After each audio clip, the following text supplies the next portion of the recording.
all right. We are live. It's gonna be fun, magical episode.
Hoping everyone is having a blessed day.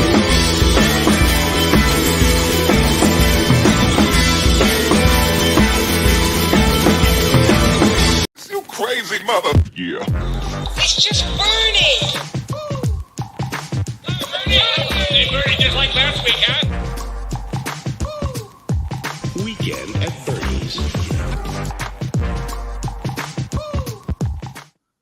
All right, weekend at Bernie's, but no, it's Tuesday, and this was supposed to be recorded yesterday because, well, this is a Metamaterial Monday episode slash Megalithic Monday combination with what we are covering today in this Tuesday episode, because, well, it literally took me all of yesterday and last night into this morning to get this all arranged and properly done. But I have, and I got it figured out. So, what are we looking at? MonoAtomics. MonoAtomic gold, silver, zinc, the Ormuses, and specifically monoatomic gold is what we're going to be covering today.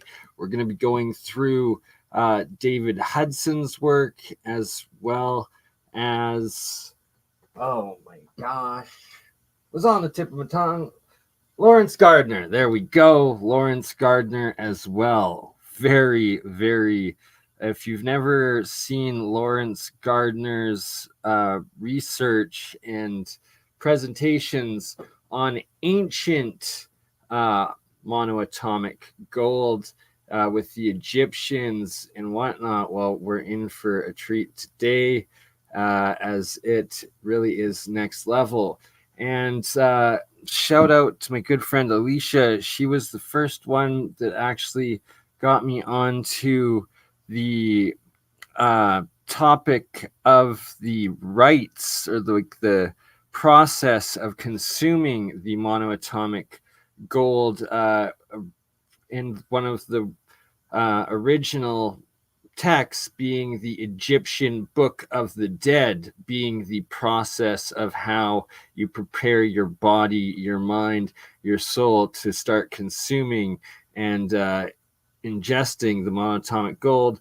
And Lawrence Gardner, that we're going to be playing coming up, is going to be shown or giving the history of how it is described in the Old Testament in Exodus as well. So it's a process that is well documented in many ancient and religious holy texts. It's in the most holy of books and practices throughout the different civilizations. And all right, so Alicia also just introduced me to a major mistake I was making when referring to the water that I was calling colloidal water, but in fact, it's actually ionic. So ionic silver, ionic gold, ionic copper, and ionic zinc, that is some of the metamaterial that I am making, and it is exponentially stronger, exponentially safer than quote-unquote colloidal silver and colloidal golds. The ionic is where the full element is fully soluble and diluted, or dissolved into the water itself, and thus able to directly dissolve into the bloodstream, quote unquote, for ionic silver. And same with ionic gold, and the difference between. So colloidal is actually when it's still, they're all nano-sized, but colloidal, it's still in its physical metal. It's still a few atoms of solid silver element or gold element in chunks that are remaining.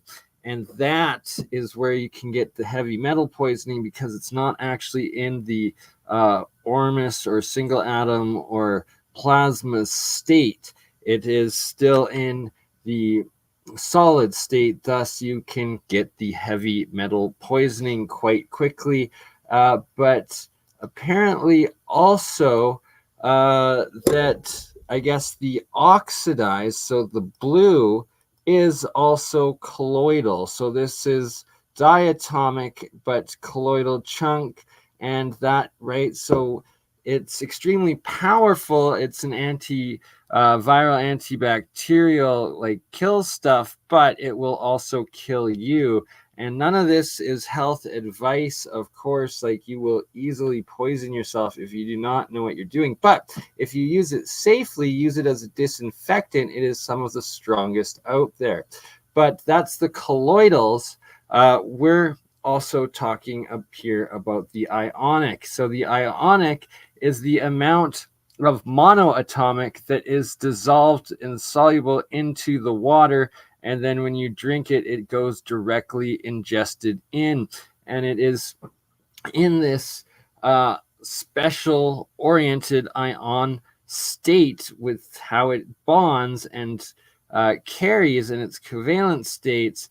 And that is where you're getting this meta property, this superconductive property, and the plasma higher energy state of it. And that what then with the monoatomic mass afterwards. So, not endorsing that. So, here we go.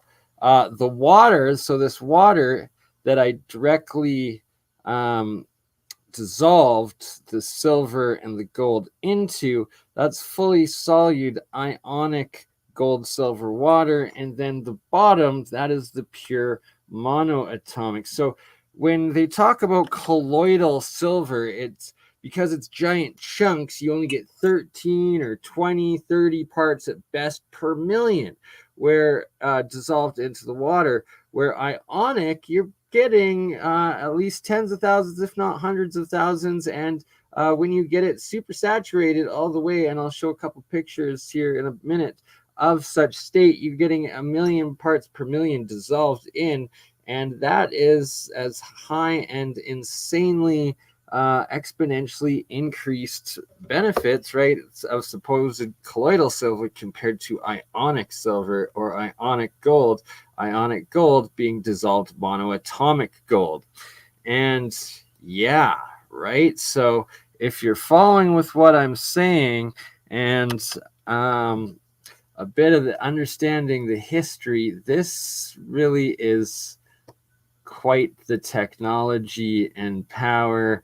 And no health advice, I'm sorry, I can't say, but the legends say the right amounts cure everything, but the wrong amounts will exponentially increase your ailment if you're not doing it properly, and then it harms you even faster and all the more.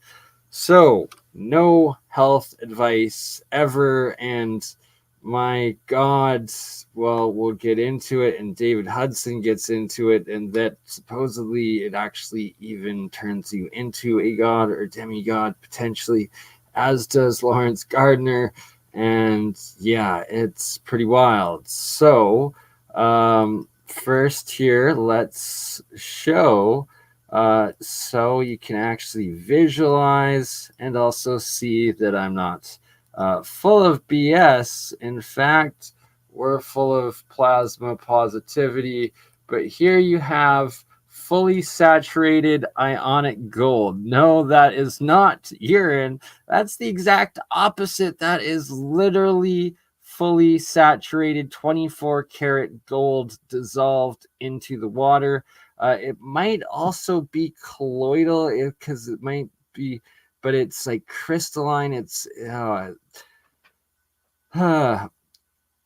I have to get access to high-end equipment to properly test and confirm and corroborate what I believe I am showing and have created and improving over and over. But anyways, so below, this is the ionic as well as nano gold, and above is the monoatomic. So this is actually white gold right here, the white monoatomic gold that also came from the 24 karat gold anode that dissolved. I was also using 24 karat gold cathode.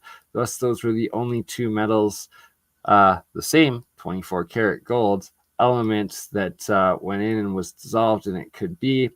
And this is what I harvested from the reaction after separating it from the anode, cathode, and electricity. At the very top here, you can see a little exclusion zone, just a couple millimeters, but of absolute clear water that it does, and it completely self-organizes the different layers of it. And over here, some more of the monoatomic gold that was left in the jar from the reaction as I kept it going there. But that being an example of it, now we're going to start with some of the good stuff. Actually, wait. Before I start playing this, let's actually show what we got going on. And so, for reference, for anyone and everyone interested in this, I spent a couple hours yesterday, why this wasn't recorded last night and just now, reorganizing and redoing my Crypto Alchemist channel, making it a lot easier to find my content and different playlists. But right here, a new playlist, MonoAtomic Gold Research, and that is where we have I've saved all of the videos that we will be playing in today's episode, as well as covering more in the future. And starting off, here's an example of colloidal, ruby red colloidal gold. And so it's still dissolved nano gold in a red state, and then also goes into the purple states. And that's through developing it or processing it through acid breakdowns to get it in there. Now here we got the Lawrence Gardner that we'll be listening to, as well as and I can't forget, also shout out Timothy Hogan, Grandmaster of Knights Templar. We're going to be playing some of his Cosmic Summit 2024 presentation, where he also goes into a lot of information on the monoatomic gold. And here we have the David Hudson's lectures. And before we start with that, here's an example of why you do not mess around with this if you don't know what you're doing. And I'm pretty sure this guy is now dead. Full Smurf syndromes, all blue through and through. You can see from his hands to his face to his skull, everything blue. And that's because he's oxidized and poisoned himself with the colloidal. And you never ingest the colloidal silver. That is how you die. And he is now dead from heavy metal poisoning. So you ingest the colloidal oxidized blue silver, you turn into Papa Smurf here and you die. It's well documented, happens to a lot of people, and that is why you don't mess around when you don't know what you're doing, and you need it in monoatomic white powdered form, not colloidal blue, which will kill you. Diatomic, you will die from not having it monoatomic. It's oxidized and will poison you through and through. Okay, so now that everybody knows that, and that that's not what you want to do, don't die like Papa Smurf. We're going to listen to, we'll start off just, well, because what is this legendary monoatomic gold or monoatomic elements white powder? And truth in movie series, and I can't help but sink in his dark materials, and they call it dust in that. It's the Golden Compass series or movie that turned into the series that is his dark materials, and that they have this dust that is this intergalactic space-time quantum material of the angels and universe. And is that what Ormus actually is? Is it, as I myself predict, the quantum matter?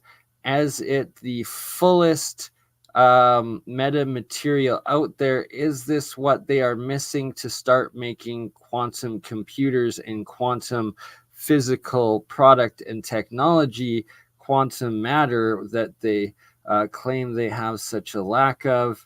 And have I uncovered the key? Quite possibly. So don't be Papa Blue Smurf. You want the white stuff. What is nano gold? Let's start with this one. Pardon the stupid commercials. Let me know if you can hear. A nanometer is 1/1000th of a meter. That's tiny. So tiny I have trouble wrapping my head around it. The head of a pin is 1 millimeter across. Divide by 10, 0.1 of a millimeter, the width of a human hair. Divide that millimeter by 100 and you get to the size of ultrafine water droplets found in fog. The smallest bacteria, hundreds of nanometers wide. A strand of DNA inside that bacterium, which houses its genetic code, is about 10 nanometers across. And a nanometer itself is less than 10 carbon atoms long. Nanotechnology is about the behavior of materials or devices at these incredibly small nanoscales. Technology somewhere between bacteria and atoms. You know how big bits of material behave from years of science? Pausing it there. So, and atoms, right? So atom being the smallest, fullest, scalable, usable matter material, and that is what this monoatomic white powder is. It is single atoms, and it is thus not quantum entangled yet. It is a single state, right? So is that the what makes it quantum matter, that when it is a single atom in this plasma state, the orbitally rearranged electron I always get that wrong. Anyways, it'll be presented in the video, proper explanation of what it stands for, and then Keshi calls it GANS, gas, atom, nano, solid state. So a single atom in a nano solid state, the white powder, but it acts as a gas because it is, when activated, a plasma, easily ionized, thus becoming fully plasminated. And yeah, so much to it, and I'm gonna let this finish playing. Engineering and everyday experience, but at the nanoscale, tiny bits of exactly the same material don't behave the way we would expect at all. Take gold, or as nanotechnologists call the gold we're used to, bulk gold. Dense, soft, and shiny. It's the most ductile, stretchable, and malleable, flattenable, pure metal known. It's inert in the human body. It's a great conductor of electricity. It has that attractive, bright yellow, golden colour. But nanogold, the tiny particles of tens to thousands of gold atoms, is none of those things. It's not inert. Depending on the particle size, it can be very reactive or a very good catalyst. It's not a conductor, but a semiconductor. It appears red or black or dirty yellow, depending. Not a conductor, but a semiconductor. And then when it's in the monoatomic state, is it a superconductor? On the size and shape of the particles, but never gold. Why not? Bulk gold. Its colour, like that of any object, is a complex combination of how incoming light is bounced off, passed through, or absorbed. It absorbs the blue light, and the rest of the spectrum, the reds and the greens, are reflected and combined to make up gold's characteristic yellow colour. So far, so good. But we need to dig a little deeper to understand why nanogold behaves differently. While it's convenient to think of gold as a hard wall of atoms, the science is a little weirder. It's not a wall. but rather a shared sea of loosely bound electrons that slosh back and forth over the bulk gold surface at regular intervals. It's like the slosh of water you can set up by sliding back and forth in a bathtub. The frequency of this wave determines what light is reflected and what light is absorbed. The name for this rate of sloshing is the surface plasmon resonance. Brilliant name. Sounds like something out of Doctor Who. Okay, surface plasmon resonance. Now that I intuitively picked up on is going to be something that will be very vital in the transmutation process and further developing the cold fusion aspects of this science and technology. But yeah, surface plasmon resonance. I like it. Nanoparticles are far smaller than bulk gold, so their shared electron sea is more like a pond. The nanogold pond sloshes back and forth faster than the bulk gold sea, and the frequency of light it absorbs is therefore different. It absorbs yellow and blue light and reflects, you guessed it, red light. And for different nanoparticle sizes, the surface plasmon resonance changes, and so does the colour of the nanoparticle. So bulk gold and nanogold are both gold, and therefore made up of gold atoms. But the far smaller particles in the nanogold result in different physical properties, such as having a different colour. Nanotechnologists can choose a particle size not just for gold, but for any material. This allows them to test, fine-tune and retest nanoparticle properties in the search for new solutions to a whole range of problems.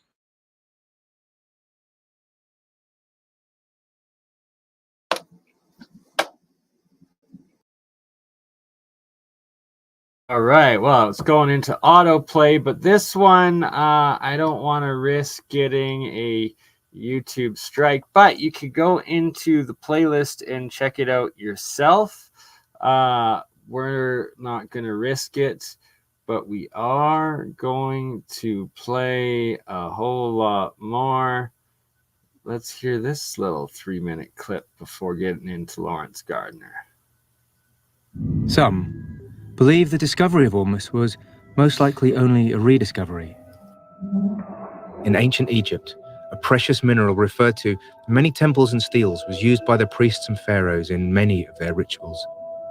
The powder was made by the priests and used to make ceremonial bread cakes for the pharaohs, so that they might live longer and be closer to God. Centuries later, in 1904, British archaeologists of Flinders Petrie stumbled across a hidden temple on Mount Cerebit in the middle of the Sinai Desert. Inside the temple, he found huge quantities of an unknown white powder that resembled ash, yet strangely, he found no evidence of the fires. A few wayward historians have dared to suggest that this is the very mountain in the Sinai Desert under which the Hebrews in 1400 BC, led by Moses out of Egypt, camped during the time of the Exodus.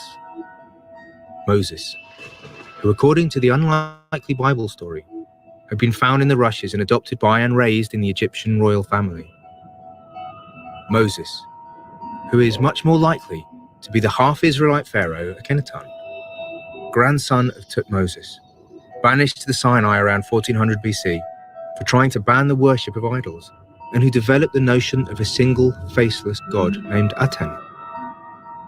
As a pharaoh, Moses would have known all of the secrets of the priests and pharaohs. Moses would have known all about the bread of life, made from the white powder of gold. The Egyptians called the powder mufkut, but they knew it was no ordinary mineral. That's key part, mufkut. Mufkut and Lawrence Gardner will go big into that. Shout out Provo, shout out Aaron Corbart, shout out Thomas Anderson, and shout out Rumble. I am actually We are on live Rumble right now, as well as YouTube. We are on 2 YouTube channels, Crypto Alchemist and BurnEye, Mine's Third Eye, ScienceGuy. And on Rumble, we are live on Crypto Alchemist, as well as Mine's Third Eye, ScienceGuy.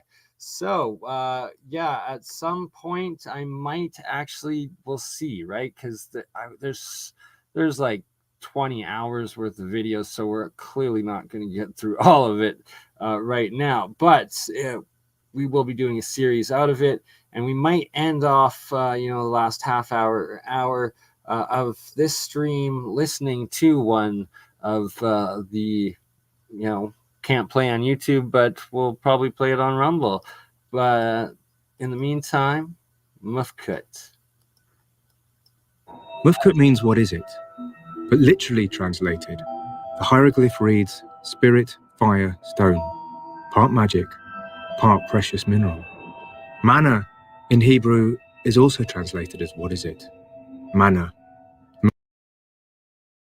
Translates to what is it? Bread of life. So to the peasants and peons, what is it? To the kings, the priests, and the demigods, it is the bread of life. Miraculous edible substance that God provided for the Israelites during their travels in the Sinai, and that was stored by Moses in the Ark of the Covenant. Does this also shed light on the strange story in Exodus when Moses, furious that his people were worshipping an idol of a golden calf, took the golden statue, burnt it in the fire, ground it to a powder, mixed it with water, and made the children of Israel drink of it? Was knowledge of the secret arts of alchemy what the Hebrews had been? Mixed it, dissolved it, gold into water, and made the people drink it. So right there, ionic gold, made them drink ionic gold. Chosen. Did Jesus know about these processes? Was he an alchemist? And his alleged progeny, the Knights Templar, who took their name from Solomon's temple, the last known resting place of the Ark of the Covenant, famed for their secrecy and political power, who created the first international banking system, who amassed more money than the King of France, and who claimed to be the guardians of the Ark of the Covenant. Was their secret actually knowledge of alchemy?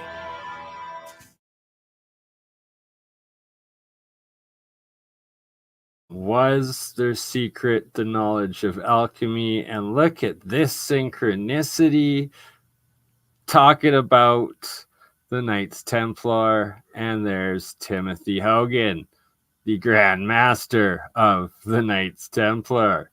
So,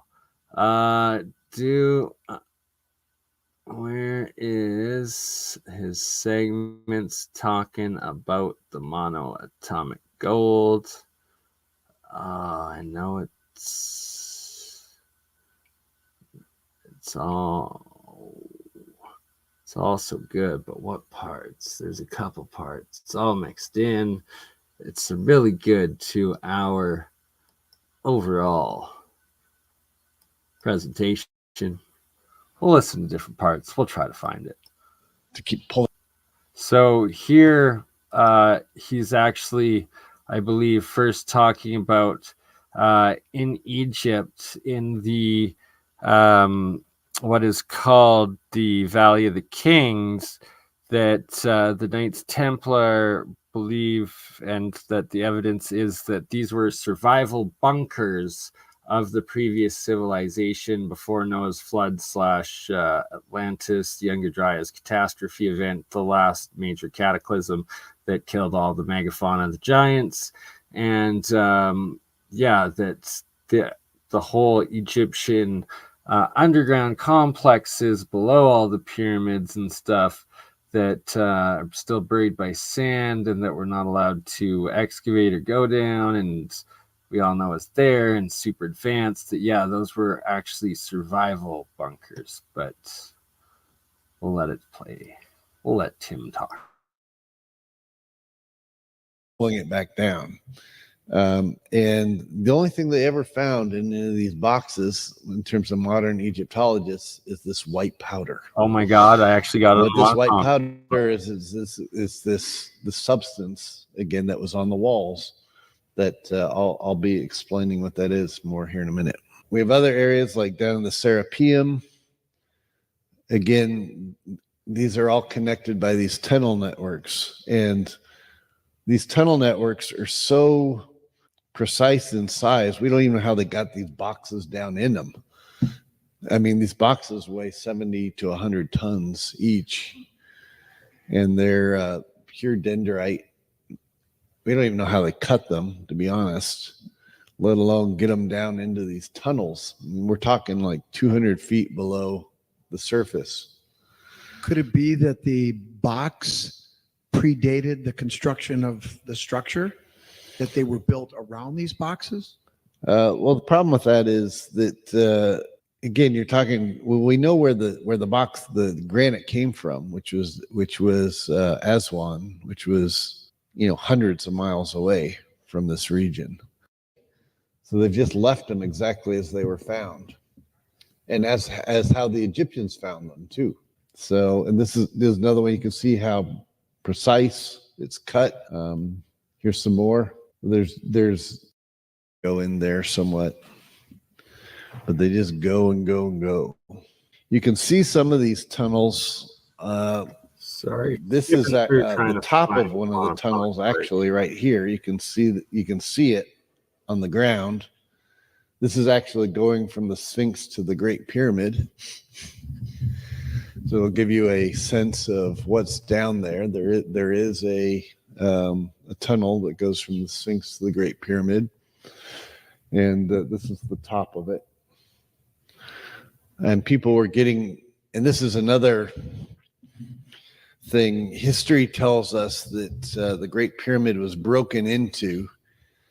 It just happened to be broken into at just the right spot, right? Sorry, I'm going to let this little segment play because what Tim explains here, it's when you hear this rationale, you can't argue with it, and just more absolute evidence of the complete cover-up and lies that we are fed by official Egyptology and official academia that, like, it just logically doesn't even make sense. It's such fallacy. But the reality is, it was broken out of. So the way into it originally was through under the Sphinx, through this tunnel. Here's the top of the tunnel going to the Great Pyramid, and you come up through the what's now referred to as the grotto or the subterranean chamber. And you'd work your way up, and you can eventually work your way up through some tunnels into the Queen's chamber and then up into the King's chamber. But and that's where they actually broke their way out of the Great Pyramid. And so what's now said to be the entrance that they broke into is actually where they broke out of. And you can actually see the tool marks of them working their way, trying to break their way out. So the about 800, there was a caliph sultan in the region. I can draw the blank on this name at the moment, but he was credited with breaking into the Great Pyramid right there. Mega humans. It just happened to be at the spot where all the tunnels connected, which no one can explain how he knew that right there was the spot to break into. But the evidence is actually that's where he broke out of. And that there's other, even though the Great Pyramid doesn't have any hieroglyphs really on the inside that are verifiable. That's another discussion. But there has been other Greek and Latin characters in there, suggesting that there were other people that had been in there as well previously. So in the center here, we also, if you listen to what he just said, it's that there's Greek and previous, more ancient, like thousands of year old inscriptions of languages that the pyramid was supposed to be sealed at that point and hadn't been broken out of or official history broken into yet.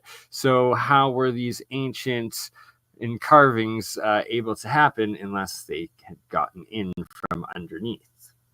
That's what Tim just was stating there. Now I hope this is the part where he starts bringing up the white cake, aka the Have this is right cake. It's supposed to say white cake. There we go. That was a typo on my part, but the little this hieroglyph that looks like a spoon here on the left is that's the symbol for white, and then this is a little cake below it, so or next to it, and this again, this is alluding to this white cakes, these alchemical substances they were creating. And here's a depiction of, again, one of these arcs on one of the boats. This is at Edfu, the Temple of Horus at Edfu. This is where the Atlantean myths were recorded on the walls, where it talks about the destruction of the former homeland that was destroyed in the first times, and then where people escaped on boats and came to Egypt. It's talking about the foundation of Egypt, and you find that at the Temple of Horus at Edfu. But it also has one of these arcs on the inside. These arcs are depicted everywhere. So let's talk about the alchemical process. Yes, please. Right behind the Temple of Seti I at Abydos, where the Templars found that ark, one of the arcs, and where their Templar graffiti was, and where there was a lab. As we know, that's where one of the labs was for doing things at the Temple of Seti I at Abydos. Right behind it is an area known as the Osirian, which has huge, these are some of the oldest parts of Egypt, and it has these huge megalithic constructions of rose granite, again from Aswan, which is, again, far away from this area, and they're all fitted together like jigsaw puzzle blocks. And you see there's this it's almost like a pipe, and it's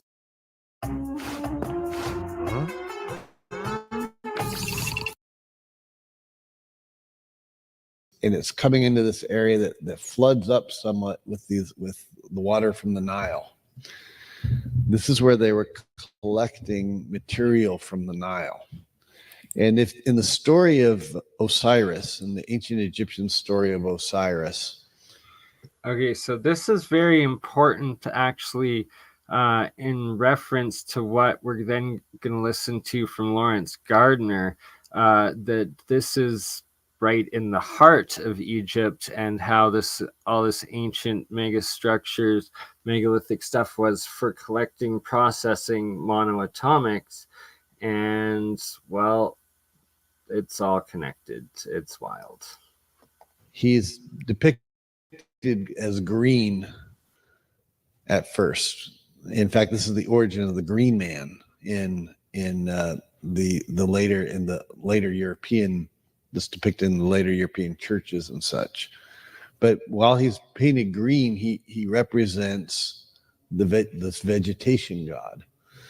And in the story of Osiris, he's tricked by his brother Set, who throws him in a sarcophagus.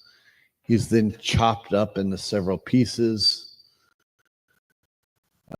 that are thrown into the Nile, where he's lost, and his sister Isis goes to look for him. She's worried about him, so she goes to look for him. She starts to recollect all his pieces, puts them back together. She turns herself into a bird and flies around him, and then she lights these oil lamps and incense. And with the help of Sekhmet, the lioness, who's the healer, they raise Osiris back to life. and he becomes this new thing.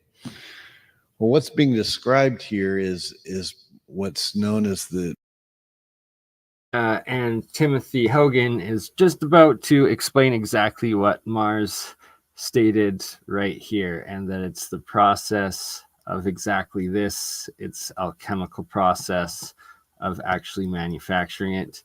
And we'll let Tim continue. And shout out KB, Mars, Esoteric, Alchemist, and Mudcat, and Provo. Everyone here today. Oh, and Diggs, by the way, 7. Shout out on watching on Twitch. We're also live on Twitch, Facebook, Rumble, and YouTube. the standard alchemical process in which if you're gonna turn something, a vegetable matter, into something else, what you first have to do is you have to collect the herb, whatever it is, or the plant, whatever it is. You chop it up, just like Osiris was chopped up. You throw it into what's known as a bath, or sometimes it's known as a baptism by water, where you put it in a vessel and you put a solvent in there, which is usually water, but it could also be any number of other caustic substances if you're trying to break down something else like metals or minerals or something. But you put it in there and you do what's known as a digestion, where you're trying to leach the oils from the original herbal body. From there, then you distill it, which is the process of heating the liquid, turning it into a steam, where it then collects into another vessel, and you can collect the oils from that herb. And this is always represented by birds flying around it, just like Isis turns herself into a bird. So like when I heard this, I was so impressed. I was like, Tim knows.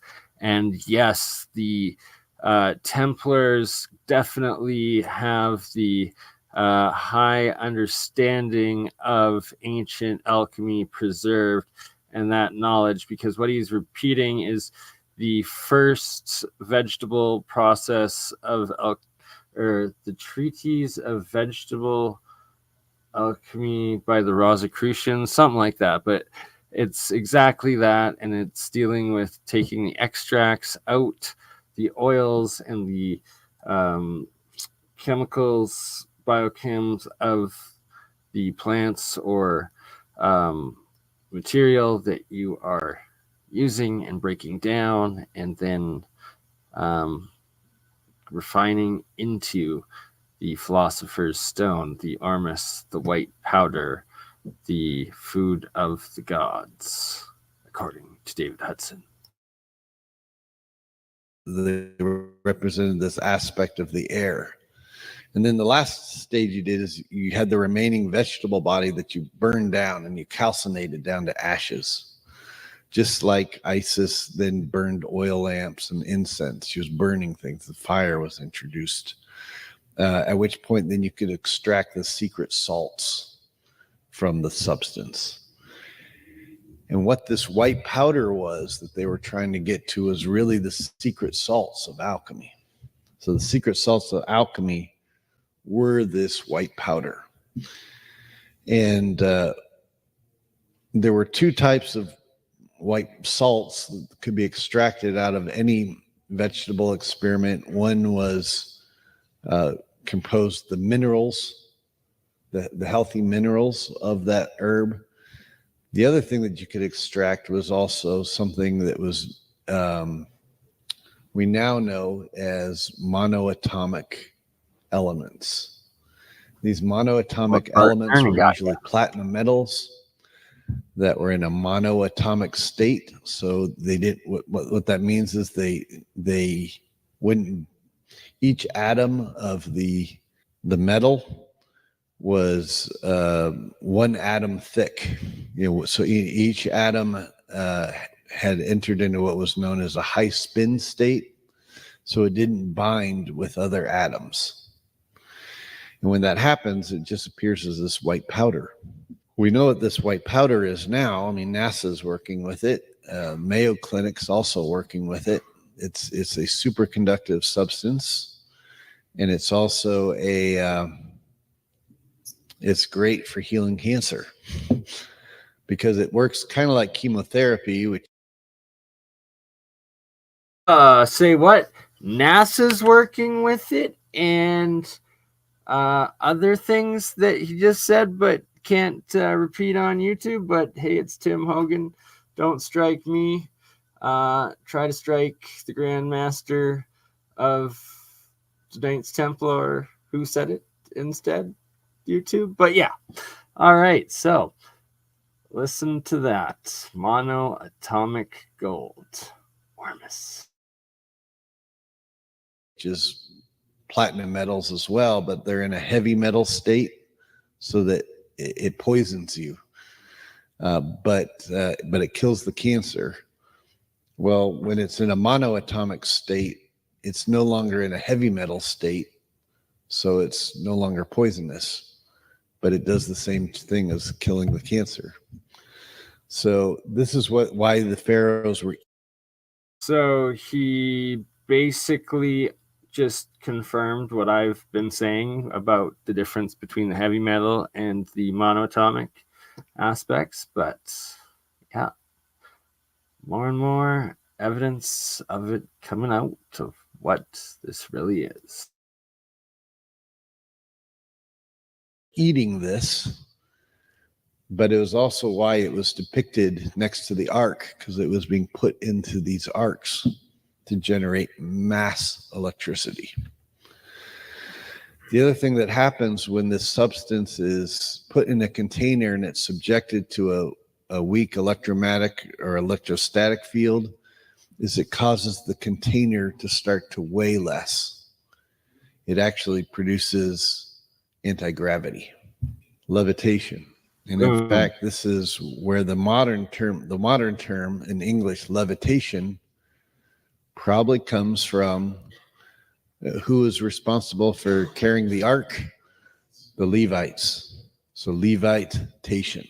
And we know this is what was going on because if you look at the description of the weight or of what made up these arks, just based on the Bible, it was about 2 tons worth of gold and wood, multiple layers of it, but it would weigh several tons, and yet 2 people with rods could carry it. Well, the only way that would be possible is if something was causing it to lose weight. So this is the secret of the megaliths, right? Yeah, so this is the secret of the megaliths. Yeah, more than likely. All right, boom. We're going to pause it there. And that is where Marvelous Megalithic Mondays combines and crosses worlds with Metamaterial Monday. And we're working monoatomic gold for all of you today and for the world. And that was Timothy Hogan, Cosmic Summit 2024. Presentation, 2 hours long. It's amazing, but it is saved in my monoatomic gold research playlist. We are going to move on to start with now. I guess Lawrence Gardner. We'll start with the newer Lawrence. Science is in an interesting period right now.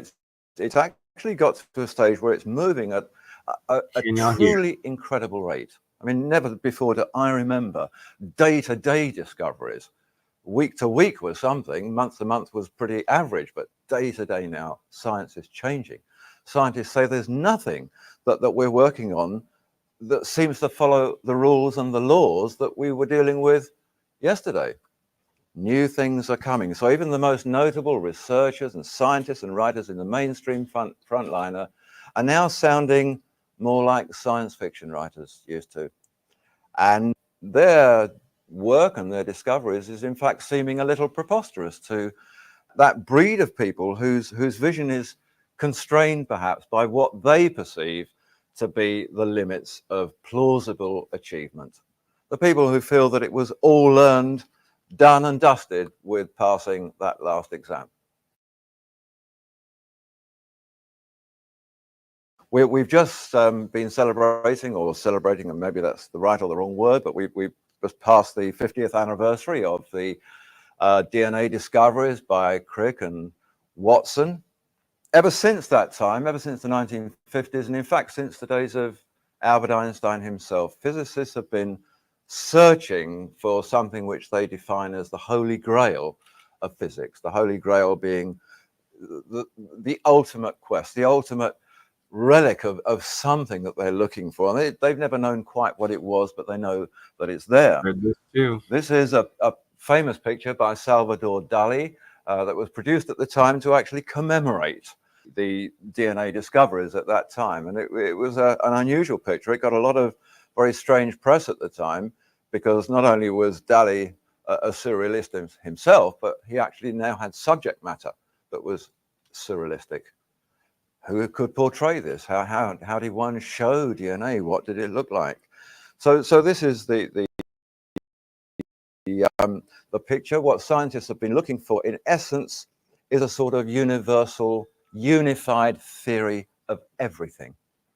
They've reached the stage in the last few years where they seem to know now that the biggest questions of all will be answered by the smallest substances. And they're looking at atoms, and then they're looking at nuclei, and then they're looking at quarks and protons, and it gets smaller and smaller and smaller. And every time they get more and more excited because they make more and more big discoveries.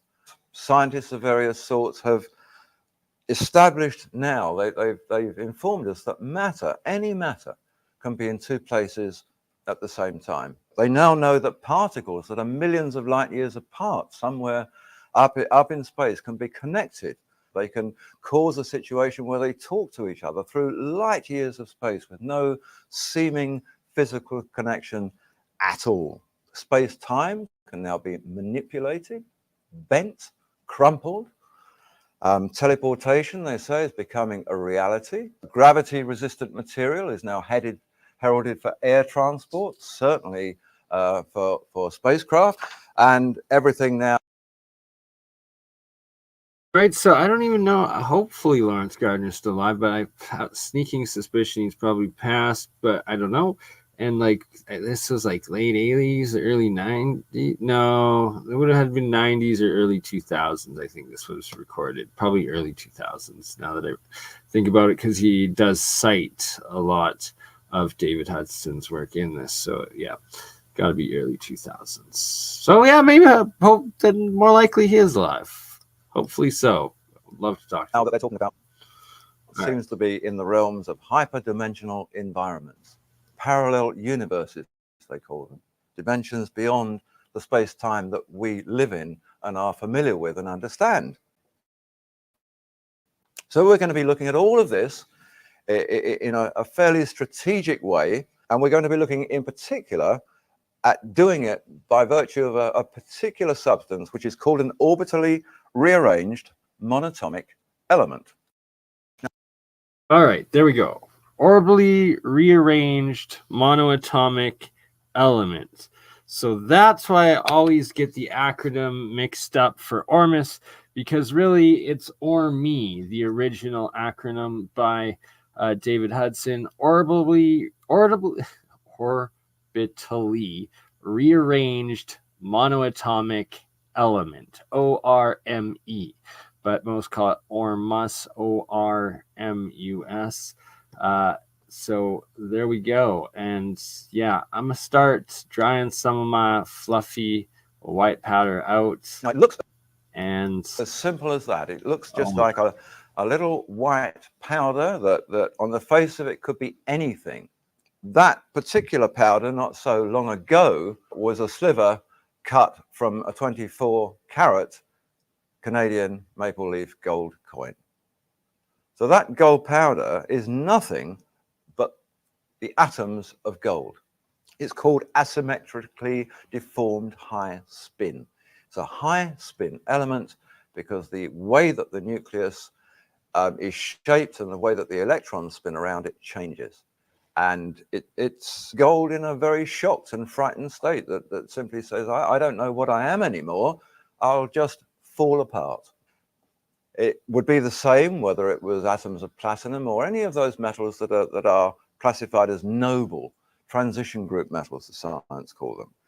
The interesting thing about it is that within the space of time that it takes to transform a piece of gold into that, we move through analysis in a situation where here it tests as gold. Here, it doesn't matter what analysis you use. You can use spectroscopy, neutron activation, chemical analysis, whatever you like. It won't tell you it's gold. It is not gold anymore. It's a very strange and unique form of silica now. And this has caused a lot of interest in the scientific world. They've actually established now that those things which are the prize valuable metals are actually constructed of atoms that aren't metal. The only thing that is metallic are the bonds, the little gluons that hold the atoms together and form the solid. And once they've gone, the metal goes, the color changes, the color just disappears. This material has become enormously important.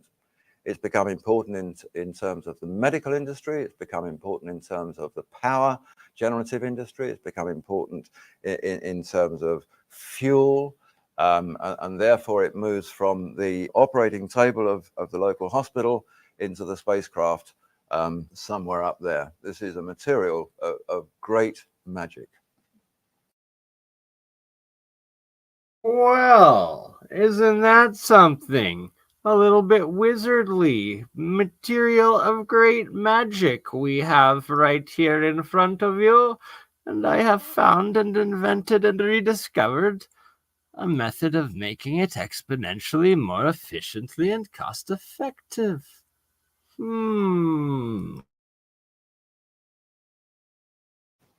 today's world, the Institute for Advanced Studies in Austin in Texas has described these materials as exotic matter. It can think of no better way to explain them. They're exotic. They conform to no rules, and that they're not like anything else they've ever known. They are not on the periodic table of elements. Science has never known about them until the last few years. Nano is a word that you'll be seeing a lot of. It is a form of measurement. It's a new measurement, and it simply means 1/1,000,000th of a millimeter. Minuscule proportion. And this is where they're making the biggest discoveries about the universe. When Lost Secrets of the Sacred Ark was first published, and that was 10 months ago, there were scientists claiming then that there was no such thing as monatomic gold. Well, that was their view then. These are some of the things that we get in today's scientific press. There is masses of this information, all about monatomic gold, about nanowires. So we're going to have to reference when that book was published and figure out when this was recorded, and like at least a decade, probably two now, and the advances yet. We do hear nano every day, nanotechnology, nanoscale, but still, why am I the only one bringing forward this monoatomic gold? The White Wizard of Alchemy, maybe. Made from monatomic elements, and about their uses in various forms of technology, how important they are, how they can communicate with each other, how they resonate with DNA, how they will contain and attract energy. It can't reconfigure itself as metal. What it actually is little strings of atoms, like the top picture there. They're called clusters or microclusters. Scientists are calling these wires now. They're really like DNA strands. They group together in little clusters, like the bottom part of the picture, and form these little clusters. So what we're seeing in the powder that we were just looking at, every grain of that powder is one of these clusters at the bottom. Little groupings of single atoms just hooked together, but not by anything metallic. The reason that these scientists hadn't heard about it a few months ago was that they weren't the scientists that were working on it. Scientists now are incredibly busy, busier than they've ever been before. They are so wrapped up in what they're doing and their new daily discoveries that the physicist in this room here wouldn't have a clue what the chemist is doing in his room down the corridor. Neither of them would know what the botanist is doing in the office across the road. So when these things... And that is another key point by Lawrence Gardner, departmentalization, and that is the issue of the ignorance and stupidity amongst the academic community today, and everyone saying that what everyone else is doing is impossible when it's literally happening in the science room next to you with the locked door that you're not allowed into. But hey, here it is. Come to them from other areas, they're surprised. It's new to them. The silly thing is that it doesn't take a lot to understand that whatever you're researching now in any of these fields, you have to keep abreast of what's going on in the other. You know, I make the point very often that even a little leaping insect, which is biology, knows that it's got to jump, which is physics, to feed, chemistry, on another plant, which is botany. So, you know, even the insect knows that the link between the sciences is very important. They are now developing machines on a tiniest of scales. This one here, this is an ant. If you can imagine the size of an ant, just think about how small an ant is and whether you've ever even seen an ant's mandibles. Well, this guy, he's carrying a computer in his mandibles. This is astonishing stuff. This photograph was taken at Huddersfield University in England. That computer is far more powerful as a device than anything that you've ever used. And that picture was taken 3 years ago. They are now 100 times more powerful and 10 times smaller. What? What? Like, what? This is like 15, 20 years ago, and what? The ant, and that's a real... What? I just glitched out there. So they've had nano computers that are more powerful than... What did he compare it to? Like, this is just... Anywho, we'll let him keep talking. Than that. To put these into perspective, when Cornell announced their latest one some months ago, this was the scenario that was given to us, just to put their power into perspective. In 1993, 10 years ago, Intel's most powerful... Boom, there we go. So 1993 was 10 years before this was recorded. This was recorded in 2003. Just like I suspected, early 2000s, 2003.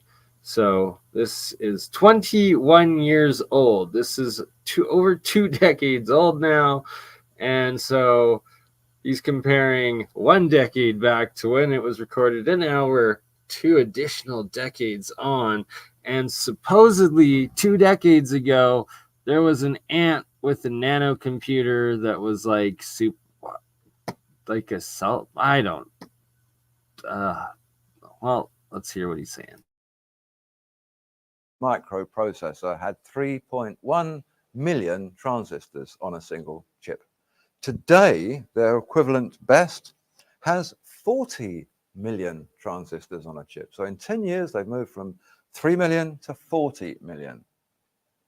These things, these kind of devices, multiply that by 100, even now, to an astonishing 4,000 million transistors on a single silicon chip.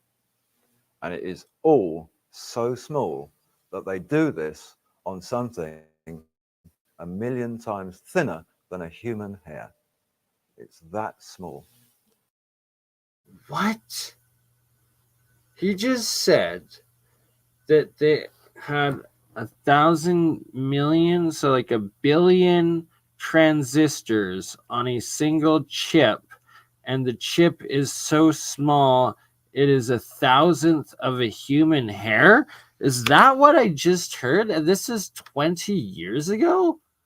What? Like, what? Like, I'm trying to wrap my head around this.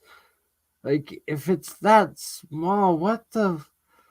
I'm gonna have to look into this more. This is just that's a rabbit hole. Computers that you can bunch up and fit within the full stop at the end of a sentence.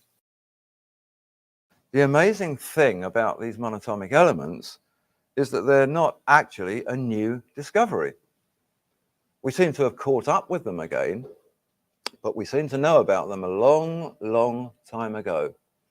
We can go back to some very ancient texts. We can go back to Egypt. We can go back to Mesopotamia. We can go back even to the Bible itself and find lots and lots of ancient references to magical powders which actually seem to do all of the things that scientists are now telling us that these are capable of. It called these powders, which were associated gold in Mesopotamia, they were called shamana. In Egypt, they were called mufkut. So they had all these strange names. The Alexandrians called it the paradise stone. It's not a stone, it's a powder, but they called it the paradise stone. And in all cases, whether it was shamana, mufkut, paradise stone, or whatever, they all said this is a mysterious powder of projection. A powder of projection. And the various cultures were unanimous on that particular description. They said it has powers of levitation, powers of transmutation, of teleportation. It seemed to be a vehicle by which they would communicate with gods. It was something to do with the afterlife of the Egyptian pharaohs. And they also said it was a key to active longevity. Because of this, people were able to live a long time, particularly those whose life it was part of, the high priests, the kings, the pharaohs. The Egyptian pyramid texts, they talk about the material. It's called mufkut. The pyramid texts come from the 5th dynasty too. Here, now, Lawrence Gardner begins discussing the mufkut and where it begins being translated and documented from the ancient texts throughout history. At Saqqara of King Unas. Here is described something called the field of mufkuts. And this is interesting because this moves into modern science again, the field of mufkuts. This material was meant to have a field around it or about it, or that it was associated with, that was very magical and very powerful. Okay, boom. It's got a field around it. And, well, I've got some evidence of that field for all of you to see right now, right here. And boom, when you freeze my ionic water, you can see the fields right there. Very similar to the fields that are in those paintings there, too. And, wrong way. Here we go. Ice cubes with fields in them. Ooh, come on.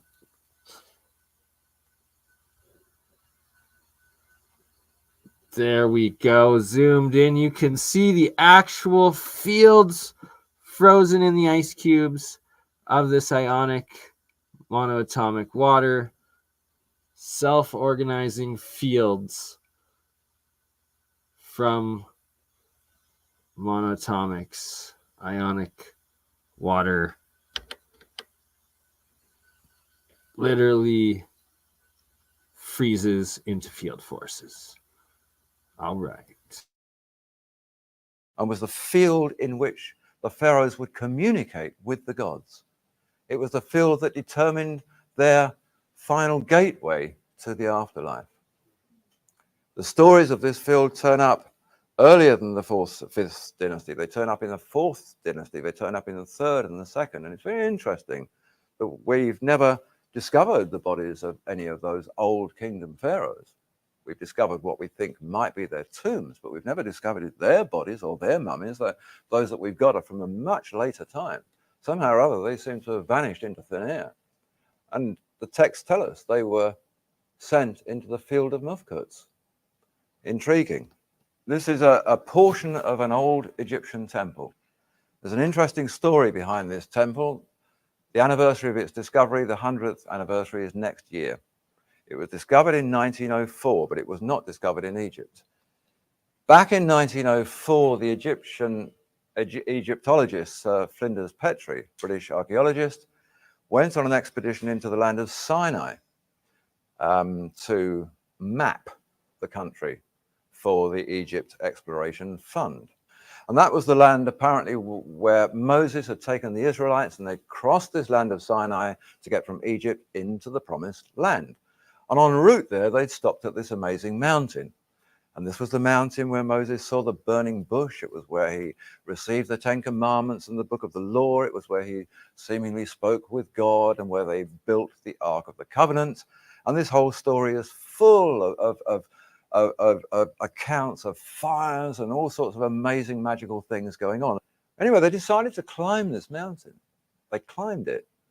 2,500 feet above ground level, they found a great plateau with this temple, an Egyptian temple in the middle of nowhere. 270 feet of it on this plateau. Another equal amount of it back inside a cave that was carved into the mountain. This thing was... So he's giving just a quick, brief overview of this story here. Also saved in the playlist, and that if there's enough time in this episode, or we'll do in another episode, he's got a full 1 hour presentation just on this Mount Sinai and this discovery here in the Sinai. But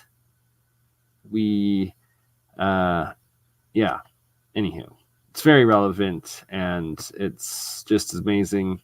But this is a quick overview of it. Very important.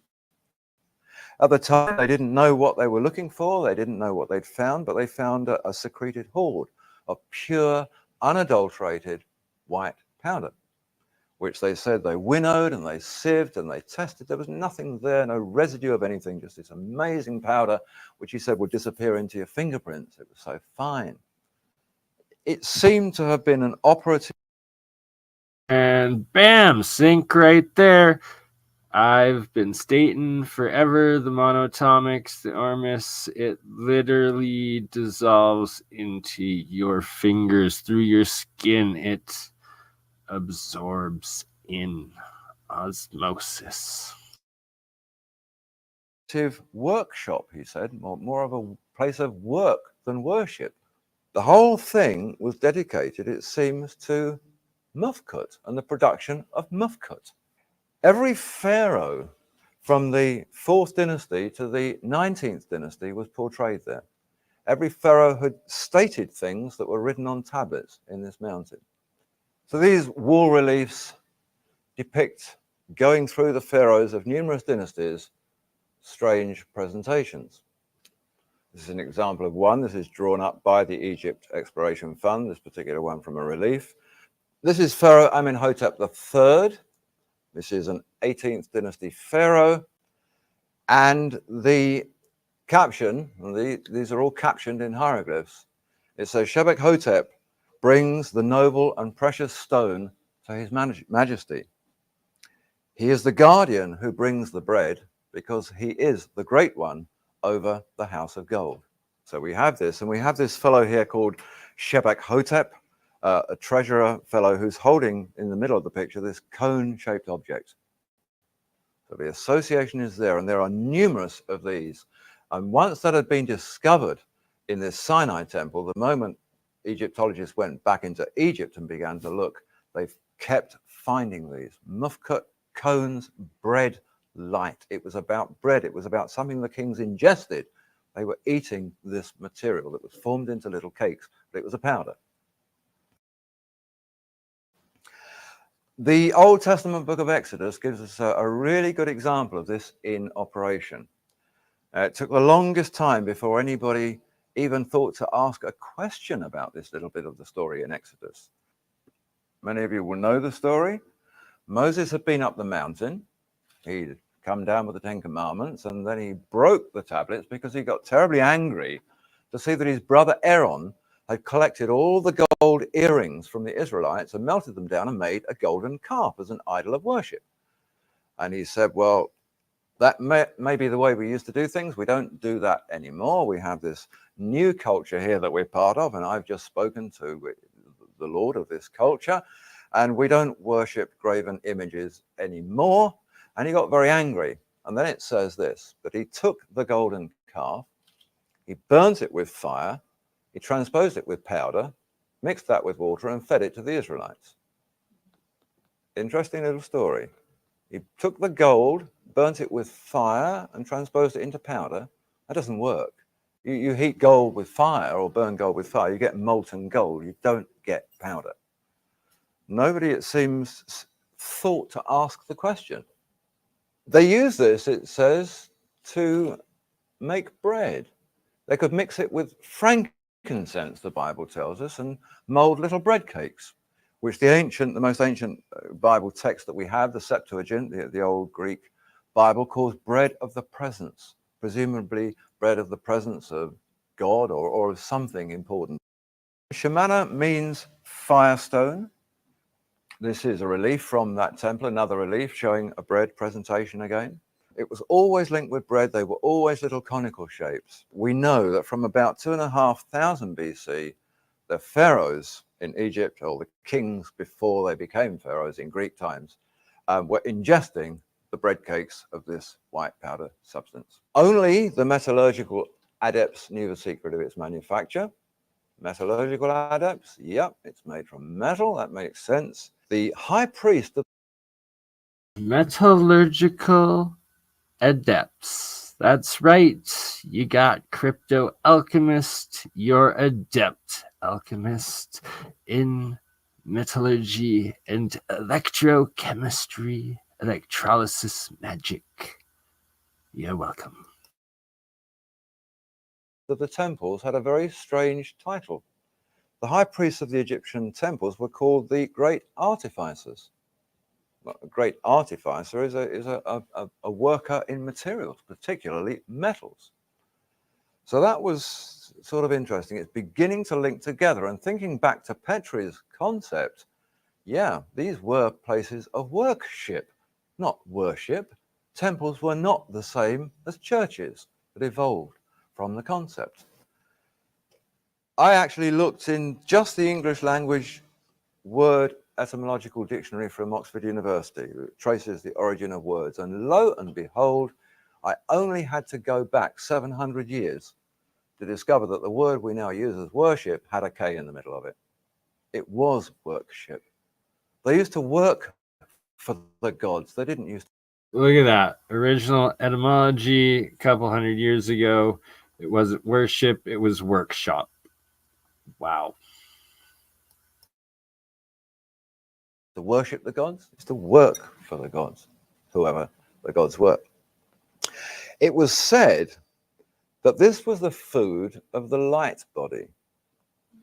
They said we all have bodies, but we don't just have physical bodies, we have light bodies.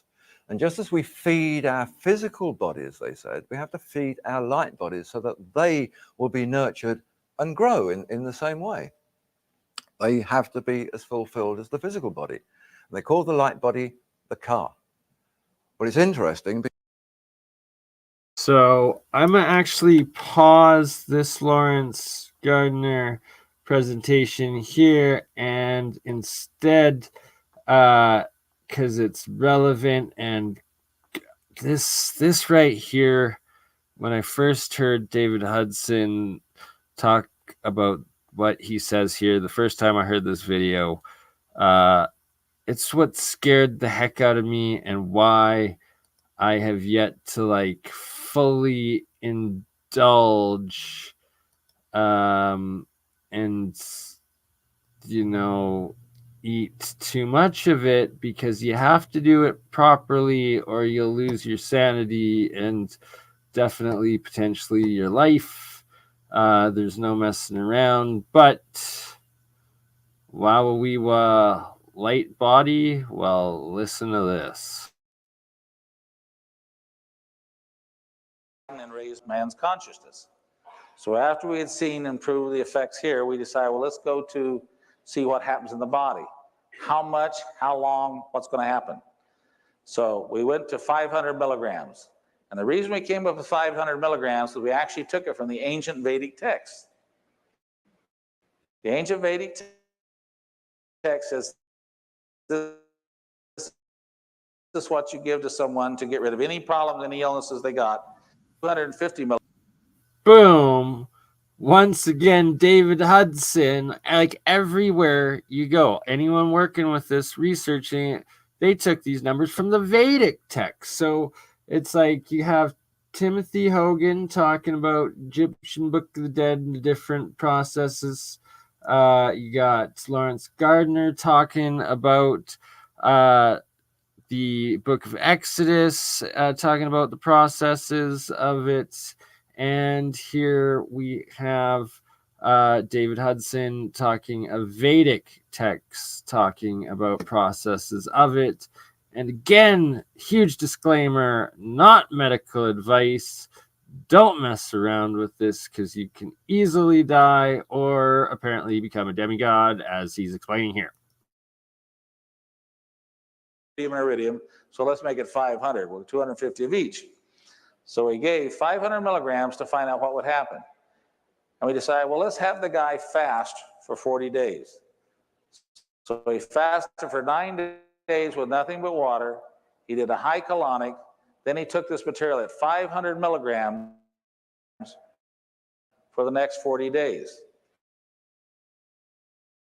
Now, what happened to him is after louder and louder and louder, when this guy got to 5 months, we gave him 2,500 milligrams for 5 days. And what happened is the Kundalini started. Anyway, he said it got to happening more often and more often and more often. He actually got up where he's having the Kundalini experience 10 times a day. So, what happens when you have the Kundalini? Tremendous heat comes out of your body. Tremendous heat. In fact, you're sitting down, it can burn your seat. If you're laying down, it can burn your back. You actually get sores and welts. There's so much heat coming out of your body.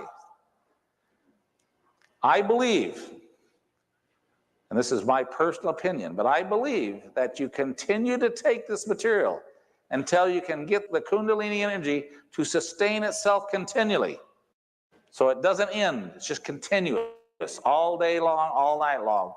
And what happens is, at that point, you literally pass through it and out the other side. Continuous Kundalini light body experience. Say what? At that point, you literally achieve this condition of perfect phase conjugation in the body. And you are now an immortal. And this phase conjugation wave is what you must achieve. You must get enough of this. And what makes me shiver to the core, because it resonates, is phase conjugation wave. David Hudson talking about this phase conjugation, and if, well, you subscribe to @MFMP, Martin Fleischmann Memorial Project, shout out Bob Grenier, and the importance of phase conjugation. Yeah. Your body that there's perfect phase conjugation, and literally you become the perfected being. And you must pass through the Kundalini and out the other side, and there's no sensation anymore of the Kundalini. You literally have achieved a state where there is no time as we know it. There is no time forward. And from that point, people, there is no time, there is nothing that we know in this material world can explain that condition, except you can see everything from that perspective. You can see the future, you can see the past, you can know the hearts and minds of others. Moreover, as this high frequency resonance becomes aligned with the biotransducer system of the body, the 7 chakras can be completely transfigured into the divine image. Literally, you can become the perfect Melchizedek priest or the Melech Zedek, or, if you like it, the enlightened being, the immortal. If you really have faith in this, climb in the wagon. Now, in the Bible, it talks about that the Ark of the Covenant actually levitated, and people had to hang on to it to keep it from floating away. Now, how could it levitate? Unless it was a superconductor. Okay? Now, in the ark was the stones. Now, it says that actually, when they got to Mount Sinai, that Moses went up on Mount Sinai, and they said that there was fire and smoke like a furnace was operating on Mount Sinai. You know why it seemed that way? There was a furnace operating on Mount Sinai. And there was fire and there's smoke and there's a furnace, because he was making the gold powder into the gold glass. And he came down from Mount Sinai and he went to the Hebrew people, and what had they done? They had made a golden calf. And so what did he do? He burned it to ashes and he fed it to them. This thing right here is called the white bread, or the showbread. This is talking about the manna, all the references to the manna, how much was taken, what does it mean, and it says, now the Hebrews call this food manna, for the particle man in our language is the asking of a question. What is it? So the word manna literally means in Hebrew a question. What is it? When you go to the complete works of Josephus, and it gives you the definition of the what that is it. The word manna literally means, it translates literally to a question. What is it? That's what the word manna means. What is it? It's a jackal, Anubis, which is the black jackal, which symbolically represented the digestive system. That is the Egyptian rite of passage, coming with a white bread to offer to the digestive system. The king is offering the shefa food, if you will, or the what is it, to the Anubis, or the digestive system. Remember that the Hebrews in the first temple, they had the Ark of the Covenant. They carried it on poles, and in it they had the 10 Commandments and the pot of the manna, or the what then is it. It's referred to as the manna, food of the gods, food of the spirit, bread of the presence, semen of the Father in heaven, the golden tear from the eye of horrors, or that which issues the mouth of the Creator. When we analyze using thermogravimetric analysis on the iridium, rhodium, platinum, palladium, gold, and silver, what we find is all of them superconduct, but most of them are 200, 300, 400 degrees centigrade. Gold is the only one that superconducts at room temperature. Gold will literally superconduct at body temperature. Gold is always referred to, no other metal, gold is referred to, other than this one issue where it said silver, and it's possible silver might work also, but I know gold works. Gold will be absorbed by the body. It is not a heavy metal. It will be taken in the body, and it literally will flux, flow, not resonant couple now like your body function. It will flux, flow within your body, and you literally will develop an aura that is maybe 50 times what you have right now. You have to fast so there's nothing else in your digestive system. You have to take only the bread of the presence of God, or whatever you want to call it, in your body in mega amounts. We're talking about at least a gram and a half of white powder. It freely will turn and adjust its spacing in your body until it literally is a perpetual resonating system that then begins to superconduct. And when it begins to superconduct, you truly will become a light being, and you appear to glow when you walk in the room. You will be one with the Godhead. As he said, all knowledge, all past, and all future is there in the vacuum. And when you have this superconduct body, You literally are one with the Godhead. You are one with the vacuum, and you don't have to. Whoa, whoa, whoa, whoa. What's he saying there? One with the Godhead, but that superconducting, right? That you body becomes superconducting. Also, that you have to fast, right? Always the fasting, a key part of the process. And there's so many keys to it to do it properly. And, well, we're going to disclose a little adept spiritual alchemy right now and why the process of during an eclipse, full moon, supermoon, and the solstices and equinoxes, when you consume it and do the full transition, because, well, your conscious spirit soul align when those bodies of the heavens are in alignments, perfect alignments, that you can escape and connect through to the other side of the intergalactic portal and not be trapped from Saturn and the dark side of the moon by the Greys. If you know what I'm talking about. Not, don't worry about it. That's another podcast for another day. But back to David Hudson talking about being a demigod, light being, and Walawiwa. Is that what we have here?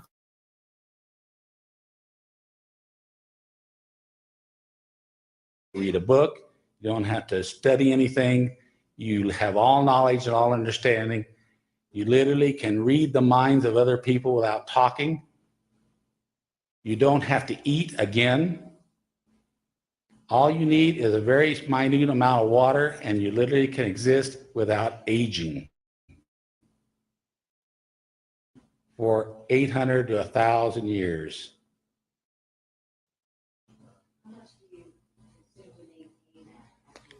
If you don't eat anything else, which you don't need to eat, because literally the energy fields around you are inducing energy into the superconducting body. So all the energy you need is around you. You don't have to eat. Only a very small amount of water is required to maintain yourself. About every 6 months, you'll need just a small amount of additional gold added to sustain it at this condition. But you don't have to go through the whole thing again. This is why the gods came here to earth, according to Sitchin, to get gold. It was very important to their society and their life. It was their food. They needed the gold. And then eventually they gave him the secret of how to make the food of the gods. The god leader was very furious that man was given this information because it was knowledge that only they were supposed to possess. And the knowledge of how to make the white powder of gold, which is the food of the gods, it was only known by certain people in ancient times. And those. All right. So, am I making the gods angry?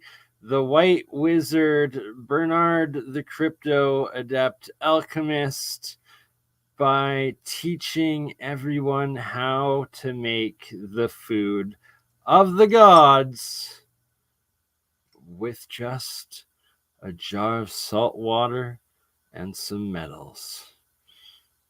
How about that?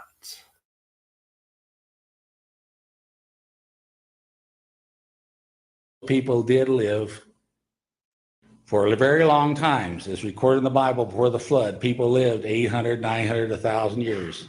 And they could ascend and look face to face at God and the Creator and all their ancestors and all the people gone before them and know all understanding of all things and return back in their physical bodies because they have a whole light body.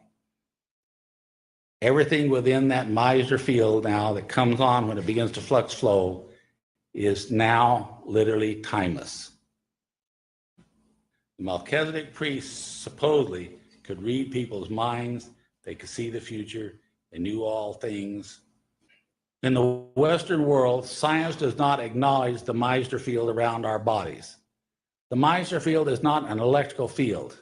It's the way people describe it because they don't have any other term, any other way to talk about it.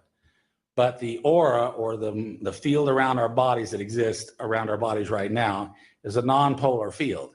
It doesn't have a North Pole, it doesn't have a South Pole, it just exists around our bodies. Okay, the Meissner field is the aura field, which is the Carillion frequency. The Meissner fields. Gonna have to do a whole episode on all of that. That's for sure.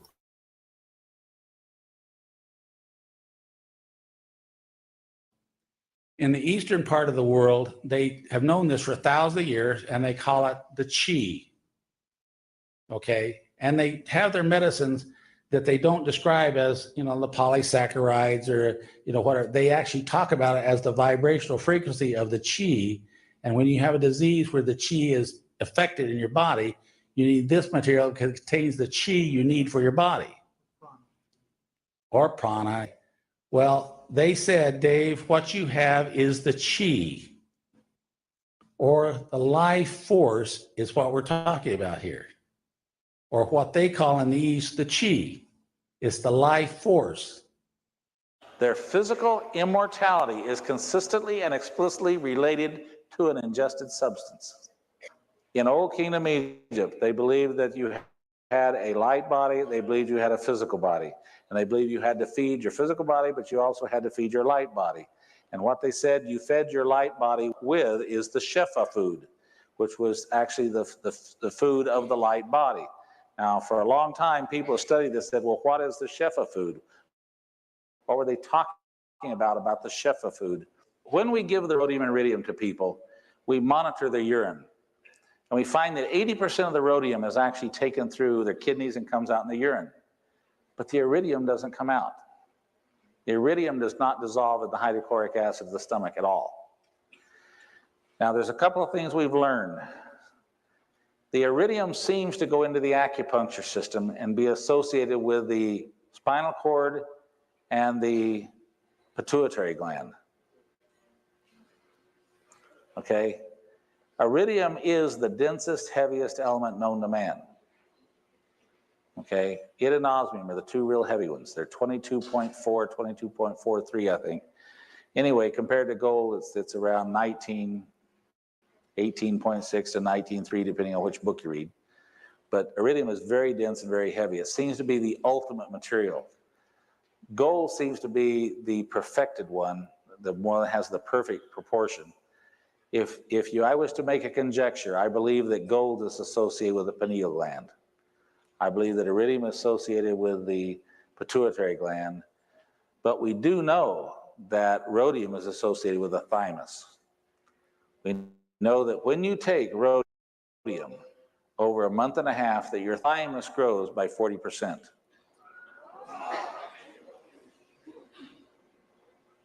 So the thymus is a very important gland, not only because it makes the T cells, also is associated with the consciousness, and also I believe you said it was aging, is that what you told me?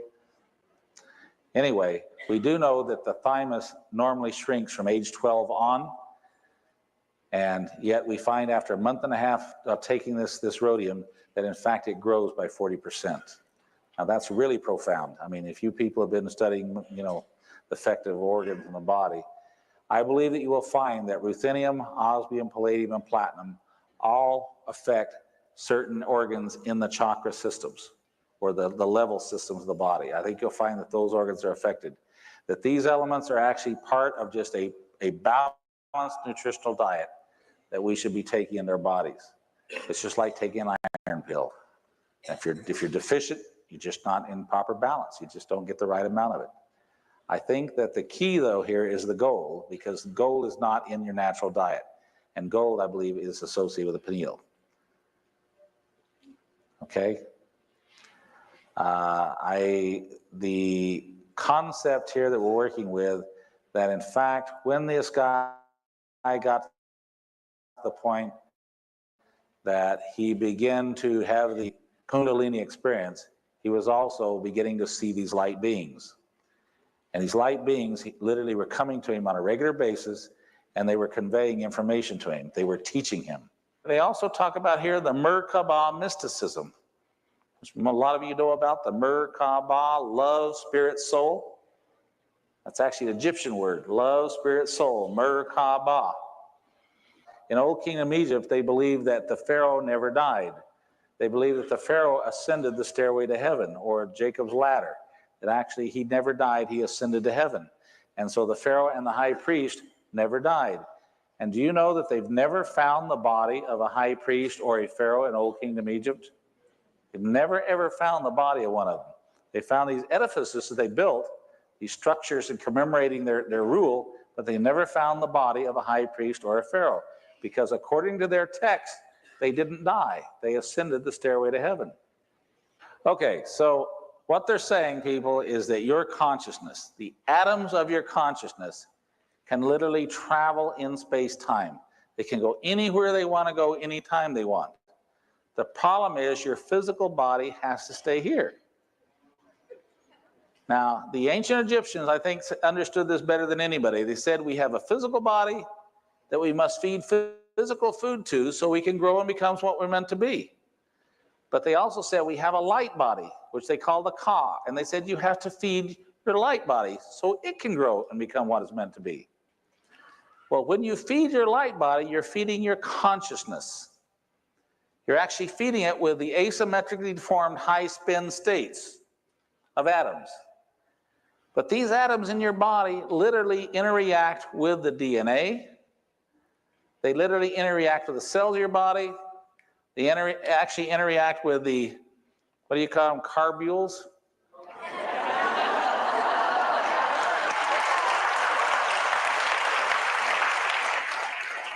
And when you understand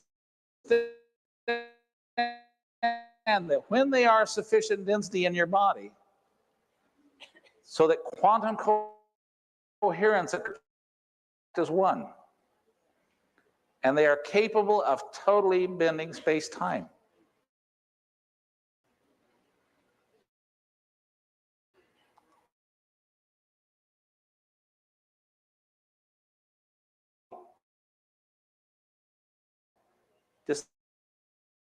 Oh, is it frozen? Pierce is in Old Kingdom Egypt, they had this knowledge, and the Pharaoh and the high priest were the only ones who really knew about it. And the Pharaoh was called a son of God. It was actually taught that he was a son of God. But actually what he did is he went through the Egyptian rite of passage where he actually became a son. He knew all things. He was a god. And he knew whether you were lying to him or not. Okay, he wasn't a king. Anyway, when you find out that in fact, when they broke into the Great Pyramid and they got past the wedge block that was down blocking the entrance into it, and they got it in the Queen's chamber and then up in the King's chamber, they were so disappointed because when they got in the King's chamber, there was no treasure. There was nothing but this white powder all over the ground. And so they swept this worthless light white powder up in a little sack and they put it in the British Museum. You know, what they didn't understand is that in fact the Great Pyramid was in fact where this Egyptian rite of passage was administered. And what happened is this is what they gave the king when he was under the capstone. Now the whole pyramid was actually polished limestone. As you come up the capstone, when you got to the very top, you had the pyramidal capstone made of gold glass sitting on top of it. It was a natural superconductor literally sitting on top of the capstone, painted in all the rainbow colors. Can you imagine what that looked like at night, coming across the desert and see this huge pyramid out there just glowing at night? And tremendous. And did you know that the capstone, by being a perfect superconductor, was literally in this fifth dimension where there is no time. And so, in fact, the king who was in the king's chamber was within the Meissner field of the superconductor. And so when he thought other people who were in a pyramid just like it on another solar system and another galaxy actually could communicate telepathically with him. How many books you read about it being a telecommunication device? Well, this is the way it worked. And you had to be within that field. That's why the king's chamber is right underneath the capstone. You know, in the Dead Sea Scrolls, if you read this carefully, the Dead Sea Scrolls uncovered, you'll find out that the Essenes believe they had angels living in their community. And you find out that John the Baptist was an Essene, that many of the disciples were Essenes, and that Mary was an Essene. Who were these Essenes that could resurrect the dead, make the blind see? These were Melchizedek priests.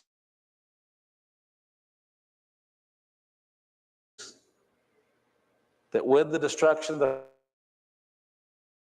first temple, the Ark of the Covenant was lost, that they literally took the sacred, they knew by prophecy would come because they could see all truth. Now they literally could make the blind see. Priest was actually James, Peter, and John. They were the last ones of the Melchizedek priesthood. It's named after. It goes down through Abraham into Egypt, back out of Egypt, and the destruction of the first temple. I said, well, have you ever heard of the white powder gold? He says, oh yeah, Dave. But so as far as we know, no one's known how to make it since the destruction of the first temple. And I said, would it bother you if you found out I had the U.S. and worldwide patent position on it? All right, so boom. No one's known how to make it since the destruction of the original temple.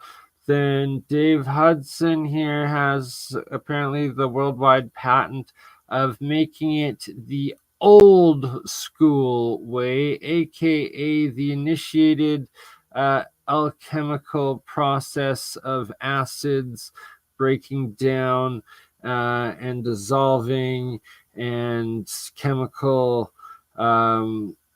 process that is quite expensive in terms of time, energy, and material, and washes that you have to do. But that's what David Hudson, shout out to him, the pillar, the legend, the worldwide patent owner of that. And your number 2, Bernard, the adept alchemist, white wizard, coming for all of you this knowledge, how you can make it with some salt water, pure metals, and a tiny bit of electricity. Yes, it is true, and I am going to be getting and needing the worldwide commercial patent for all of this, but you know, open sourcing to the public for making your own business, I think I deserve a little percentage, you know? But hey, until then, you just get to see Bert and Ernie the homunculus with it. And, well, the risk of trying to make it yourself and you don't do it right, and while you're trying to make monatomic gold and oxidizes, it's permanently diatomic, toxic, and you just wasted pure gold in doing it. So, you know, you got to know what you're doing. And, well, you need that ionic gold, monoatomic plasma gold. And that's what we're going to teach all of you how to do. But back to David Hudson and Lawrence Gardner.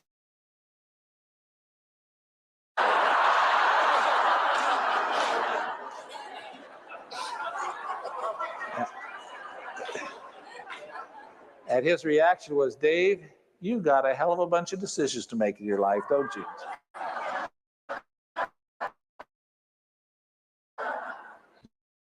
The reason that I believe gold was important was because he understood the importance of the white powder gold or the anatomical gold to life itself.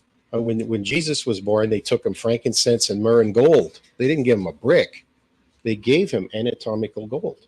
And Mary Magdalene was the daughter Jesus of was the King a of Jordan. monoatomic She was also golden fed the anatomical gold godly because it baby works to Jesus. open our minds. It's a necessary material we need to have to function.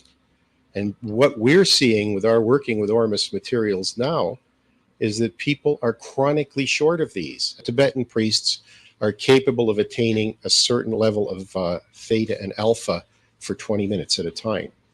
And Hudson found that people that were taking Ormus without any long-term training on meditation were capable of taking the same theta and alpha ranges for 3 to 4 hours.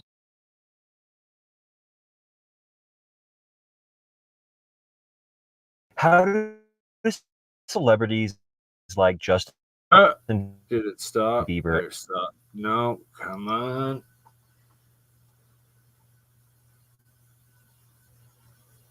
All right. So, how about that David Hudson presentation interview? And give some context. I'm pretty sure that was the last interview he ever did in America.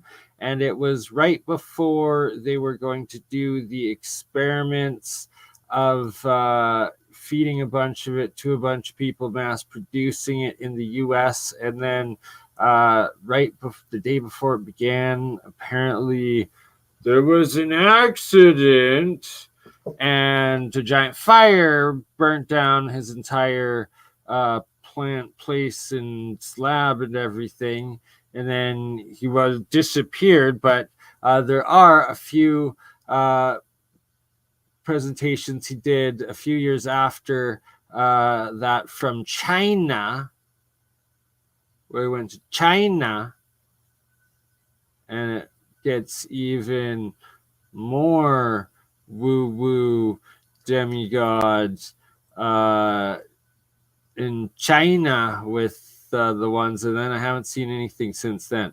But there's more. There's a lot more. We're at 2 hours in. I would love to end it here so I could get the AI clips, but I don't know. Should we keep going? Any super chats out there? Got a bag for some donos on the PayPal, maybe? Maybe keep it going for another couple hours so I don't have to stop it and get easy AI to make a bunch of clips and shorts and, go on. But an alchemist's work is never done, so we'll let you decide. In the meantime, we'll listen to a little bit of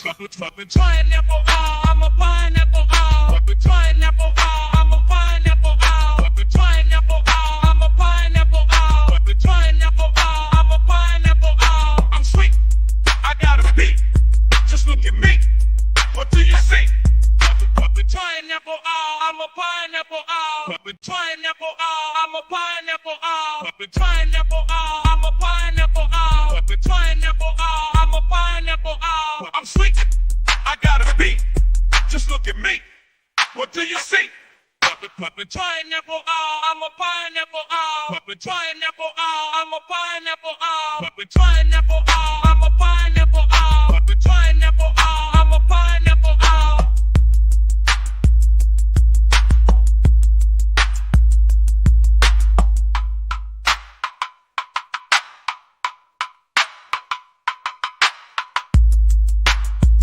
You crazy mother. Yeah. It's just Bernie. Hey, Bernie, just like last week, huh? Weekend at Bernie's.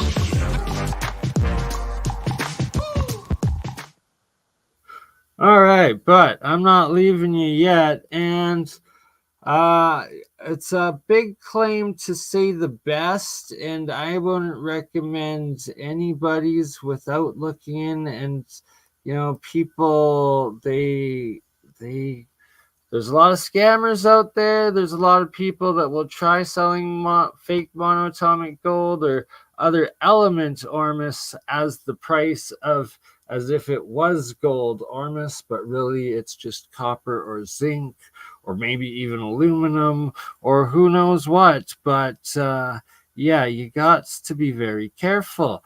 And to claim that it is the absolute best and the only way to know yourself it is the absolute best is to become an adept alchemist yourself and make it yourself. And well, I am so I don't know about that product right there, but I'm gonna tell you right here, you're looking at the absolute best you can do.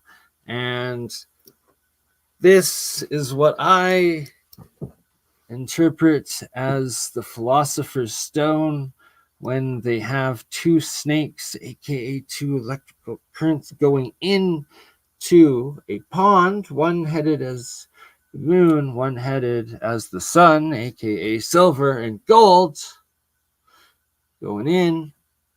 So this reaction right here, philosopher's stone, making monoatomic gold, colloidal gold, ionic gold, and the exact same of ionic silver, monoatomic silver, and all in that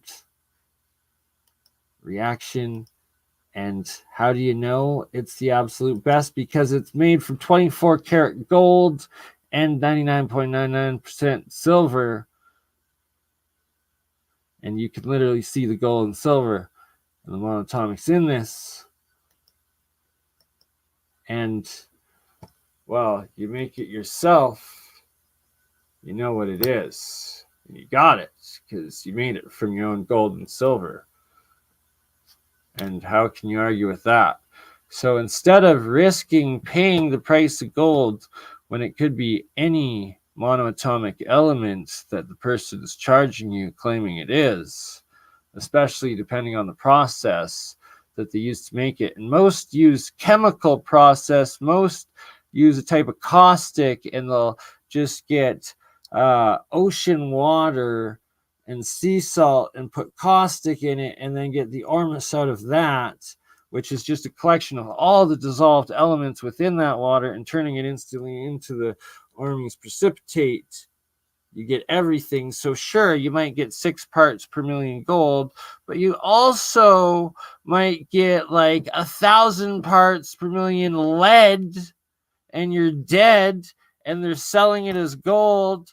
But no, it's just a mixture of all the elements in the seawater, and lots of seawater that people get is freaking polluted from where they're collecting it, and then you're amplifying all those toxins, and they're scamming you, selling it to you as the price of gold.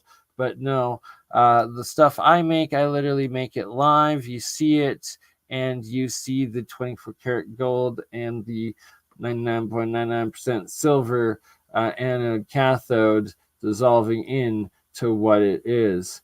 Okay, well, maybe it's not. Okay, well, that's the closest I get, but yes.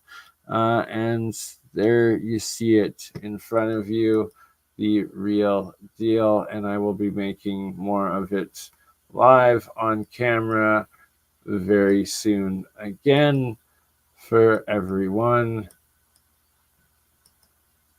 Oh, and here, oops, you can see the ormus, also the monoatomic silver, and then on this side monoatomic gold collecting and floating on top, right? Anti-gravitic, it's above, it's so light.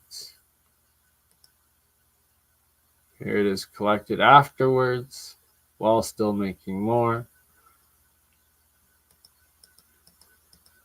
And that, my friends and pupils, is the process of how to make it. That's silver. Go 10-gram gold bar right there. And, well, that's how she looked when she happened. Now, back to what we have to finish, Lawrence Gardner, we shall continue. Material, the light of life, because it resonates with DNA on the same frequency. The light of life. It's a light wave. We find lots of references to muff coats. This relief here, this picture, this drawing was actually done by the Russian scholar Immanuel Velikovsky. And he drew this up simply to give us an image of this relief at Karnak, at the Temple of Karnak. This shows the treasures of the Pharaoh Thutmose, the third. Mufkut in Egyptian law was always portrayed as a cone shape. Now these things sit there in the gold section. And it says underneath, these are gold, but we call them bread. 1450 BC, roughly, Thutmose founded at this temple at Karnak a college, an institute at the temple of scholarly, priestly types who were called the Great White Brotherhood. The Alexandrians. Shout out to Gandalf, my fellow adept white wizard of the monoatomic powder power and the white wizards. Wrote of them and said they were called the Great White Brotherhood because they were absolutely obsessed with a mysterious white powder. With this, and they made some interesting comments. They said that they call it the Paradise Stone. Was the Great White Brotherhood mistakenly or intentionally misrepresented as the Ku Klux Klan, or transmorphed into this racist frickin' extermination genocidal bullshit and distorted from the original White Brotherhood that was, nothing to do with skin color and only to do with making monoatomic white powder? I think so. And it has unique qualities in as much as that it can weigh far more than its own original quantity of gold. But even a feather can tip the scales against it. So it can be a lot heavier than the gold it came from, or it can be lighter than a feather. This stuff has the ability to change its weight very, very dramatically. It's always in the old text associated with light, with enlightenment, with illumination of some sort. It's a light illumination that seems to have to do with the acquisition of knowledge and wisdom, that sort of illumination and enlightenment. They're activating bits of our system now with this material that never seemed to have any purpose before. Why do we only use a fraction of our brain power? Why don't we use the rest? Well, it's there to be used if we knew what to do with it. We need the trigger. We need the unlocking device. These materials are it. They're what was used to feed the car, the light body, to give anti-aging, to restore the youth, to take the pharaohs into the afterlife or whatever. There's an institute in Switzerland called the Alpha Learning Institute. The chief research director there is a fellow called Sean Adam. Sean Adam for 10 years has been the world's memory and speed reading champion. He can read a 300 book in 24 minutes. He reads at a speed of 3,850 words a minute. Not only can he do all of that, he remembers it all, and he can be tested on anything. He's also got his joint holder of the 6th highest IQ ever recorded. So this guy has been running with others this research institute for the longest time, which is linked up to government and corporate institutions, and they specialize in learning difficulties, in behavioral patterns and behavioral difficulties, anything that might be linked to behavioral science, along to finding cures for dyslexia, ADHD, learning deficiencies, things of that sort. And they're the primary institute in the world for fronting these things. Well, from October 2002 until January 2003, as a little 3 to 4 month period there, they decided to test monatomic elements.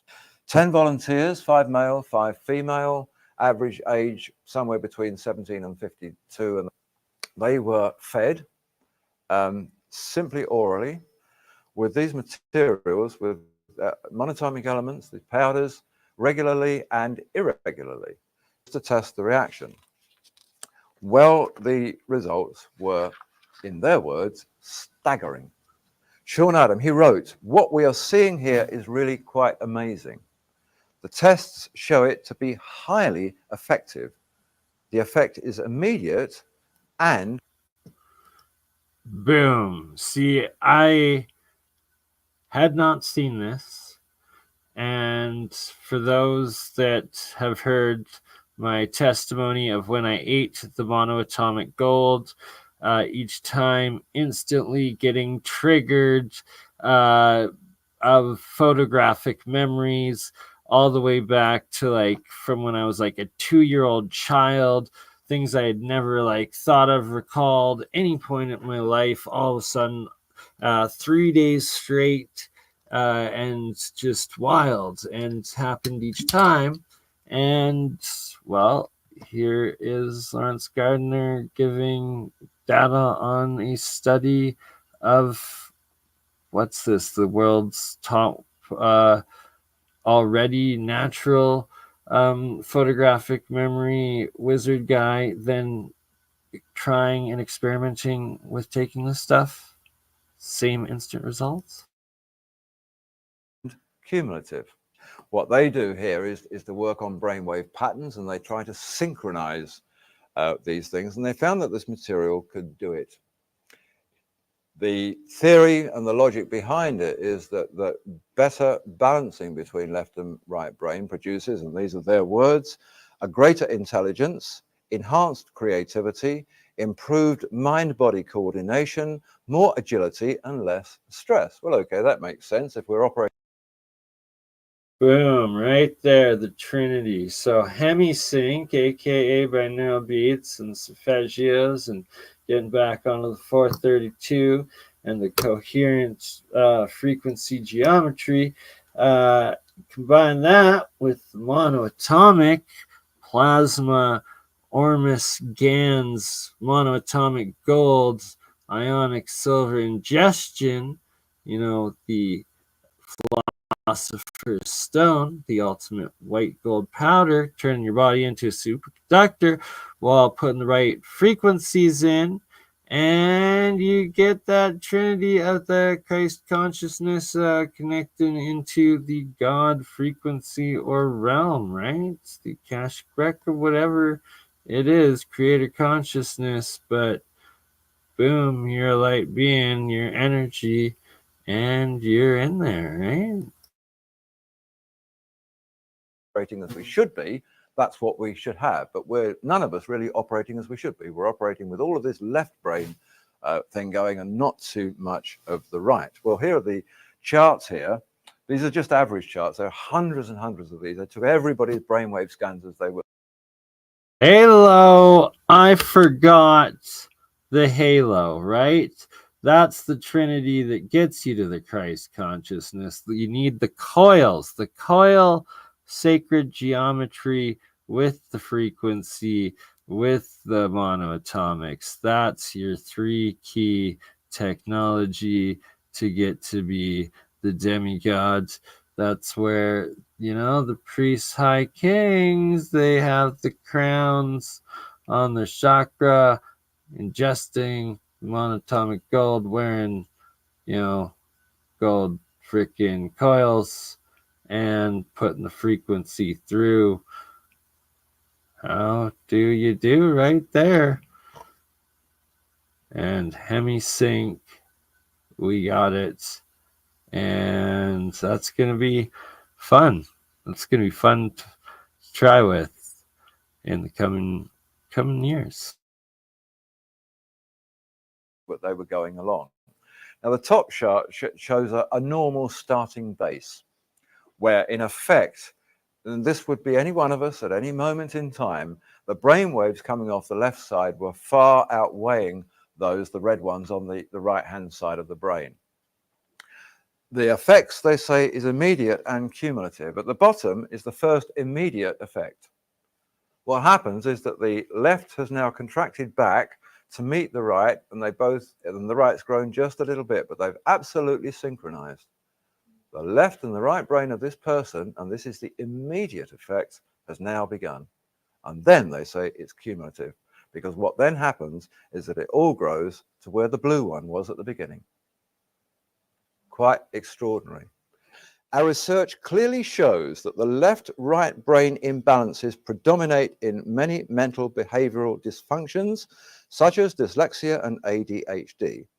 It is our professional opinion that the MonoAtomic products would be of tremendous benefit in any of these conditions.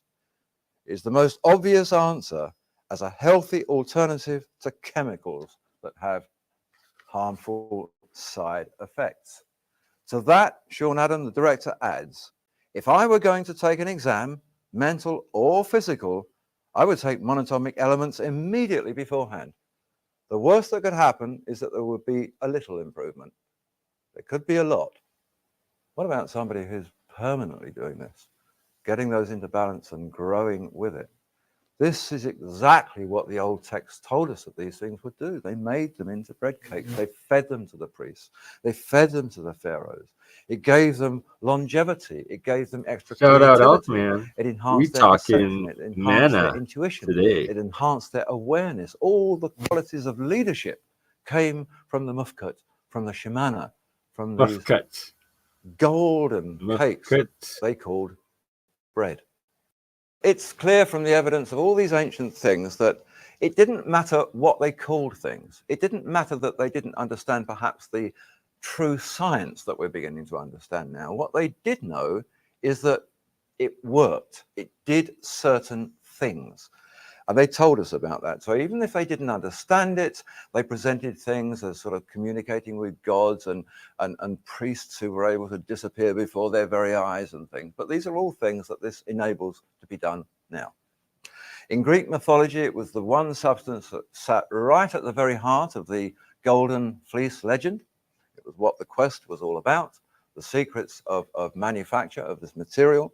It's linked up with the Ark of the Covenant, that famous golden coffer that Moses had built at the mountain in Sinai and took to Jerusalem, where the temple was constructed to house it. So this most valuable artifact, the Ark of the Covenant, was entirely tied up with this science in some way, as we shall see.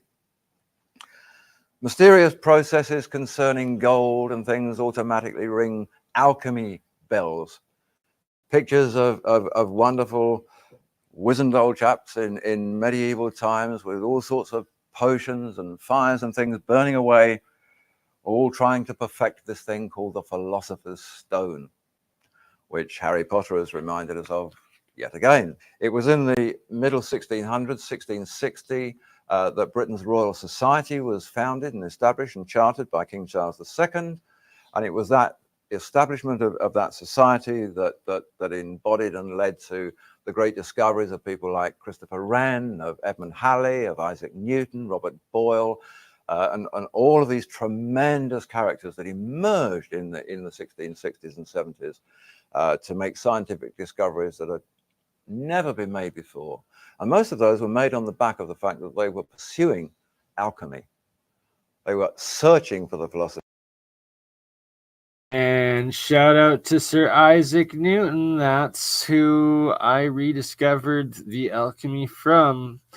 The white monatomic state, the blue oxidized state, the red hydride state, the yellow sulfuric state, the pink crystalline state, and transmutation of metal elements. Yep. Isaac Newton, so much.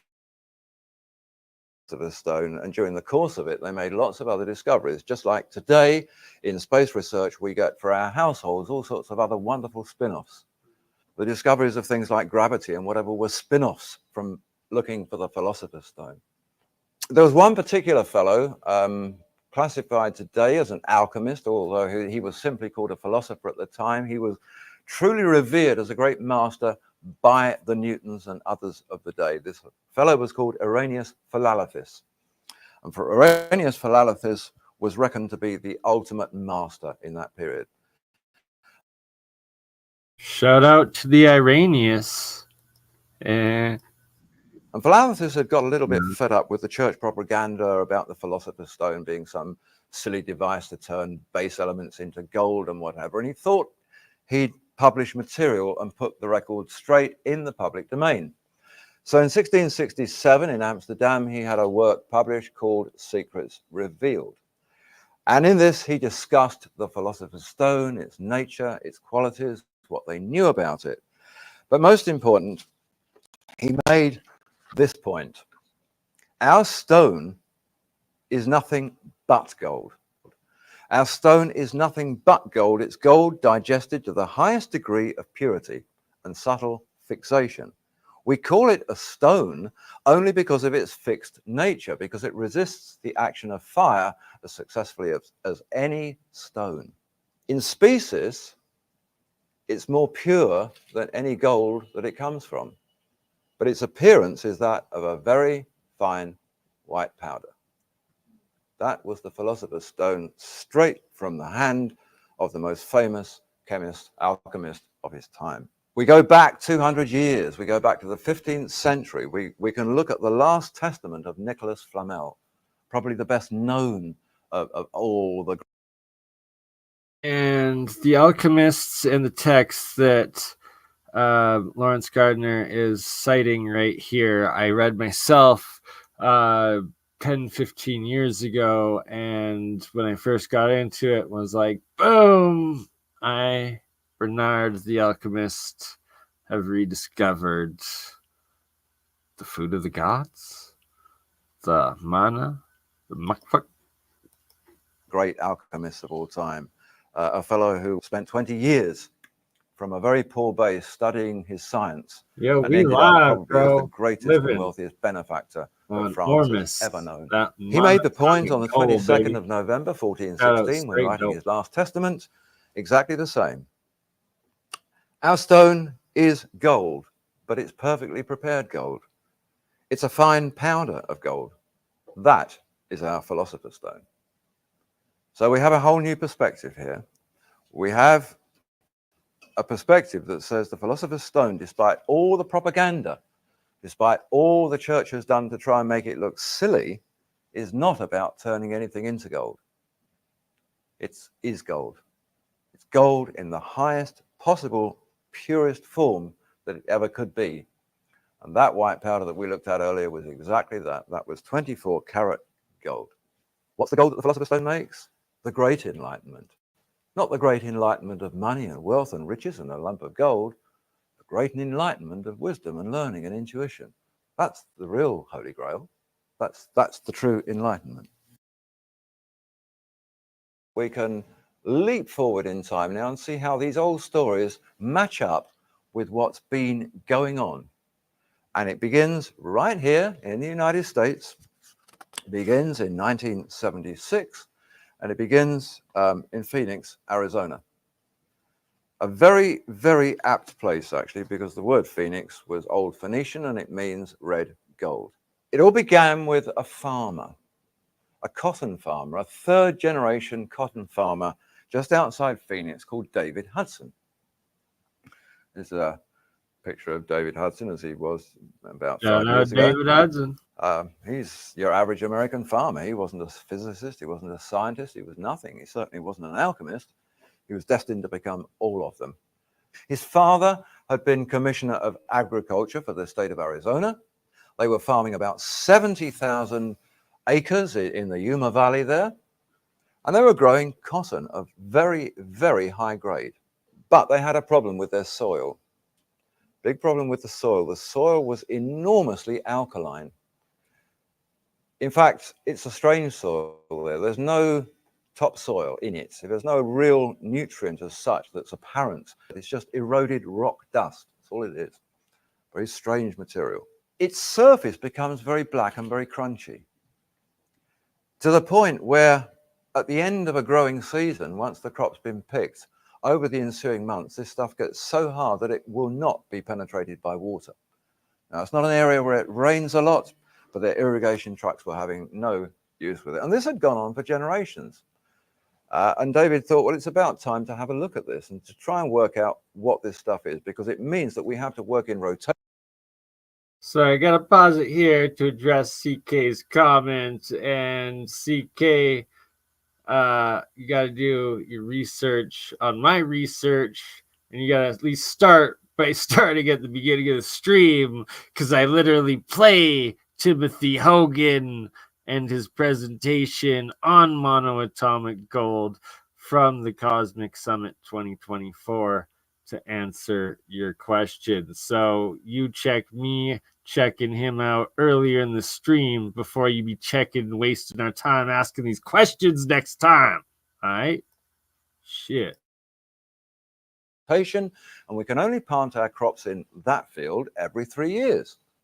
What they did to start with was that they take this substance, and they could see that it was a combination substance, some of which was just nasty black stuff, but within it there were these white elements that really seemed to show up within it, and they wanted to know what they were, because this seemed to be the thing that was the problem. So they took it into the lab, they cleaned it all up, they actually got this stuff out of the black material into a precipitate, and what they then had to do was to dry that out so that they could test it. Well, the strangest thing was happening. They decided the best way to dry it was simply to take the filter papers and put them out in the sunshine, just to put them outside. The moment they did that, it exploded. Now, it hadn't been that the farmland had been exploding, but the moment they separated this material and put it in the sun, something about the heat or the light exploded it. And it was explained as if it was like a flash of 40 or 50,000 flashbulbs all going off at once. Not only that, it disappeared. They thought, well, that's really strange. You know, is this an implosion or an explosion? What's going on here? It's like a great blast of this light. So they took an unsharpened pencil and just stood it on end in the sample, in the filter paper. Just stood it there. Bang, white light, it's gone. The pencil's still there. Hasn't blown over. It's not been affected by this. There's no blast. So they said, okay, this needs cleverer testing than we've got. So up they go to Cornell University. Now at Cornell at that time, they said that they got this amazing new equipment, and this equipment could test anything that you'd got down to 3 to 5 parts per billion. So they put it on their machines, and they came back and they said, it's iron and silica and aluminum. They said, well, it can't be. None of those things disappear in a blaze of white light. No, I mean, none of them have these properties. There must be more to it than that. So they tested them again, and they discovered that actually the reading that they were getting was just a little impurity at the front level. It was reaching the boiling point of these particular substances. And once they got rid of them, and they were less than 1% of the whole, once they got rid of them and tested 99% plus of the sample, they said, we can tell you exactly what you've got. Pure nothing. You have nothing that our machine will read. It will not acknowledge that there's anything on there being tested. It's nothing. So they said, okay, we'll try arc emission spectroscopy. Very, very simple process. 2 electrodes. The bottom one has a cup in it. You place your sample in the bottom cup. You bring the other one down and you strike an arc. That arc heats up and ionizes what's in the sample. And one by one, as it reaches the boiling temperatures of each of the constituent elements, it will read them off and tell you what's there. So if, for example, you put a motor car engine in there, its first reading would tell you it was water, because it was reading the cooling system. When the water had all boiled away, it would then tell you it was metal. So that's the way it works. So anyway, they put the stuff in there, and the same thing happened. They said it was iron, silica, and aluminum, and that was it. Nothing was recognizing it. It was not listed. It was totally unknown to science, this strange white material that would disappear from vision. Well, then the Russians came along.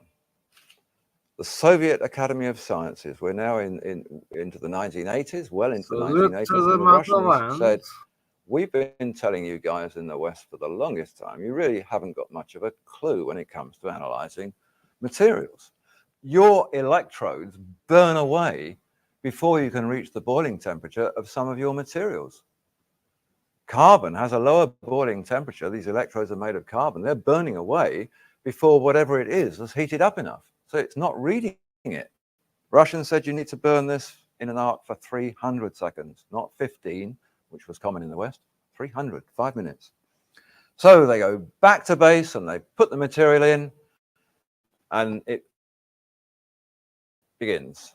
50 seconds silica aluminum. They all expected that and then it's nothing.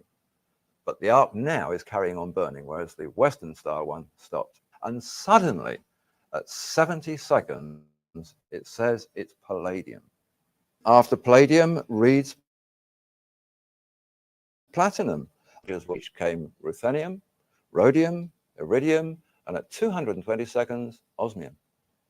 Every one of the platinum group metals was in this substance. It was them. It just wasn't showing up at them as them in a metallic way. And in fact, when they worked out the content of these soil samples, it was discovered that per ounces of substance per ton of soil, they had 7,500 times more platinum in every ton of their soil than they were getting from every ton in the best platinum mine in South Africa. But it wasn't metal. You couldn't make jewelry with it. Suddenly Hudson discovered that General Electric up in Massachusetts were looking at a new sort of fuel cell technology. And he said, look, I've got this stuff here, and it says in your literature that you're using rhodium and iridium and these platinum group metals for fuel cells. Your reports say that you're experiencing very strange phenomenon. You're experiencing blazing white lights and explosions and disappearing tricks and things. And they said, yeah. And he said, well, I've got some stuff that does that. And they said, yeah, don't worry about the white light explosions. We know all about those. Don't worry about the disappearing tricks. We know all about those. And he said, great, tell me all about them. And they said, no, I mean, we don't understand them. We just know about them. We know that it happens. And that's where we're leaving it. You know, it happens. We don't want to understand it. We want to make fuel cells. Well, David wanted to understand it. It was then decided that since this stuff was going to be proven as a kind of material that could be used in fuel cells, they said you ought to get down to the patent office and lodge a patent on this. You know, you need to lodge it because somebody else could discover it and stop you from working with it. Yeah. So that's what he did. And this, there's a portion in the application where you have to do tests with weights and measures. Open, but well, the funny thing about this material was that they'd noticed that its weight was fluctuating. So he said, well, like when? You know, what stage do we weigh it? They said, well, you're just going to have to keep heating it and cooling it and heating it and cooling it and seeing what the mean weight is. So they got this machine, which is called a thermogravimetric analyzer, and they started doing this weighing. Well, it was actually quite remarkable. They managed to get readings during heating that took it to a weight of less than 0. They managed to get readings during cooling that took it to anything up to 700 times its original weight. Think of the Alexandrian Paradise Stone. These powders will outweigh the original quantity of gold. They can also be lighter than a feather. That was exactly what it was doing. But during the process, there was one particular moment in time where the weight fell very quickly and very dramatically at that moment, and it fell by 44% suddenly. But what they noticed was something really odd, because the less than 0 weight that they were getting didn't make a lot of sense. It was sitting there in a pan in the lab on effectively weighing equipment. The pan itself weighs something. You have to compensate for it before you put the other material in it. But what they discovered was that it was reading all of these 0 weights, below 0, but they thought, well, what about the pan? That should weigh something. So they tipped the material out and put the pan back, and it suddenly weighed more without the material in it than it did when it was in it. This stuff was not only levitating, it was carrying the pan with it. And they learned that this stuff has the power to give levitational qualities to its host. So they carried on and they thought, well, we've got to do these other things for the application. We've got to see if it's conductive. Disclaimer, that was not a drug or spoon of drugs. That was a spoon of monoatomics, which doesn't make sense because you shouldn't put it on metal because then it'll oxidize. And yeah, that's weird. Not endorsing spoons with white powders on it. We'll just say that. That was the next test they had to do. So they put wires and electrodes into it, attached them to a voltmeter, turned on the power, nothing. And then they thought, well, it's got to be a conductor of some sort, because if it's capable of holding energy, you know, how are General Electric doing it? You know, it has to be conductive. Anyway, it turned out that it was a superconductor rather than a conductor. Superconductors are very, very strange animals. They don't need contacts to convey to each other. They convey to each other through resonant frequencies, through lights. The interesting thing is that if you transmit electricity from A to B with a wire, you always get some dispersion. You always lose some energy. With this, you lose nothing. 100% can go from there to there, no contact in between, 100% stays. It works so differently because it doesn't allow voltage potential to exist within itself. Neither does it allow any magnetic field to exist within itself. It's totally null. It doesn't react to North Pole, South Pole. It has its own quality, and its own quality defines all the laws. Here we have a standard magnet. We have North and South Pole. It's the magnet we all use. It will attract metals. And in fact, even if you put above it something that it won't attract, it'll fall down onto it because gravity will just take it there. That superconductor doesn't. Wants nothing to do with it. Won't be attracted by it, won't particularly be repelled by it, but it's just placed there above it and it'll just stay wherever it's put. We know that its anti-gravity properties can be translated to its host. We know that the scale of that doesn't seem to matter. It's macrocosm, microcosm, big, small, has nothing to do with these superconductors. So in as much as that tons of it were discovered at this Egyptian temple, dating back to the 4th dynasty at the time they were building the pyramids. And we know that this stuff was very capable of transferring its weightlessness to the pan in the lab or whatever else one might associate it with. It would be equally as capable of helping them move the most enormous stones to build pyramids, which incidentally the stones themselves contain. You don't even have to get them from outside. Sandstones and limestones contain these elements in a natural form. And it's very interesting to think now that of all of the ways that they thought perhaps these stones were moved, none of them have ever worked in experiment or trial. This does. So they discovered that this stuff would levitate. They discovered it would disappear. They didn't quite know why or where it went to. And they knew that it was important for energy. They knew that if it was a superconductor, it could attract energy, it could store energy, and it could distribute energy. Yeah, fuel cell, that's what we're looking at here. The old stories of the powder and the Ark of the Covenant began to ring bells here about this potential that they had the ability with the use of this material to store and distribute enormous quantities of energy. Light waves, that's what it works through. It's been discovered now, and in fact, just during the last few weeks, it's been discovered that even the particles that we're looking at, which are these monatomic gold clusters, when you get down to their atoms, even the atoms now aren't solid. They are not physical property, they are a gaseous substance. So it's no wonder they will levitate and whatever. You know, there's nothing to them, but cooling will make them heavy. Two superconductors can be linked together. You can trigger one in, down here in LA, and you can decide to send electricity to Chicago. All you have to do is the resonance frequency, the two of them together, just to get them in tune, like a couple of tuning forks or whatever. And you turn it off and you can go away for 100 years and come back and it will still be flowing until you decide to turn off that triggering mechanism. So Hudson got very, very, very excited about all this, and he went along to the Institute for Advanced Studies in Austin, and he met with the director there, a fellow called Hal Puthoff, who many of you might know or know of. And Hal Puthoff is... Say what? David Hudson met with Hal Puthoff. Was unaware of this. Okay, say more. Is famous for his studies of 0-point gravity and vacuum energy, that sort of thing. What Puthoff had established, he'd been working on gravity calculations by the Russian physicist Andrei Sakharov from the 60s, and he'd been working out the mathematics for this, and he'd worked out that matter was capable of resonating in different dimensions that weren't ours.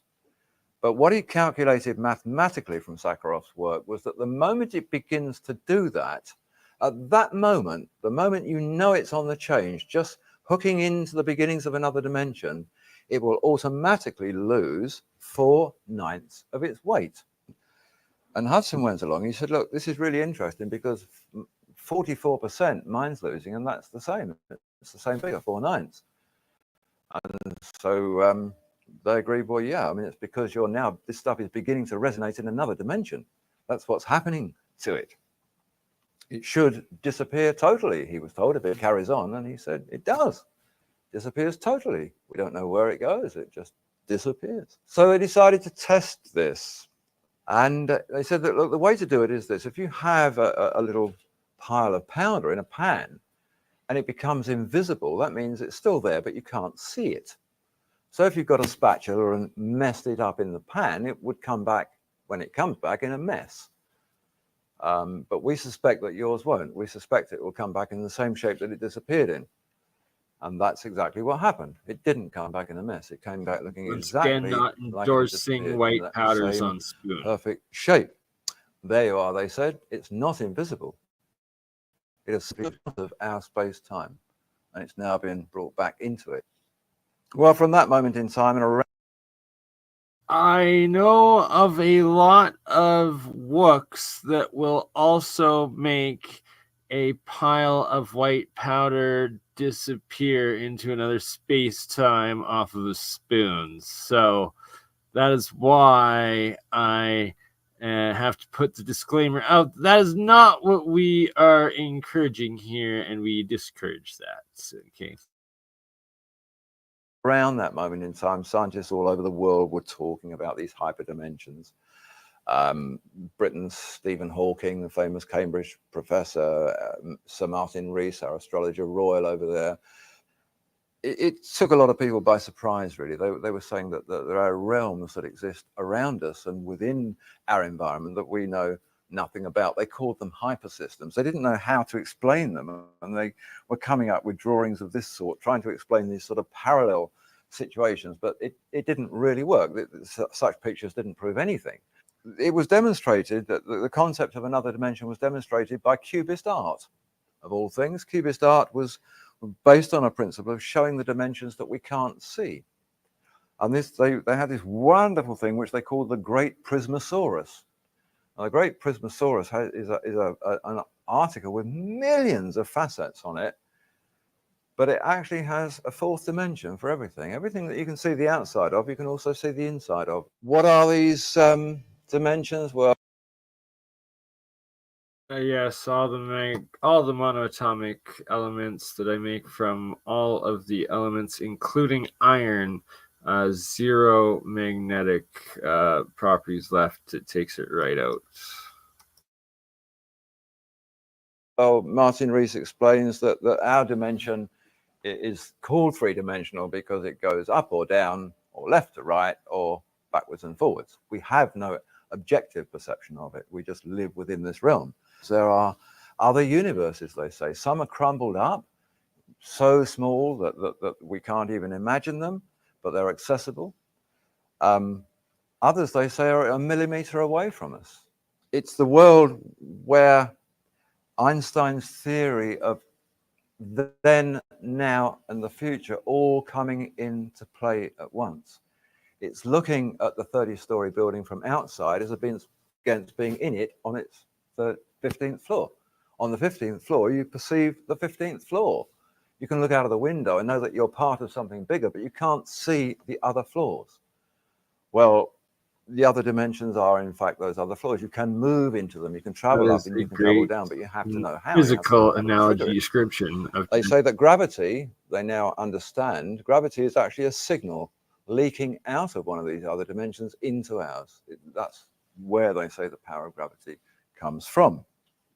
So we're in this bubble, they say. Our whole universe is a bubble wrapped inside other bubbles that are wrapped inside other bubbles. Bubble inside a donut, people like inside NASA a bubble, come on the inside a scene and they donut, say, yeah, inside well, a it would disc, be very inside easy. You know, of we a can move things between scrunchie, dimensions. inside of a We're not trash actually bin, doing it yet, but we know how to do it. inside of a toilet bowl. Because it's really a matter of resonance frequencies. All you have to do is to tune the locations to each other, just like setting up your radio onto a station. You know, when you get it in the right place, the message comes through.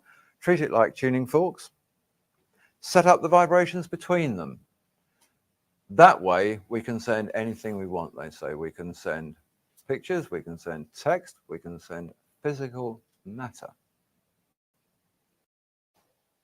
What we've seen over the past 6 or 7 years now is an increasing awareness in the science press of the DNA links with these materials and how important they're becoming.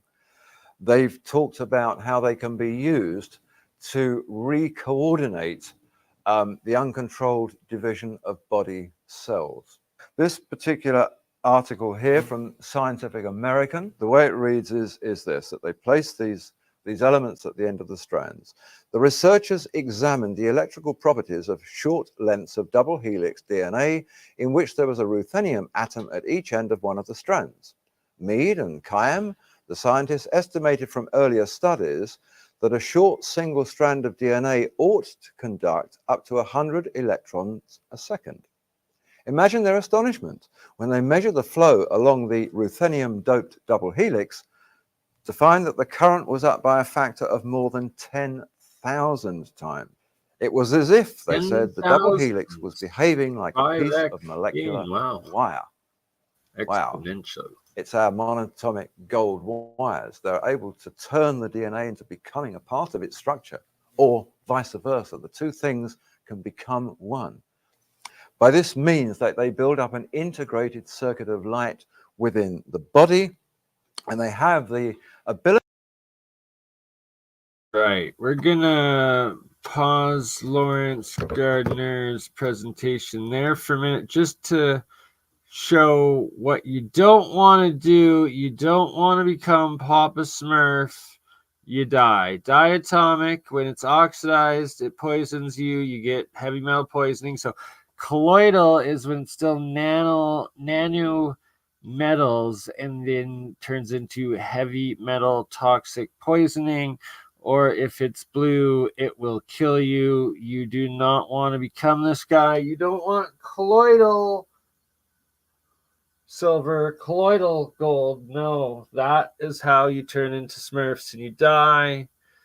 You want monoatomic, thus the brotherhood of the white powder, right?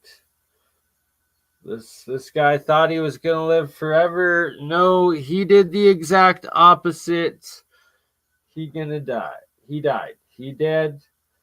He poisoned himself. You don't want to turn blue. It will kill you. Now, what was the next one we were going to play was, yes, David Hudson, more David Hudson's. Well, let's listen to this David Hudson.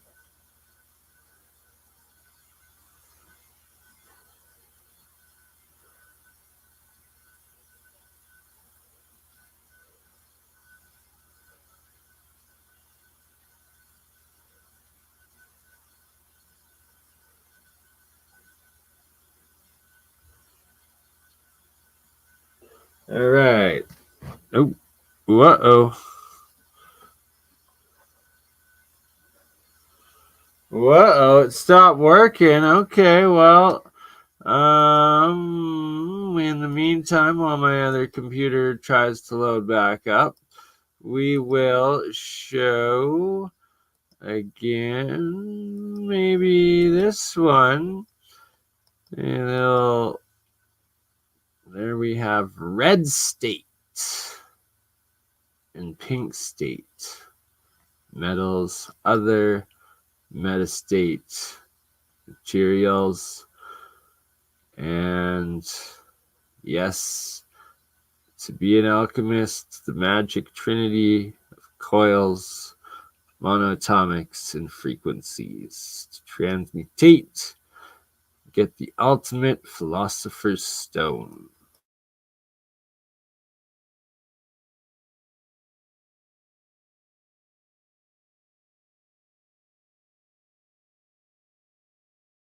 All right, we got the homunculus back, so that's good.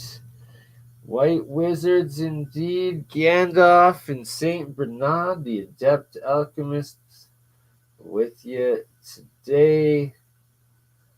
And here we go. David Hudson at the ranch, part 1. Is it play and load? Can we hear it? What's going on? Not loading yet. Why is it struggling? If you do understand this, you are up in the top 1%. You're very, very elevated, the top 1%, which says a lot for your teacher.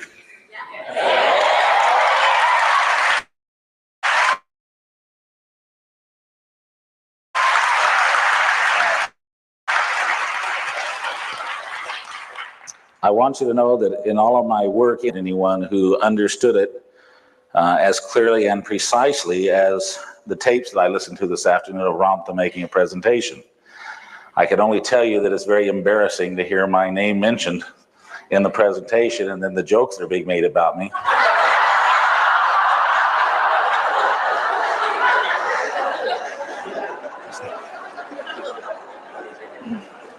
So, I think it's important for the people who don't know how I am that if the ones who've already heard this will bear with me a little bit while I go through a little bit of the background.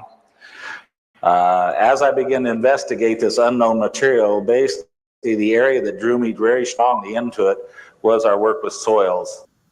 All right. Actually, this is 4 hours. We're not going to get into that today. But it's all in my MonoAtomic research playlist. So we will do it another day, that I promise all of everyone. But where's the newer one that we were going to play? Come on. Come on, playlist. Why are you hiding on me?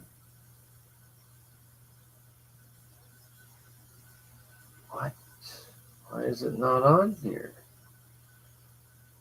I was listening to it earlier. Did they hide it? What the bloody heck?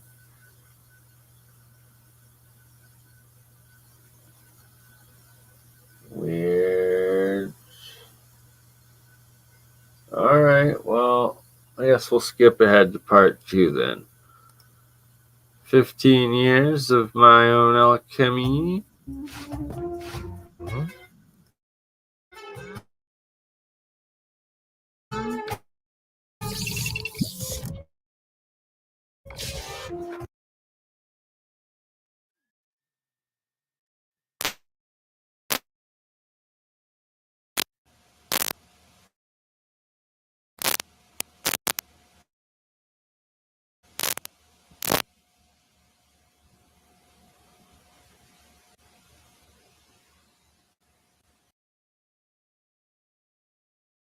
It is a frequency so far beyond anything we can imagine, we'll never produce it.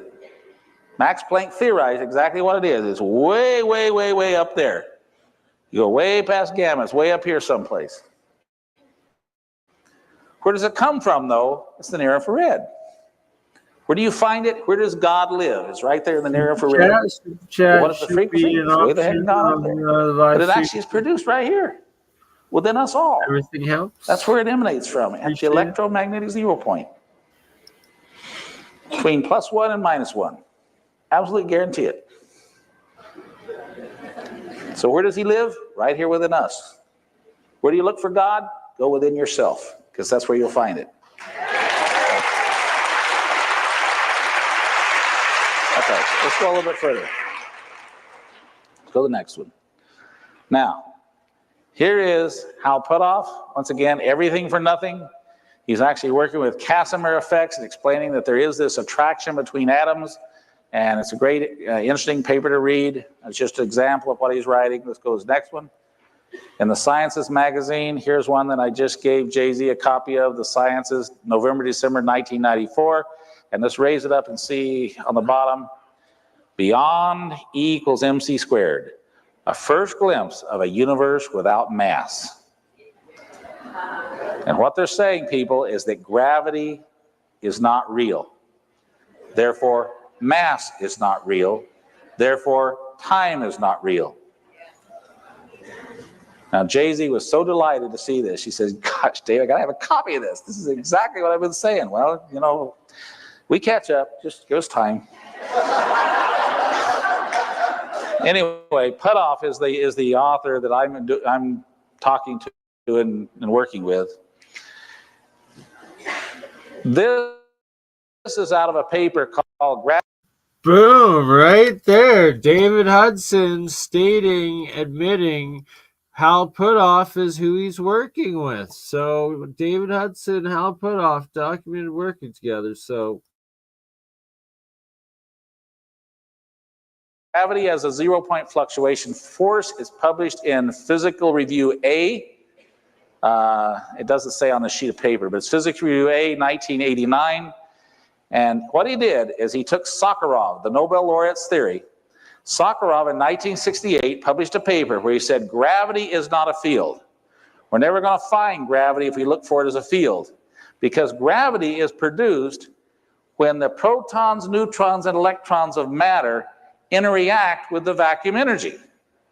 It's this bathing and swimming they're doing all the time with this vacuum energy, that interaction is what produces what we call gravity.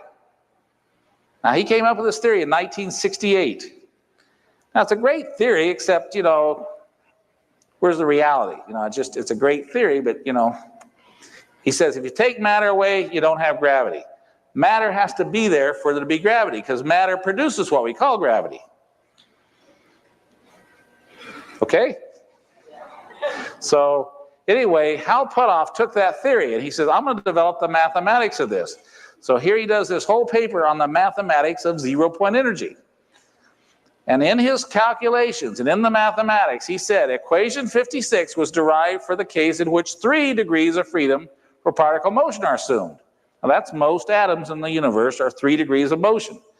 But for the 2-dimensional jitterbug motion assumed in our case with the number of dimensions equal to 2, geometric considerations require that the gravitational attraction be reduced by a factor of n divided by 3 squared, or 4/9.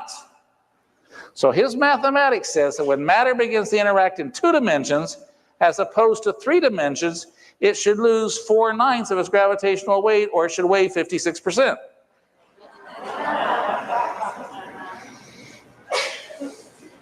Which is exactly what our stuff did. So I said, hey, this is really nifty. This is the way physics is supposed to work, people. You're supposed to write out a theory and then prove it experimentally. That's the way it's supposed to work. Unfortunately, it never works that way. What we do is we see something we can't explain, then we write physics to explain it. But in this case, they actually did it right. They actually theorized this, and our stuff actually weighs the 5/9. When it goes snow white, it loses 4/9 of its gravitational attraction. Now, this is really important because these are the spirit atoms. These are the atoms that are in your body that flow the light of life. These are the atoms that are 5/9 here and 4/9 in the 5th dimension, where all of us are connected. So the obvious question is, where does the 4/9 go? It's in the 5th dimension. Who's laughing at that? You think that's funny? You know, it's real simple. You got 5 nines here. Where's the 4 nines? What's in the 5th dimension? So your 5 nines here and your 4 nines gone. Or if you like it better, let's just say your 4 nines with God. Does that make you feel more comfortable? Your 4 nines with God, where all of us are with him in that same place. Okay? So if you think about somebody over there, there is a connection of 4 nines of you, your spirit, with them. Right? Okay. So there's the physical connection with people through the 5th dimension. Now let's go a little further with what Hal showed me when I was down there. What Hal showed him. This is out of Classical Quantum Gravity, Volume 11, 1994. The warp drive, hyperfast travel within general relativity. It is now shown within the framework of general relativity and without the introduction of wormholes, it is possible to modify a space-time in a way that allows a spaceship to travel with an arbitrarily large speed by a purely local expansion of space-time behind the spaceship and an opposite contraction in front of it. Motion faster than the speed of light as seen by observers outside the disturbed region is possible. The resulting distortion is reminiscent of a warp drive of science fiction. However, just as happens with wormholes, exotic matter will be needed in order to generate a distortion of space-time like the ones discussed here. So what we got to get is exotic matter. What's exotic matter? Matter that has less than its true gravitational attraction. So he shows me, he says, Dave, look here. He said, here is space-time. It can be depicted graphically. And he says, when you lose gravitational attraction, it's gravity that determines your space-time. So literally, when you lose 4 ninths of your gravitational attraction, you're actually bending space-time. You know, I never thought about that. You're right. You're bending space-time. And he says, well, Dave, even better yet, he says, what we really need is a material that has no gravitational attraction at all. A material that weighs less than nothing. Exotic matter. Pure and simple. Less than nothing. And I said, well, look at my graphs, look at my charts. And I showed him the graphs I showed you guys. And he looked at me and he says, Dave, when it weighs less than nothing, you shouldn't be able to see it. I said, that's right, that's right. He says, you know why you can't see it? It's no longer in these 3 dimensions. It has withdrawn all into the 5th dimension.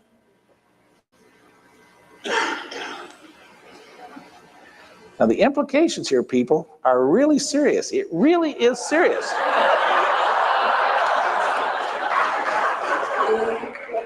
Let's go to the next one. I know, you already know about this. Yeah, here is Putoff's. He's actually commenting on this article about Miguel Albuquerque. He's talking about his paper. He's talking about the theory. Let's go to his summary, the very last page here, the next one. It actually says, therefore, the proper conclusion to be drawn by consideration of engineered metric vacuum energy effects is that with sufficient technological means as to appear magic at present, or to use Arthur C. Clarke's phrase characterizing a highly advanced technological civilization, travel at speeds exceeding the conventional velocity of light could occur without the violation of fundamental physical laws. And we might add, this could in principle be done without recourse to concepts as extreme as wormhole transversal. However, clearly exotic matter field states, e.g. macroscopic Casimir-like negative energy density vacuum states, which is exactly what I showed you, less than no gravitational attraction. As a result, the possibility of reduced time interstellar travel, either by advanced extraterrestrial civilizations at present or ourselves in the future, is not, as naive consideration might hold, fundamentally constrained by physical principles.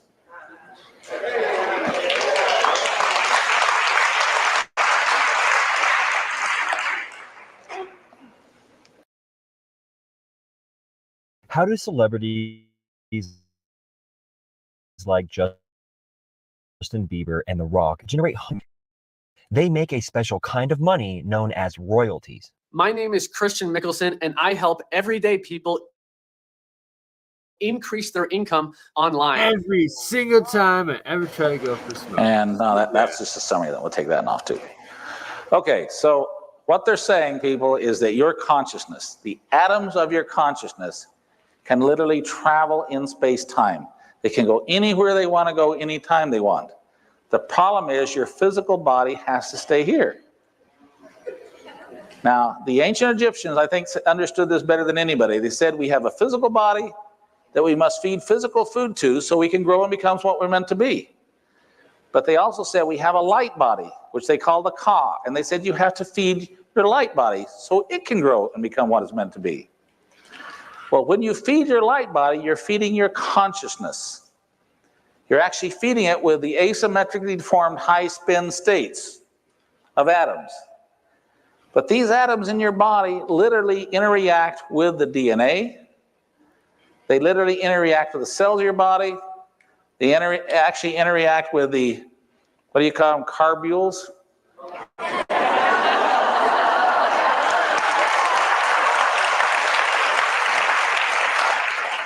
And when you understand that when they are sufficient density in your body, so that quantum coherence occurs, that literally everything begins to act as one. And they are capable of totally bending space-time. Totally bending space-time, where even your material body disappears.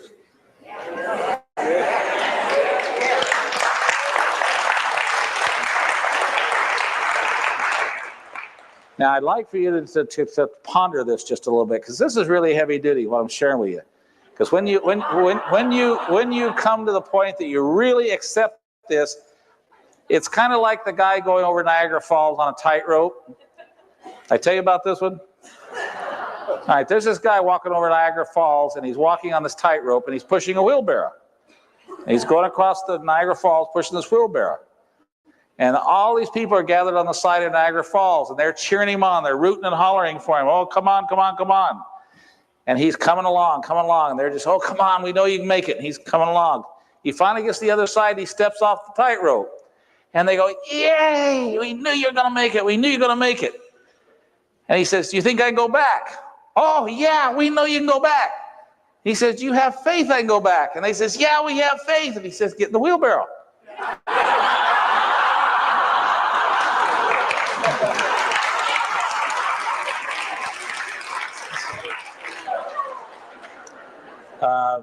There's just, you need to see how I learned about this information and how I came to be interested in it.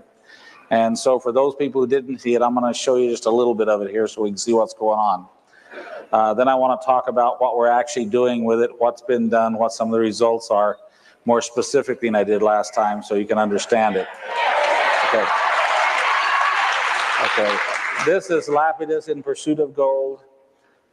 Just take it off, go to the next one. This is just the introduction.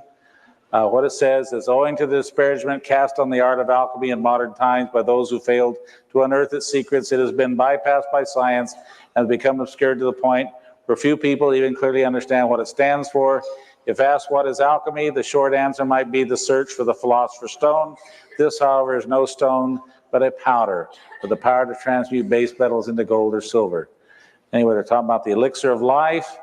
Of course, it gets into, all the aspects of it and everything. But, I was really surprised to find out that the stone was, in fact, not a stone. This is, as you recall, I presented to you last time, this is from the Egyptian Book of the Dead. This is the oldest Book of the Dead and the Papyrus of Ani. It's actually by Budge. And what this is about, you have to understand that in Old Kingdom Egypt, only the Pharaoh and the high priest were allowed access to this information. This was considered sacred information. This was information that wasn't shared with the general public. In Old Kingdom Egypt, they believed that you had a light body, they believed you had a physical body. And they believed you had to feed your physical body, but you also had to feed your light body. And what they said you fed your light body with is the Shefa food, which was actually the food of the light body. Now, for a long time, people have studied this and said, well, what is the Shefa food? What were they talking about the Shefa food? And so, you know, when I got this book, I began to read it, and I said, you know, this is talking about, in Old Kingdom Egypt, they believed that the Pharaoh never died. They believed that the Pharaoh ascended the stairway to heaven, or Jacob's ladder, that actually he never died, he ascended to heaven. And so the Pharaoh and the high priest never died. And do you know that they've never found the body of a high priest or a Pharaoh in Old Kingdom Egypt? They've never ever found the body of one of them. They found these edifices that they built, these structures in commemorating their rule, but they never found the body of a high priest or a Pharaoh, because according to their text, they didn't die. They ascended the stairway to heaven. And actually, if you get to reading what it says that they were told to travel to the east, across the Sea of Reeds, across the desert, over the mountains, across the desert, until they came to the island where the man who survived the flood lived. And that's where they ascended the stairway to heaven. Now, if you read over in the Tigris-Euphrates Valley, when you get to reading about what they thought and what they were teaching, you find out about this fellow called Gilgamesh. And Gilgamesh was one of the first mortal kings that lived here on earth, and he was after the elixir of life. And he wanted to know how to find it. They told him to travel to the land where the sun rises. Well, you assume that's also the east, but in fact, it's Arabia, the land of the rising sun. And so he traveled down the river into the ocean and to the island where the man who survived the flood lived after the elixir. Wow. So right there, after the flood, the man that survived the flood, could that have been Noah or a giant? Either way, they had the secret of the gods, the food of the gods, the elixir of life. And this is Gilgamesh seeking out monoatomic gold. Place. It's the island of Bahrain. And it's actually the island of Bahrain has been excavated in recent years by researchers, and they have found that at the island of Bahrain, they have actually found the foundations and the ruins of this city called Dilmun, which is actually where Gilgamesh was told to travel, to the land of Dilmun or Tilman, either way. And this is where you got the key to immortality, where Noah, as we know him, actually lived. Anyway, they've actually found the city. It did exist. And when they dug up the seals from that city, they found that the seal was the tree of life. That was one of the most important seals they had on their rings. Anyway, 2500 BC, mind you, this is not recent. This isn't New Age. This is 2500 BC. They're talking about the Pharaoh actually and what he goes through as he dies. And it keeps asking this question, what then is it? Goes a little further and it says, which it produces the Shefa food of the gods behind the shrine. And it goes on further. It says, "O ye gods who are in the present, grant me your two arms. I shall come into existence among you." And then it asks the question, what then is it? The drops of blood it is that comes forth from the phallus of Ra. Well, in Egypt, they talked about the god Ra, the light god, actually circumcised himself. And then the blood from his penis mixed with the semen from his penis. And the semen, in fact, was the spirit, and the blood was the physical body. That's the combination of the two. Anyway, I strongly recommend that you get a copy of this book. It's in paperback. And just go through it and highlight every time it asks this question, what then is it? It talks about the fighting between the good and the bad, and then it asks the question, what then is it?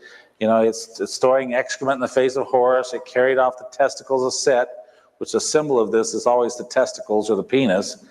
And then it says who raises up the hair at the time of the storm in the sky, and then asks the question, what then is it? It is the right eye of Ra, and it's raging against it hereafter. Thoth raises up the hair on the third eye, and he brings us into the eye, living, healthy, and sound without defect. It's a perfecting. And then it asks the question down here once again, what then is it? Let's go to the next.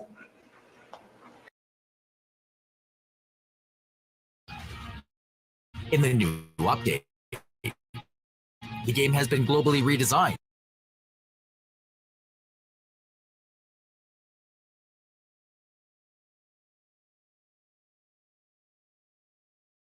What then is it? It's the complete works of Josephus, and we'll just take that and as a reference and go to the next one. This is talking about the manna, all the references to the manna, how much was taken, what does it mean, and it says, now the Hebrews call this food manna, for the particle man in our language is the asking of a question. What is it? So the word manna literally means in Hebrew a question. What is it?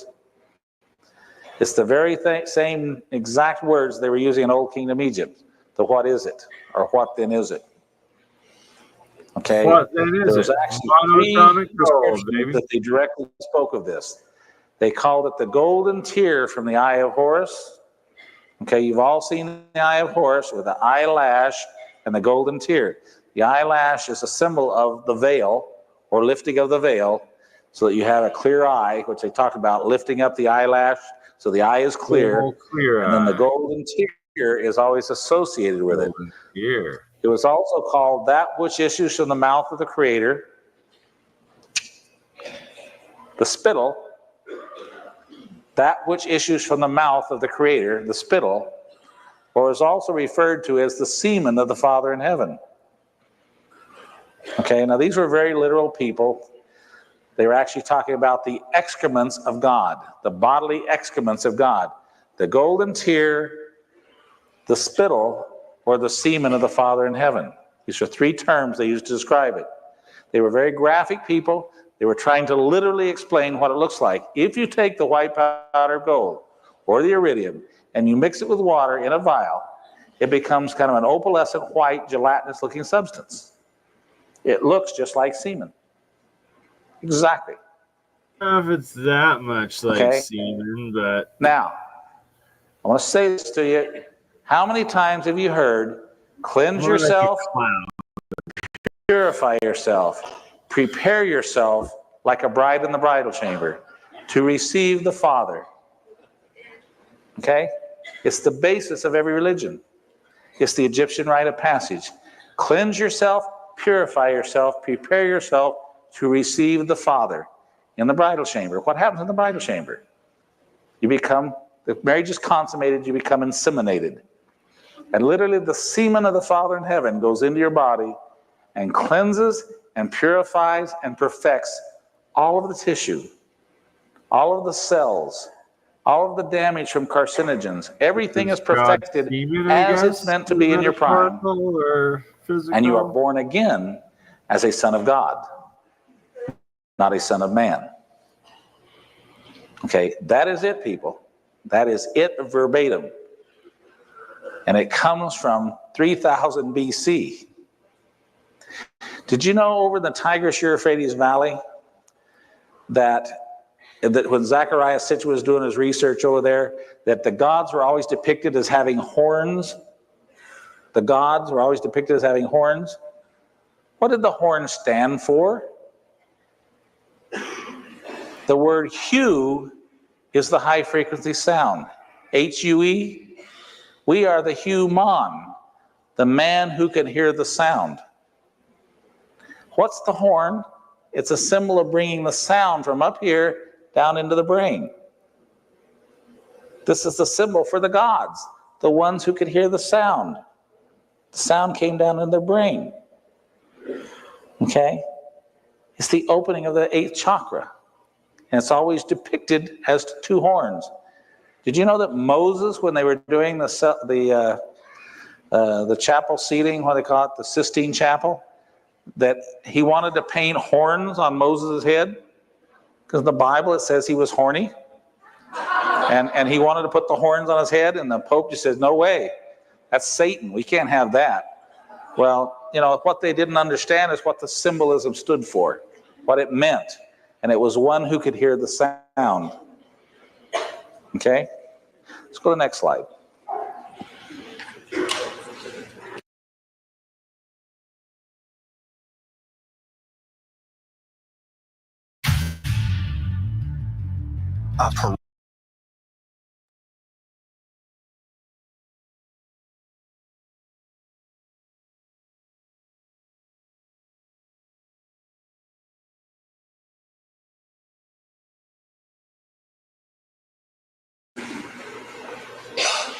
Now this is from Ages in Chaos by Immanuel Velikovsky. It says the showbread was obviously not of flour, but of silver or gold. In the book of Exodus, it is said that the showbread was made by Bezaleel, who was a goldsmith. Showbread is pictured on the bas relief of Karnak in the form of a cone, and it bears the explanation, white bread. Okay, so let's see what the Temple of Karnak shows. Now this is the plunder that supposedly came from the Temple of Solomon. Right here is the symbol for gold. Right here's the symbol for gold. Right here's a symbol for gold. Here's a symbol for gold. Here's a symbol for gold. These things that look like spiders here Oh, there you go. are the Egyptian symbol for gold. Okay, this one, this one, this one. Anyway, all of your golden items are listed on this first because they're the more valuable. Now, this thing right here is called the white bread or the showbread. And they call it the white bread or the showbread. And they claim that this was made by Bezaleel the goldsmith. All right, it's the bread of the presence of God. It actually wasn't called showbread. It was the bread of the presence of God. Well, I just showed you where in Egypt they said, I shall come into your presence. You know, it was the bread of the presence of the gods that you took. It was the bread that allowed you to hear and see the gods. Okay, let's go to the next slide.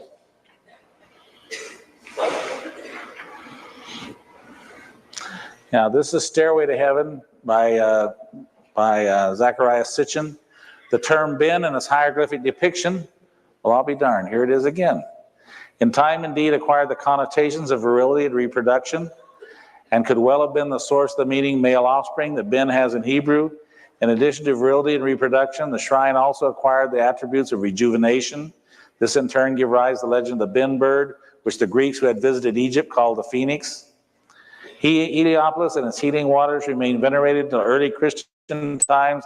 Local traditions claim that when Joseph and Mary escaped to Egypt with the child Jesus, they rested by the shrine's well. Kind of tying them together with this.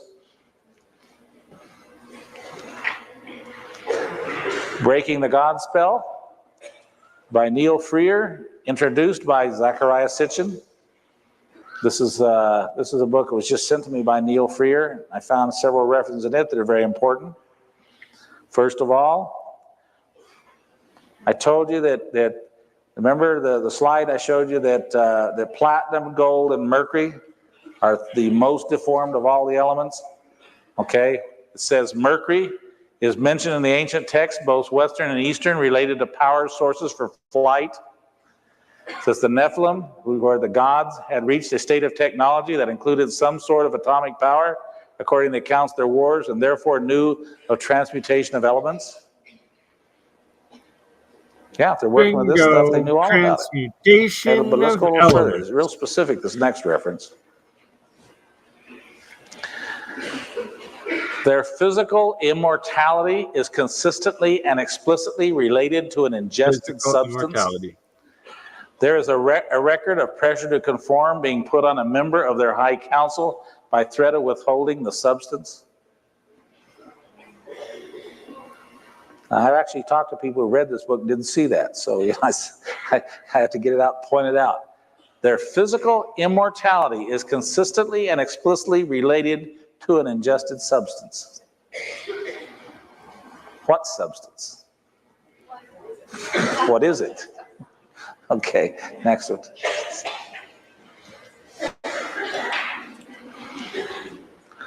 Okay, the animal is not adored but revered as the incarnation of a specific function of which it is a symbol. Thus, Anubis as a black jackal is portrayed lying on a closed treasure chest under the title of guardian of the secret. Treated as netter, however, the Anubis is simply depicted as a jackal's head on a human body because the function characterizing the jackal is the netter of digestion, an essential function of life. Okay, here's the picture. The jackal, Anubis as Apawat, the opener of the waves, lying on the chest as guardian of the secret. The king offers him white bread, that is white nourishment. Everybody see that? You know, picture's worth 1,000 words. If the Anubis is the digestive system, the king is offering the the Shefa food, if you will, or the what is it, to the Anubis or the digestive system. Now, you know, that's so clear. It's so obvious what that's saying once you know what that thing is. Now, what is that? It just happens to be, if you measure the base of it and you measure the height of it, it's 2.6 high by 1 bottom, or 2.6 to 1 deformation. How did they know that? Anyway, let's go next one.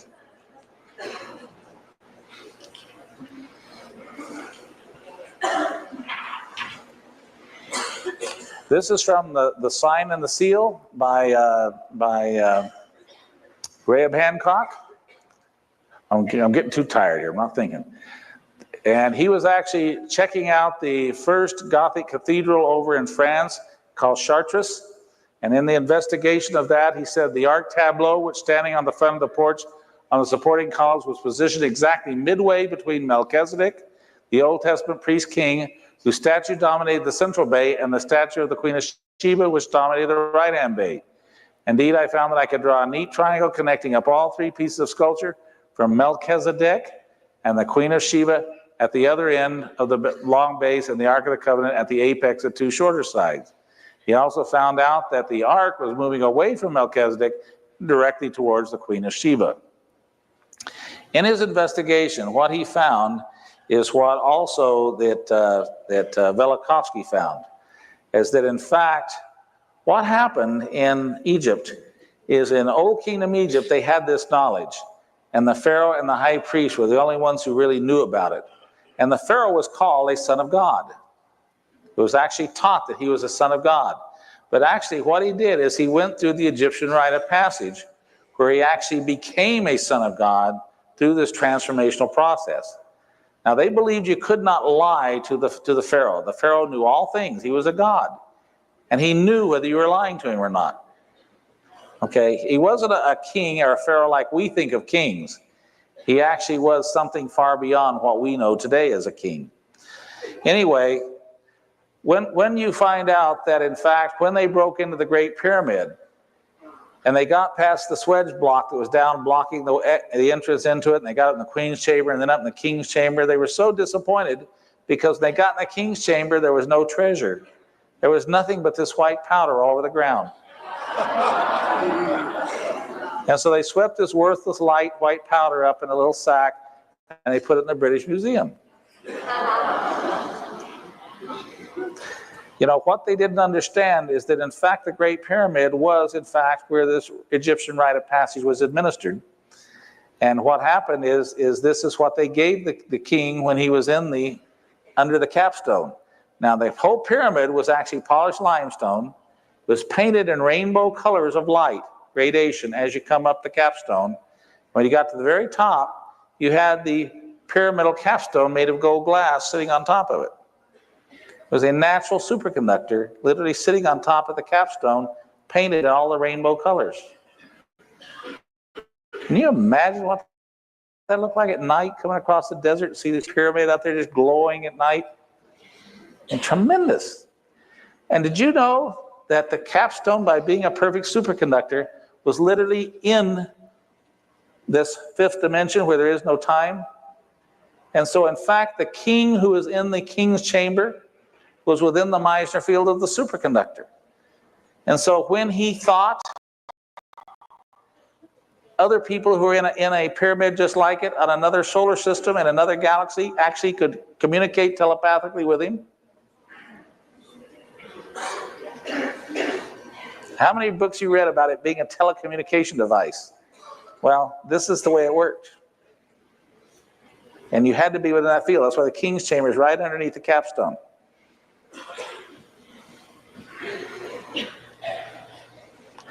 Okay, let's go to the next slide.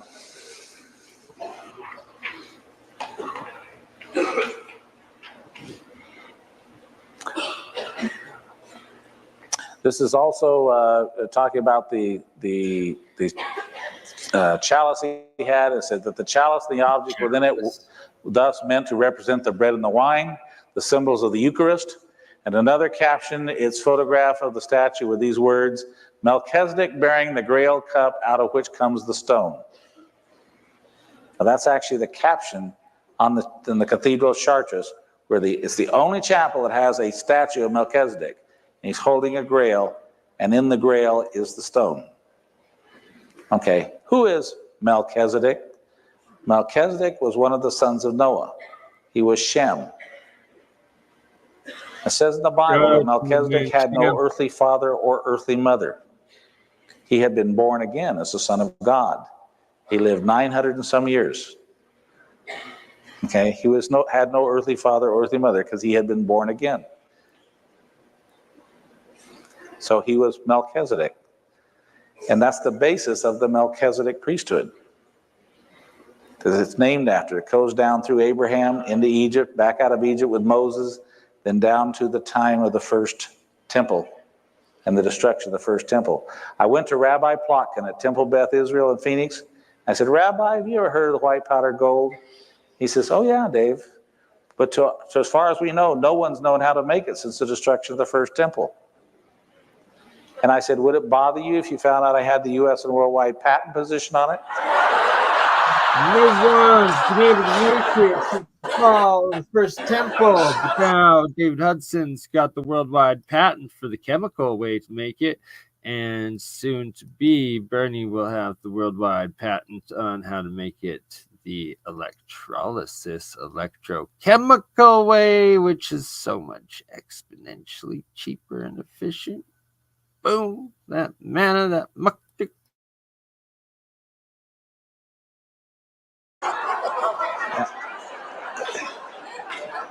And his reaction was, Dave, you've got a hell of a bunch of decisions to make in your life, don't you? What he said to me, and this is the very beginning when I began to look into it, he says, Dave, this is the magic. But it can be black magic or it can be white magic, depending on who has it. Now that was his response. And I began to take this real seriously. It's something that really bothered me for a long time. In my opinion, this brings about the perfecting of the body, but it doesn't perfect the mind. Okay, and so you either become the Christ or you become the Antichrist. You become all good or you become all bad. But the beautiful is there's no gray area. Don't be all bad. There's no in between. You go this way or you go that way. It's one or the other. It's called the dividing sword. Okay, it is the sword that divides. You is in or you is out, but there's no in between. It's real simple. You know, you do it or you don't do it. If you do it, you're in. If you don't do it, you're out. And to me, there's no way to be in between. There's no way to sit a fence on this. Anyway, let's go to the next one.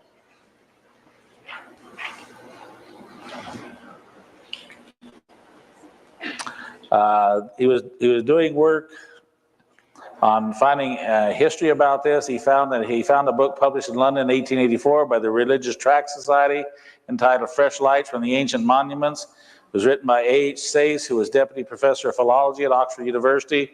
Remembering that E.A. Wallace Budge, one of the great authorities on Egyptian religion, which is what I told you wrote the Papyrus of Ani, had held Sayce in the highest regard, describing him as a distinguished scholar, I opened the book to a chapter entitled The Exodus Out of Egypt and read that in Sayce's opinion, the law and ritual of the Israelites had been derived from many sources. Amongst these were various festivals and fasts in which the gods were carried in processions in ships, which, as we learn from the sculptures, resembled and formed the Hebrew ark and were borne on men's shoulders by means of staves. But you remember looking at where we showed the guardian of the secret, it looked just like the Ark of the Covenant with staves and a box and the opera wad on top of it. Encouraged by the support for my speculations that the distinguished 19th century professor had given me, I looked further through the reference books at my disposal and was able to confirm that ship-like arks carried during the Apet ceremonies had indeed contained gods or rather small statues of various deities in the Egyptian pantheons. These statues had been made of stone, and thus it seemed to me were not far removed in concept from the stone tablets of the testimony that had supposedly been lodged inside the Ark of the Covenant and that the Israelites had regarded as embodying their God. As one Hebrew scholar put it in a seminal paper published in the 1920s, the tradition of the two sacred stone tablets within the Ark would point strongly to the conclusion that the original contents of the Ark must have been a sacred stone, which was either conceived of as the deity himself or as the object in which the deity was thought to reside permanently. Now, in the Bible, it talks about that the Ark of the Covenant actually levitated, and people had to hang on to it to keep it from floating away. Now, how could it levitate? Unless it was a superconductor. Okay? Now, in the ark was the stones. Now, it says that actually, when they got to Mount Sinai, that Moses went up on Mount Sinai, and they said that there was fire and smoke like a furnace was operating on Mount Sinai. You know why it seemed that way? There was a furnace operating on Mount Sinai. And there was fire and there's smoke and there's a furnace, because he was making the gold powder into the gold glass. Did you know that these things we call eyelashes were actually called bushes in Egypt? And the burning bush was the enlightened third eye? Wow. That they actually call this 2500 BC, they referred to it as the burning bush, as the enlightened third eye. Burning bush, baby. And so Moses went up on Mount Sinai and looked upon the burning bush. Teaching you about the burning bush. In other bush. words, he was one with God, and God gave him the commandments. And he came down from Mount Sinai, and he went to the Hebrew people, and what had they done? They had made a golden calf. And so what did he do? He burned it to ashes, and he fed it to them.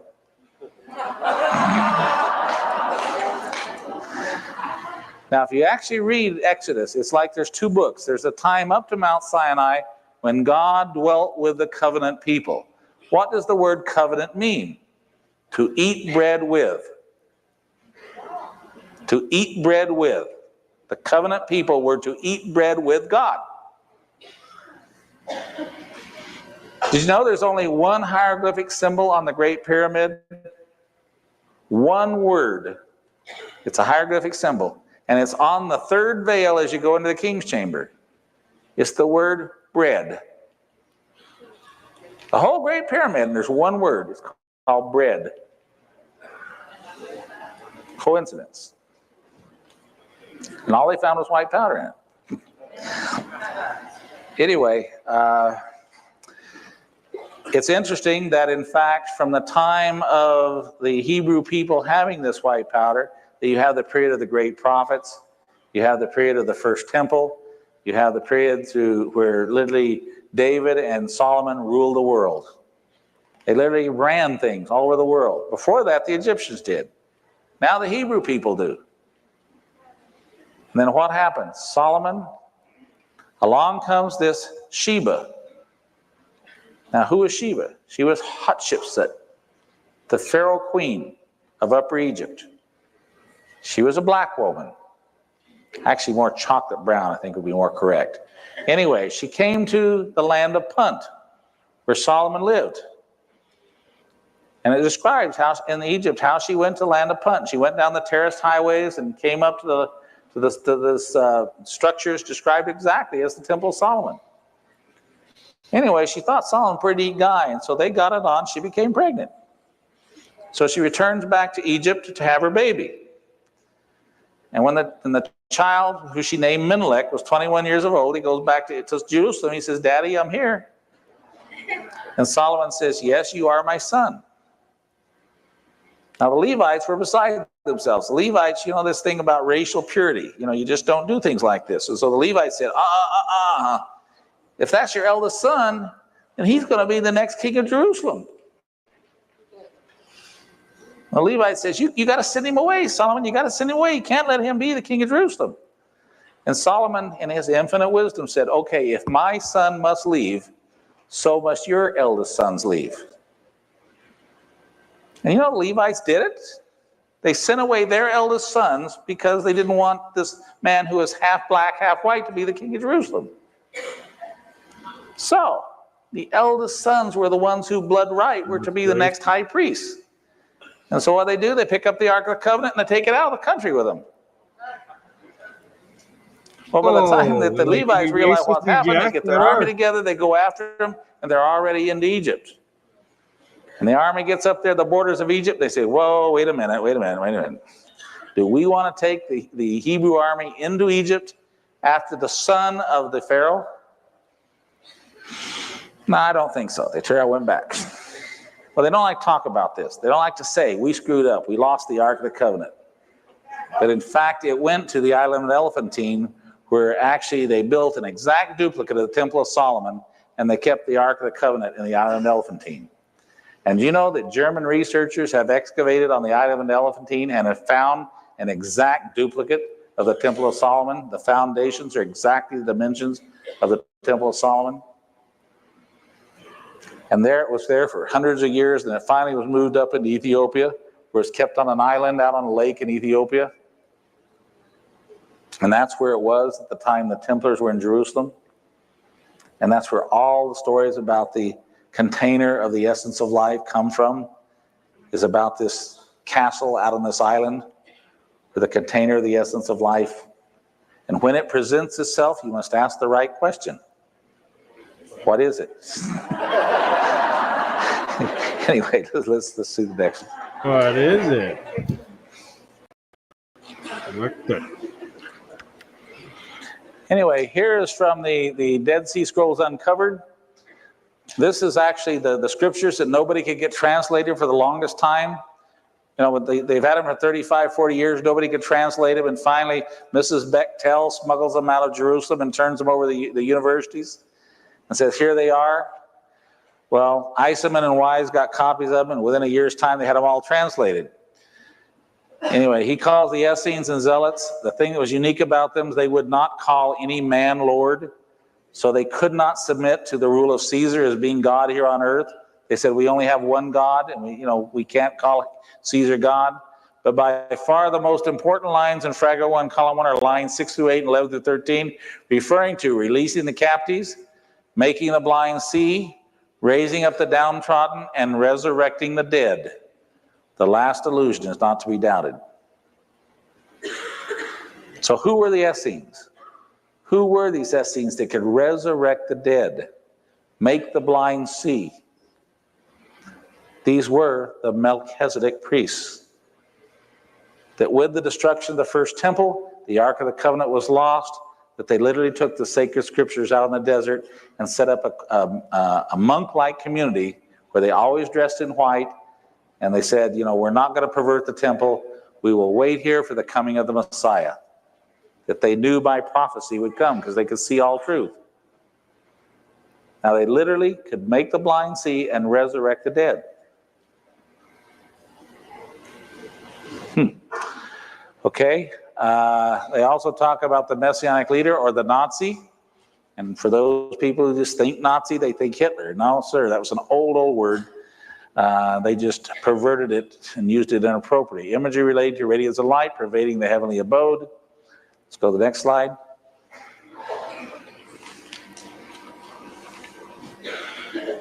For those of you who followed the actual Dead Sea Scrolls, all the first Dead Sea Scrolls talked about the righteous teacher.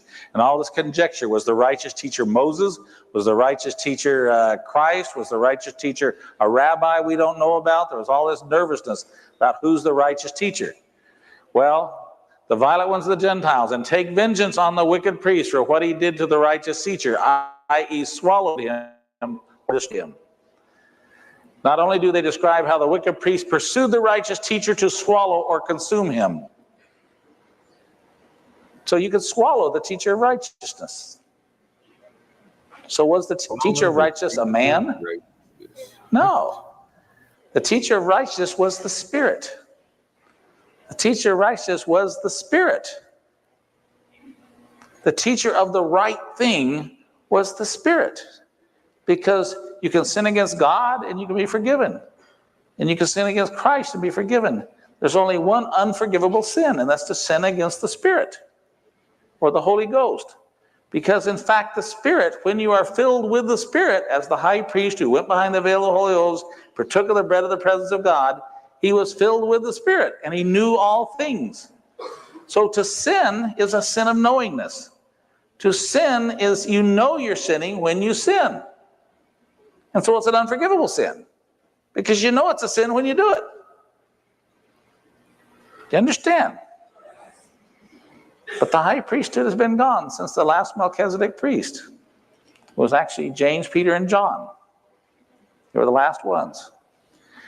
Anyway, they also talk about here the Merkabah mysticism, which a lot of you know about the Merkabah, love, spirit, soul. That's actually an Egyptian word, love, spirit, soul, Merkabah. Okay?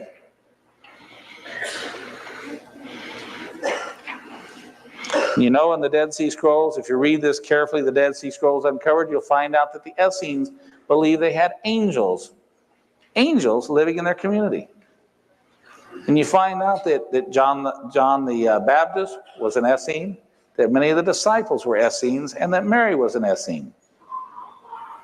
But in fact, Mary continued in the temple as a dove, educated there, and received her food from the hand of an angel.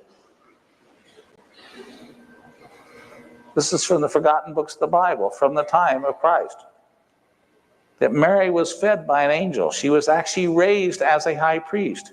You ever notice that Mary always has this halo about her when they always paint Mary? And Christ always has this halo? Poor Joseph, he don't get no halo. But see, Mary was the key here. Mary was filled with the light. Mary was raised as a high priest. Mary was filled with the Spirit. Mary had the teacher of righteousness. And it seems to take about 9 to 10 months for this transformational process to take place. And what's the gestation period? 9 months. And so when she became pregnant and the child developed and grew in her body in the light, when he was born a son of God on his birth. He was actually born a son of God on his birth. He did not have to go through the Egyptian rite of passage. Christ said, "Greater things than I have done, you shall do also." In other words, you too are to be a son of God. You too have that promise from Christ himself, that you too will be a son of God. In the end times, we're to be a nation of high priests, not an elect high priesthood. In the end times, we are to put on our crown and literally become one with God. And that's the promise that he made to us. Next one.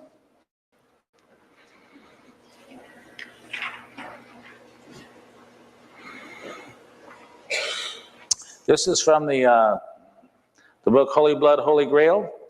Well, I know that many brave knights dwell with the Grail at Munslevet, or however you pronounce it.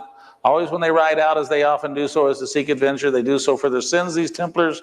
Whether the reward be defeat or victory, a valiant host lives there, and I will tell you how they are sustained. They live from a stone of purest kind. If you do not know it, it shall here be named to you. It is called the Lapsus Elixis. By the power of that stone, the phoenix burns to ashes, but the ashes give him life again. Thus does the phoenix molt and changes plumage, which afterwards is bright and shining and as lovely as before. There never was a human so ill but that if one day he sees the stone, he cannot die within the week that follows, and in looks he will not fade. His appearance will stay the same, be it maid or man, as on the day he saw the stone. The same as when the best years of his life began, and though he should see the stone for 200 years, he will never change, save that his hair might perhaps turn gray. Such power does the stone give a man that flesh and bones are at once made young again. The stone is also called the Grail. What happened is that when the Templars were in Jerusalem, at the very same time the Templars in Jerusalem, that the descendant of the Davidic bloodline in Ethiopia had been thrown off the throne by a coup. And he just happened to be in Jerusalem at the same time. And so the Templars met with him, and he says, "You take me back, put me back on the throne, and I'll let you care for the Ark of the Covenant." And so the Templars actually cut a deal where they went to Ethiopia, got control of the Ark of the Covenant, and they actually cared for the Ark of the Covenant. And that's where all the myths and all the legends about the Grail and them caring for this stone. This is from Abraham Gileadi. It's a Hebrew scholar, literary analyst, holds a PhD in ancient studies. It's talked the last days, and we'll see.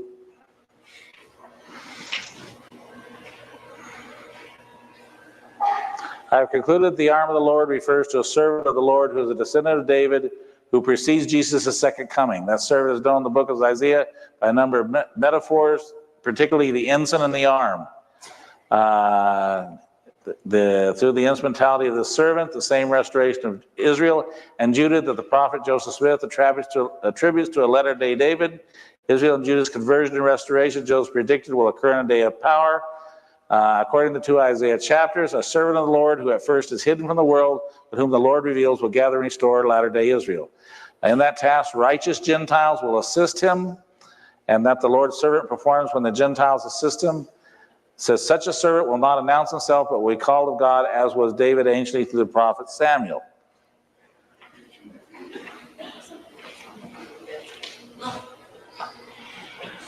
It says, the Lord's work is preeminently revelatory in nature. It brings to light knowledge hidden up from the foundation of the world because of unbelief. Great and marvelous knowledge appears in the sealed portion of the Book of Mormon and other books. Such knowledge will be revealed initially among the believing Gentiles, and from these Gentiles will go forth to the house of Israel. This additional revelation contains the greater things or more important truths. In relation to them, the Book of Mormon is called the lesser part. Now, needless to say, I can tell you he's been excommunicated, but anyway. This new revelation includes a knowledge of the mysteries of God. It comprises all things shown to men in the past, things that were sealed up to come forth in their purity. They consist of the wonders of eternity, the mysteries of the kingdom of God from days of old and for ages to come. These great and marvelous revelations nonetheless come forth in time of wickedness among the Lord's people, and the new revelations therefore convince the Gentiles among whom they come forth of the error of their ways. The revelations show forth to all men the wickedness, abomination, and follies of the Gentiles among whom the gospel has already gone forth. The Gentiles, when they become clean before the Lord and truly exercise faith in him and become sanctified, then is the time that the Lord will bring forth to them his great and marvelous revelations. The revealing of the Lord's work comes through his appointed seer or seers and involves translation of ancient records. And although a man declares the great and marvelous work to and these are the Israelites, they do not believe it.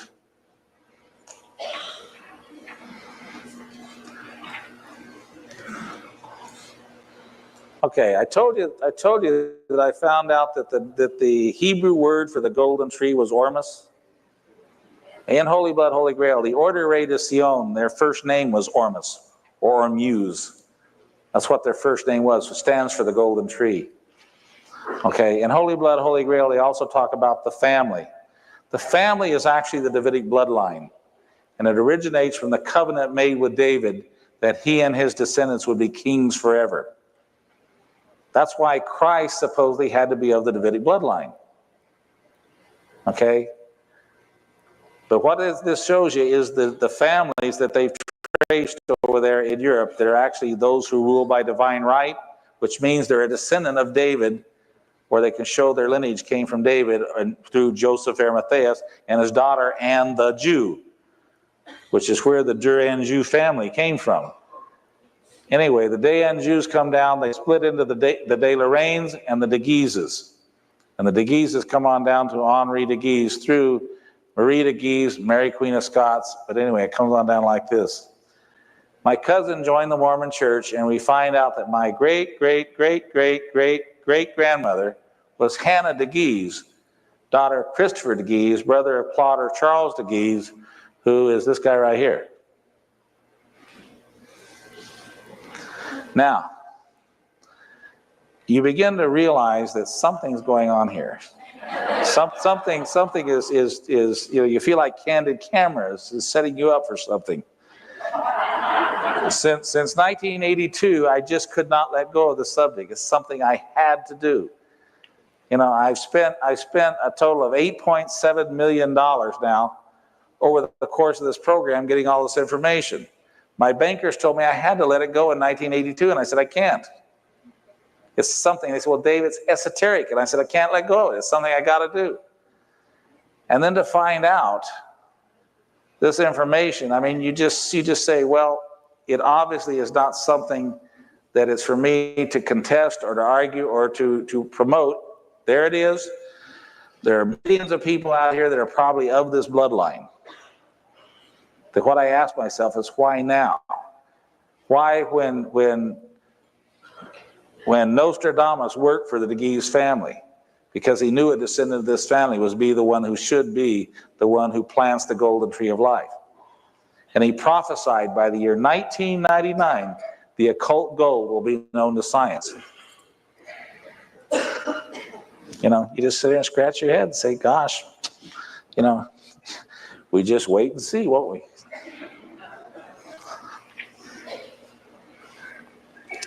This is Conversations with Nostradamus. Why don't we just skip on over this one? We just go to, we don't need this. Let's go. This has got a bunch of stuff that we've covered. Well, David Hudson saying Nostradamus predicted science would know of the esoteric gold.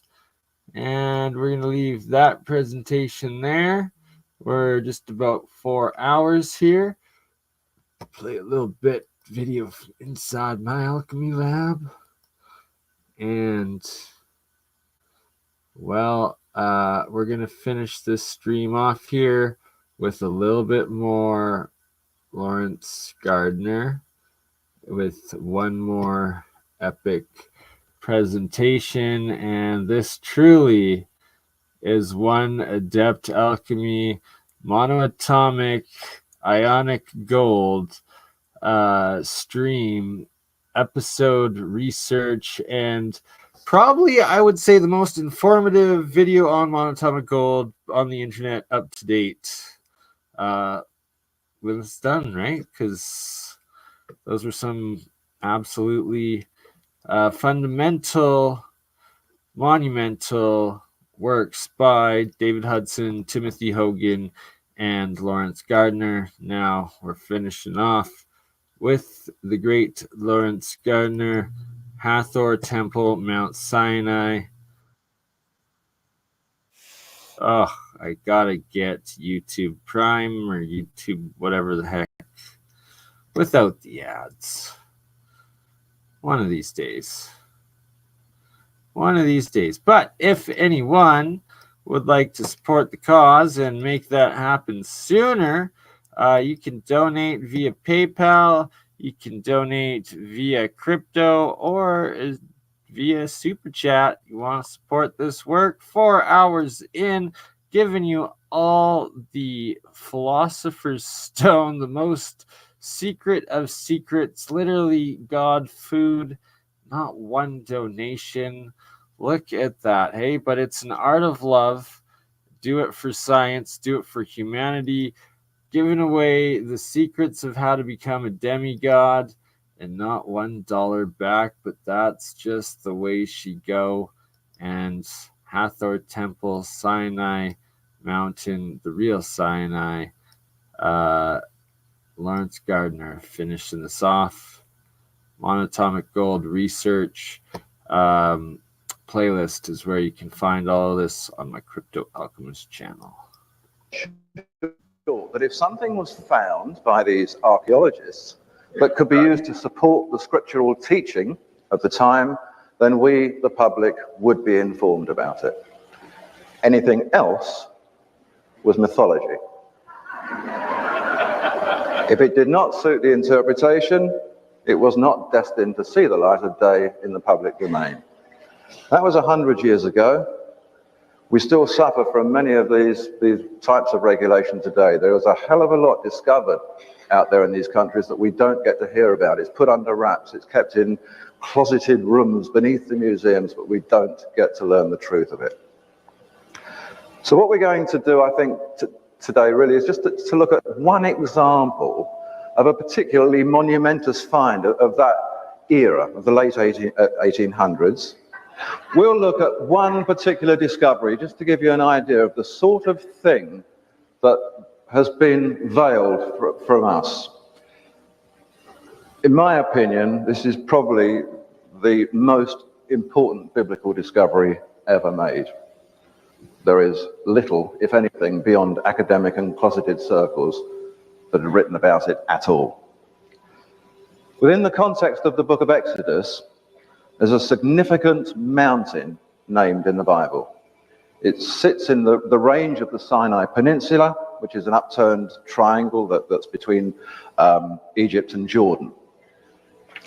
It's firstly called Mount Horeb. It's secondly called Mount Sinai. It's then called Mount Horeb again. And that's the name that it sticks with as the story progresses. And the story, of course, is that of Moses bringing the Israelites out of Egypt, and they meet with Jehovah on the holy mountain of Horeb in Sinai. At the time of Moses, roughly 1360 BC, that sort of era, there actually was no mountain called Mount Sinai. We must know that at the outset. There wasn't even a mountain by that name in the time of Jesus, and not even for another 300 or 400 years did Mount Sinai exist in geographical record. The translation of the Old Testament that we have today was compiled in a little before the year 1000. It is actually 600 years newer than the New Testament that we have today. So giving places names that they knew about in the year 1000, when the Crusades were thought about being launched and that sort of thing, they were giving places names that they knew at that time, not necessarily names that applied back in the time of Moses and the others, so that the people of that era would know exactly where they were talking about. Now, the mountain generally called Mount Sinai now sits in the south of that triangular peninsula. It was actually given its name and called Mount Sinai in the 4th century. A mission of Greek Christian monks decided to build a little mission there. And so, context. The history Lawrence Gardner is stating here is that on modern day maps in the Middle East that they claim is Mount Sinai that was named in the 4th century, that was Christian monks coming back into the Middle East, not the several thousand-year prior original Egyptian Exodus, Mount Moses, Mount Sinai, which he now is going to go over the actual evidence and the real location and its history and what they found there. they decided that this was Mount Sinai of the Bible. It's sometimes called Jebel Musa, which means Mount of Moses. And there's a small Christian retreat there today. It's called St. Catherine's Monastery. But was that the mountain that actually was the Mount Sinai of the Bible, or the Mount Horeb of the Bible? It transpires that it was not. Exodus actually goes to some length to explain to us exactly where this magical mountain was. The mountain that Moses and the Israelites went to on their way from Egypt across to the land of Midian. Oh, bless you. It tells us that they crossed the wilderness regions of Shur and Paran, and they came to this mountain. Well, in actual fact, if one follows the route on the map, exactly the route that's given to us in Exodus, that they are hundreds and hundreds of miles away from the Mount Sinai that sits on our maps today. In fact, they travel so north across Sinai that they are within hundreds of miles of the Red Sea. They actually crossed the strip of land at the top where the Suez Canal sits today. So it seems rather strange that they should have diverted by hundreds of miles to cross the Red Sea at a point where Moses had to part the waters. Wasn't the case. They were very north of that, and it tells us where they went across there. It tells us exactly where Mount Horeb was. The word Horeb is an Arabic word. It simply means desert. Mount Horeb was desert mountain. And desert mountain is something which has been well known for a long, long time. And at the moment, this time and for this century, it's been called the mountain of Serabit El Kadim, the prominence of the Kadim. This sits about 2,600 feet above sea level, exactly where Exodus tells us it was, on the route from Egypt, the land of Goshen, across to the land of Midian. Well, in the late 1890s, the British Egyptologist Sir Flinders Petrie of the University College in London decided to apply to the Egyptian Exploration Fund for money to go and investigate this mountain. By 1904, he and the team were there. They were standing at the foot of Mount Serabit. And in the following year, Petrie published privately the results of their findings with photographs, records, and maps. But he added to his notes to this publication that the report that he made, despite its funding source, would not generally be made public by the Egyptian Exploration Fund. The subscribers to the fund would receive maps, they would receive little bits of information, but the detail of what they found would not be mentioned at all. The officers would simply tell even their own members what they wanted to tell from the results of Petrie's findings. Why? Had he in fact broken some regulation of the articles? Had he found something that he wasn't supposed to find? Well, that's exactly what had happened. You betcha he found something he wasn't supposed to find. Some pre-cataclysm workshops, right? The Temple Sinai MonoAtomic gold manufacturing site.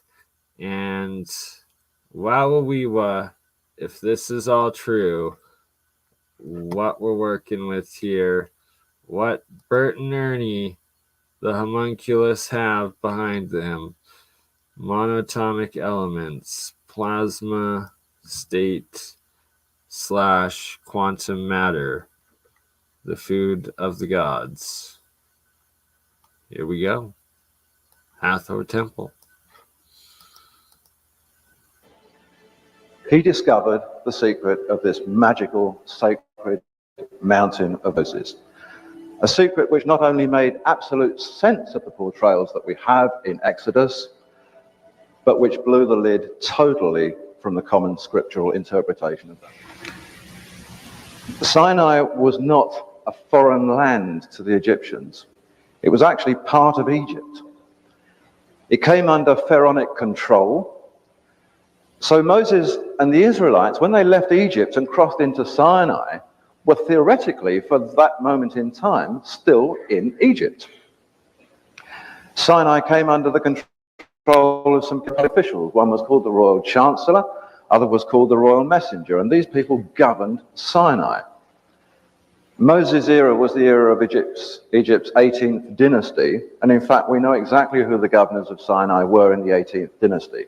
We know their names, we know their families. The Royal Messenger was a guy called Nebi, and he was also mayor and troop commander in the set town of Zaru, which in fact was the chief town in Goshen where the Israelites had come from. It's where they spent their years in Egypt. The Royal Chancellor was held in the family of Par-Nihas. Panahesi of this family was the official governor of Sinai at the time. The family of Par-Nihas goes right back into the kingship of ancient Troy. It's a family that moved. I would recommend like Best Buy, Future Shop, if that still exists. I don't even know. Maybe it's all Best Buy now. But the recycling, the technology or electronic recycling bins, just take it out of there because it's all scrap that they sell to third world countries that go pollute it. So it's not like you're actually stealing anything. People are donating it off. So just, you go. And also like phone repair places and stuff, ask them for their scraps as well, like their hard drives, different stuff. Like you'd be surprised, you can get a lot for free for scrap metal, coils, and magnets, big time. Great question, KB. And that's how you do to get it for free. Moves through kingship all the way through history. And at that time, Panihas was governing Canaan. The Bible calls him Phineas. So when we read about Phineas becoming one of the first priests of the Egyptian church, of the Israelite church, this is Panihas. This is the governor of Sinai, a very important man. Another thing to understand before we follow Petrie into the discovery is that there was an immense difference at the time, although the Bible doesn't make it clear, between a group of people called Hebrews and a group of people called Israelites. They weren't the same thing at all. The Hebrews were the family descendants of Abraham. They were descendants of his line, and in essence, they lived in the land of Canaan and in Palestine. The Israelites were no more nor less than the descendants of one of Abraham's grandsons. This was the grandson called Jacob, who changed his name to Israel, who took the family to Egypt, where they spent many centuries before coming out with Moses. And this family were called Israelites, children of Israel, the founder of the family. So what we have to recognize about the story of the mountain of Moses is that when Moses came out of Egypt, he came out of Egypt with Israelites, not with Hebrews.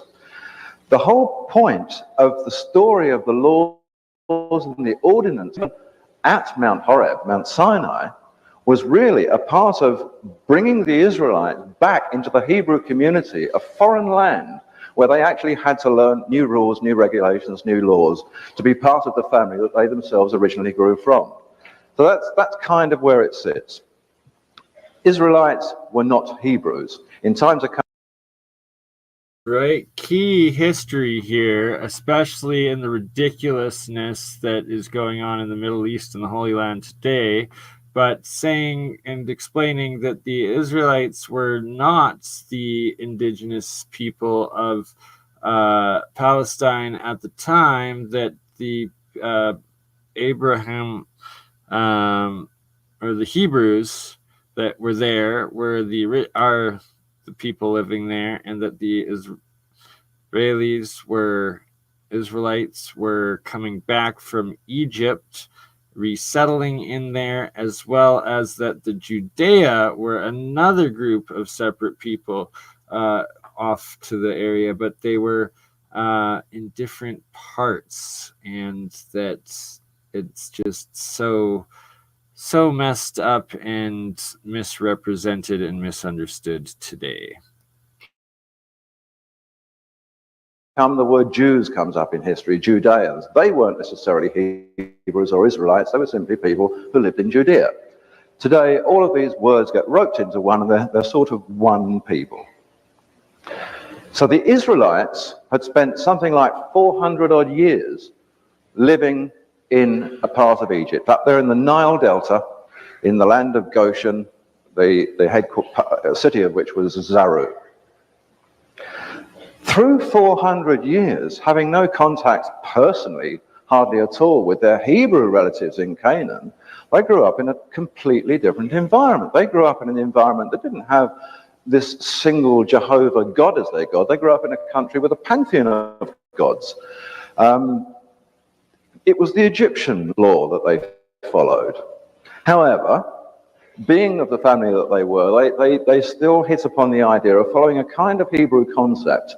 And they had a one God concept among themselves in Goshen. They simply called this God Lord, Adonai, my Lord. And this is one of the reasons why the names Lord and Jehovah crop up independently in the Bible. But we read them as if they're talking about the same person. For the most part, they're not. One God was the Lord, the other God was Jehovah. Jehovah was strictly for the Hebrews. To the Egyptians, the name Adon was pronounced Aten, A-T-E-N, and it's from that we get the name of Pharaoh Akhenaten, servant of Aten. This was a one-God concept which Akhenaten brought into Egypt just before the time of Moses. So even Egypt had within that Goshen area this one God ideal. Across the water, the Hebrews had the one God ideal, but it was a different God. So when Moses came into Sinai with the Israelites, they didn't arrive as worshippers of Jehovah when they got to this magic mountain. They were worshippers of Aten. And it was for this very reason, as I mentioned, that they were given a whole new set of laws and ordinances to comply with the Hebrew culture of their prospective new homeland. So back to Flinders Petrie. He goes to the mountain, and he knows that there's going to be something there. Quite how he knows, he doesn't explain, but he knows that this is the mountain, and he knows that if he looks hard enough, he's going to find a secret there. Well, to start with, they found nothing very much at all. But on a wide plateau, very near the summit of this mountain, they found things that made them believe there had been habitation there. There were things around that looked like buildings sticking out of this plateau, 2,600 feet up a mountain. There were great pillars, standing stones protruding out of a whole heap of rubble. So he decided to have a look and see what was underneath this rubble. This rubble had been deposited by winds and landslides over 3,000 years. But when it was finally moved away, Petrie wrote at that time, "There is no other monument known which makes us regret more that it is not in better preservation. The whole of this was buried. No one had any knowledge of it until we cleared the site." What they found high up on Mount Horeb, 2,000 feet above sea level, was an enormous Egyptian temple. 230 feet of it spread out above ground, another part of it spread out within a cave below ground, cut into the mountainside with shored edges and polished sides. And the various inscriptions and cartouches around this temple and on the walls and the standing stones led him to discover that this had been an operative Egyptian temple right back to the time of the very first dynasty of Egypt. We're looking at Moses in the 18th dynasty of Egypt, so that's going back a long, long way. And this temple had been operative all through that time, 3000 BC. The above ground part of the temple was mostly sandstone, quarried from the mountain itself. It comprised a series of halls and corridors, shrines, cubicles, chambers, and of these, the features that are now open for inspection are the main sanctuary, the Shrine of Kings, the portico court. These are big. The hall of the goddess Hathor. The whole of this temple complex that Moses took the Israelites to, where they apparently met with Jehovah to receive the Ten Commandments and the new ordinances, was a temple of the goddess Hathor. She appears on reliefs all around the place. The cave cut into the rock is dedicated to Hathor. The walls that are smoothed and polished like marble have her pictures all over them. And yet this is supposed to be the magic mountain of Jehovah. Deep within the cave, Petrie found a limestone standing stone of the pharaoh Ramesses I. Now, all of the experts today tell us that Ramesses was a hater of the Aten cult in Egypt. Not what Ramesses himself said. He describes himself with the title, "I am Ramesses, I am the ruler of all that Aten embraces." So the experts are telling us untruths even today about what these pharaohs were about. Also found was a statue head of the mother of Moses within this temple. So it proved that not only had it been in constant use right back from about 3000 BC, even by the time that Moses got there in about 1330 BC, it was already being used in that recent period. It was constantly in use, this great temple. In the halls and the courts of the outer temple, there are stone tanks, rectangular basins and baths and all sorts of curiously shaped tables and benches that nobody could make any sense out of. They didn't look like altars. They had recessed fronts, they had split level surfaces, and the whole thing reminded them more of a laboratory than it did of a temple. There were alabaster vases, there were containers, and all these are shaped like lotus flowers and things like that. There are all sorts of articles there. There were wands there. They called them wands. They were like little priest sticks. And even today, they can't quite work out what they're made of. The material is very, very hard. Bless you, Shane. These things are all designed, but they're not designed in the normal Egyptian style. They have basket work. They have lattice work. They have a style of design that is more Mesopotamian than Egyptian. And yet this is an Egyptian temple. They also found a few other very strange things. When they move into the Hathor temple complex, which appears to be the central point at where all of this energy comes from, they begin to find some strange things. Conical stones set very carefully on a shelf, little cones of stone. A metallurgist's crucible was very apparent. Now, these kind of things began to get Petrie and his people wondering, well, what on earth had these things got to do with a temple? There was nothing in temple law that said that metallurgist crucibles were part of what went on. And all over the temple, all over the walls and on the various stones, was something venerated, highly venerated within the temple complex, and it was called mufkuts. Doesn't mean a lot to us today, mufkuts. Okay, mufkuts. They found two Mufkuts right here. These pyramid and the three. That is the what is it? They call it. It's referred to. Mufkut translates to what is it, which it translates to the golden bread loaf, aka manna, aka monoatomic white powdered gold. Muftit. 2,600 feet above civil, a mountain of the Bible, conical stones, metallurgist crucibles, tanks, basins, lotus flower equipment, all sorts of wands and tubing that look like a laboratory, and references venerating some mysterious substance called mufkuts. Now, they knew that these things were all linked together, but they didn't. Treat because of the support and the donations by, thank you so much, Chris and Shane. But here's a little extra treat of mufkuts for all to see right here how easy it is to make and do and what it looks like as it forms in the plasmid clusters.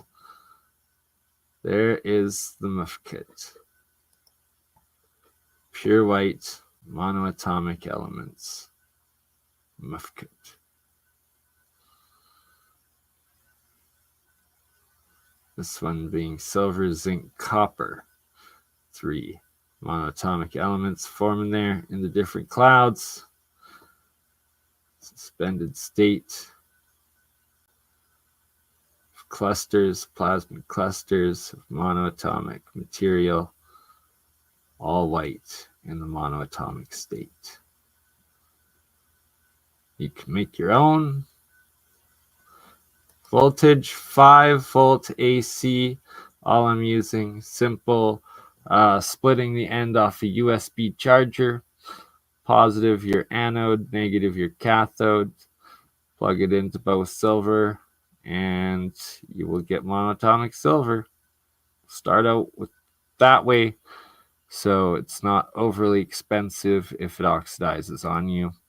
You start with gold and it oxidizes or hydrides and goes colloidal and it's toxic and you've wasted gold. So I recommend experimenting with other metals first. And yeah, it's fun. It's supposedly the god of the food or the food of the gods.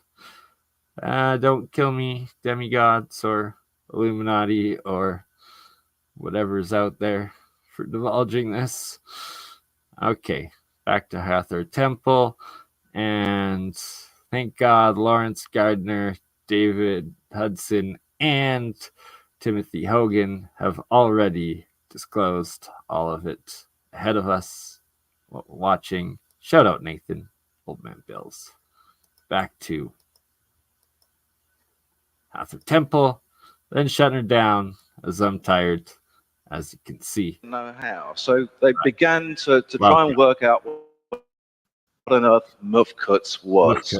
Some said it was probably copper. Many preferred the idea of turquoise. Others have supposed it was perhaps malachite. But the funny thing about these guesses was that none of these materials was apparent within the temple complex. There was no malachite, there was no turquoise, there was no copper. Sinai is noted for its turquoise mines, but if mining had been a primary function of that temple over 2,000 to 3,000 years, you'd expect to find turquoise stones in the tombs of Egypt. There are barely any at all. So if they were working for 3,000 years mining turquoise, they clearly only found about half a dozen.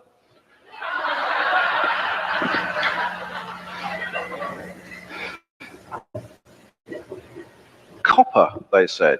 Well, it didn't take them long to realize that if you were mining and smelting copper, you need very different equipment to this sort of equipment. This was not metal rectification equipment in the way that they knew it. Copper was apparent in Sinai, but down in the deep valleys there were smelting works, old smelting works, and they were nothing like this temple at all. There was no residue of copper anywhere except references to mufkuts. Another cause of wonderment as they traveled around this, as they kept removing all of this rubble, was that they kept seeing inscribed references to bread. Everywhere there were references to bread, and bread was always written alongside mufkuts. The other thing that happened all the time was that the most prominent of all the hieroglyphic signs outside that was the sign for light. Now, bread and light and mufkuts all seem to be equally important within this temple complex. This was nothing to do with copper. It had something to do with these strange tanks, these strange laboratory tables with their... Stop trying to talk over Lawrence Gardner. In regards to Chris' question about the bath, I'd recommend, in regards to bathing in the ionic water and colloidal water, if you want to do ionic over colloidal, no health advice, but I will go more into my own experiences and experiments with it on myself, using it, and cover some of the Keshi stuff on a later Rumble stream. Not on YouTube, so we don't get canceled. And yes, back to Lawrence Gardner to finish this epic Alchemist Philosopher's Stone episode off. Recessed fronts and split level surfaces. So bread, mufkuts, light, conical stones, metallurgist crucibles, all of these posed a problem until they decided to clear the rubble from a series of square storerooms in one of the parts of the temple. As they removed the rubble, they came across slabs of stone beneath the rubble. They moved the slabs of stone, and beneath these, carefully stored in every one of about 4 or 5 of these large square rooms, a few inches deep, packed tight on the floor, were tons and tons of the finest, purest, unadulterated white powder.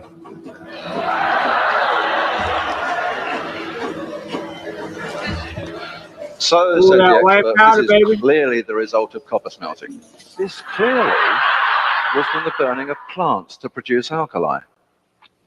Quite why they would want to produce alkali, nobody really knew, but the more they tested it, the more they found that there was no plant residue there at all. And in fact, if they were going to have a temple for the burning of plants, they actually would have done better down in the valleys where there were more trees, not 2,600 feet up a mountain. So for want of any other explanation, it was decided that the white powder and the stones were perhaps associated with the sacrificial rite. They're clinging at straws here all the time, trying to work out what on earth this was. This is probably animal sacrifice.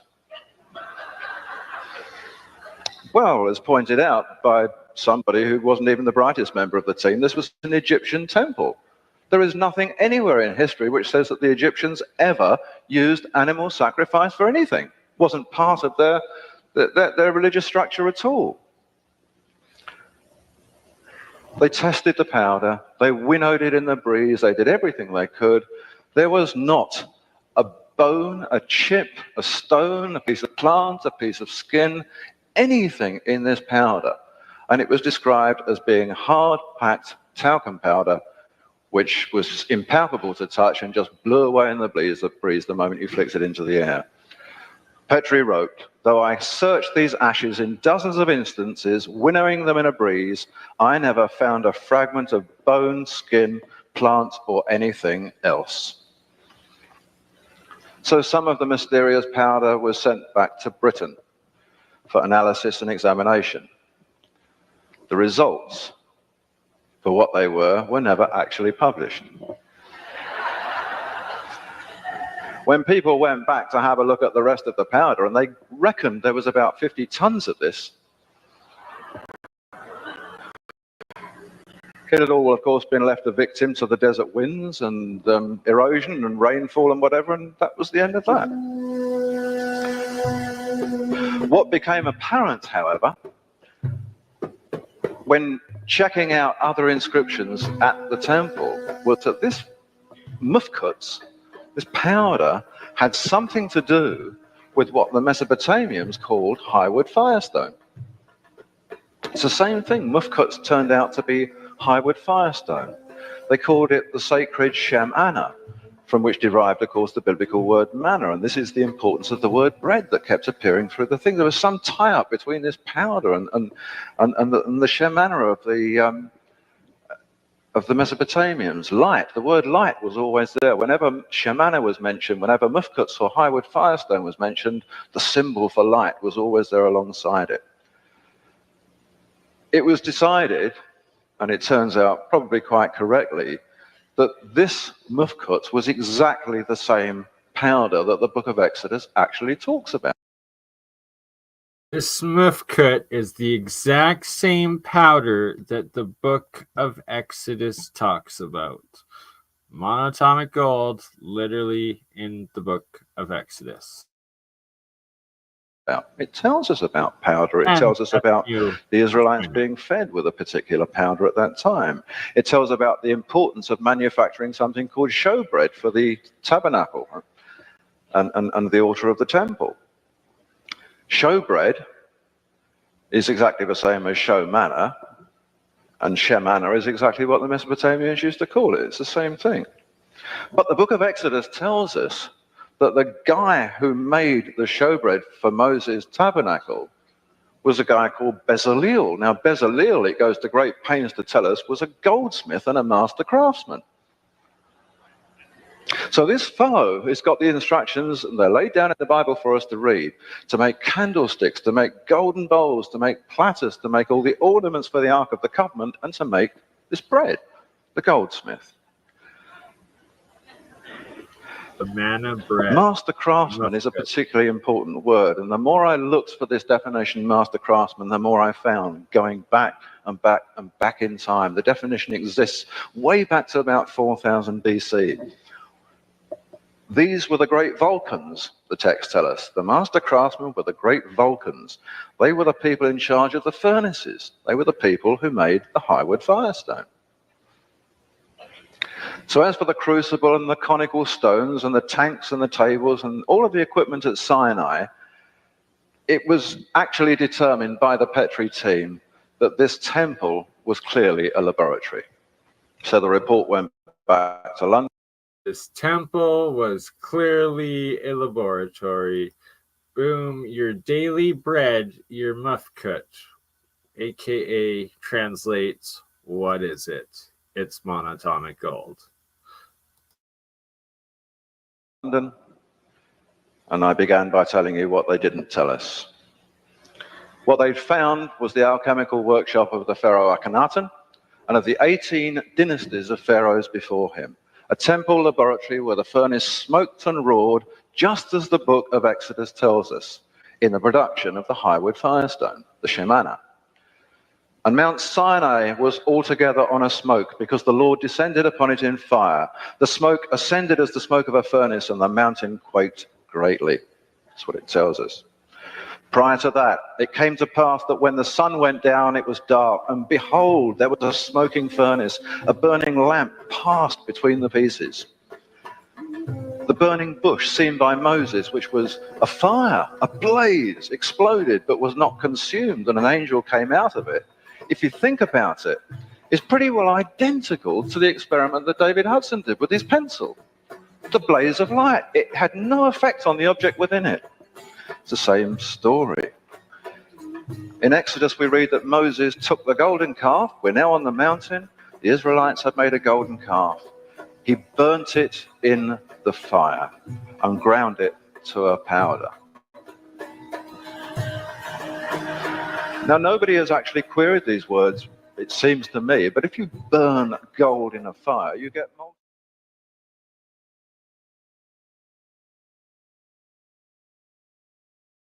Okay. White powder. This was exactly the process of a Shemana furnace, as the Egyptian records tell us. That's precisely what was going on at this temple. They were actually making this Not stuff. to be mistaken 50 with tons genocidal, racist slurs. Moses' own great-grandfather was the pharaoh Thutmose III. Thutmose III had reorganized the ancient mystery schools of Thoth in Egypt and founded the royal school of the master craftsman at Karnak. At the time, they called them the Great White Brotherhood because of their preoccupation with a mysterious white powder. A branch of the fraternity became known as the Therapeutate. They were a healing community, so this had something to do with medicine as well. The Therapeutate, in fact, set up branches all over Palestine and Syria, and a branch of that Therapeutate were the Essenes at Qumran in the time of Jesus. So clearly, these guys were into this as well. Hathor. All of this is dedicated to Hathor, not to Jehovah. She was the great mother. She is the oldest identified deity figure of Egypt. She turns up on the oldest artifact ever known from 3000 odd BC. And her story, when it's being told in documented form, runs in parallel with a historical character called the Great Vulcan, Tubal-Cain. Now, Tubal-Cain is actually mentioned in the Bible. Tubal-Cain was one of the descendants of Cain in the line from Eve. Tubal-Cain, even today, is revered by Freemasons worldwide. They don't know why. They just know that Tubal-Cain was very important and that Tubal-Cain was a master metallurgist. He was a great Vulcan. Now, Hathor's particularly interesting in Egypt. Great Vulcans. Keeps talking about great Vulcans. Hey, Nathan, so maybe the next Star Trek episode will have an alchemical Vulcan involved, eh? From Hathor? We'll see. Because Hathor is not only there at the very beginning of Egyptian time, she's there at the very, very end of it. Right at the end of the Pharaonic era, when Queen Cleopatra is sort of winding down the whole thing and the Romans are moving in, and we're in about 30, 40 BC, she's the penultimate pharaoh of them all. Make sure that she has her one and only relief of her carved on the temple of Hathor. Hathor's a nursing goddess. Hathor was said to be the daughter of Ra. She was said to have given birth to the sun. She was the queen of the West. She was the one who knew the right spells, whatever they were. She was the protectress of womanhood, the lady of the sycamore, wine, tombs, song. But the importance of Hathor was that it was from the powdered milk of Hathor that the pharaohs gained their divinity. So let's say you have to read an incredibly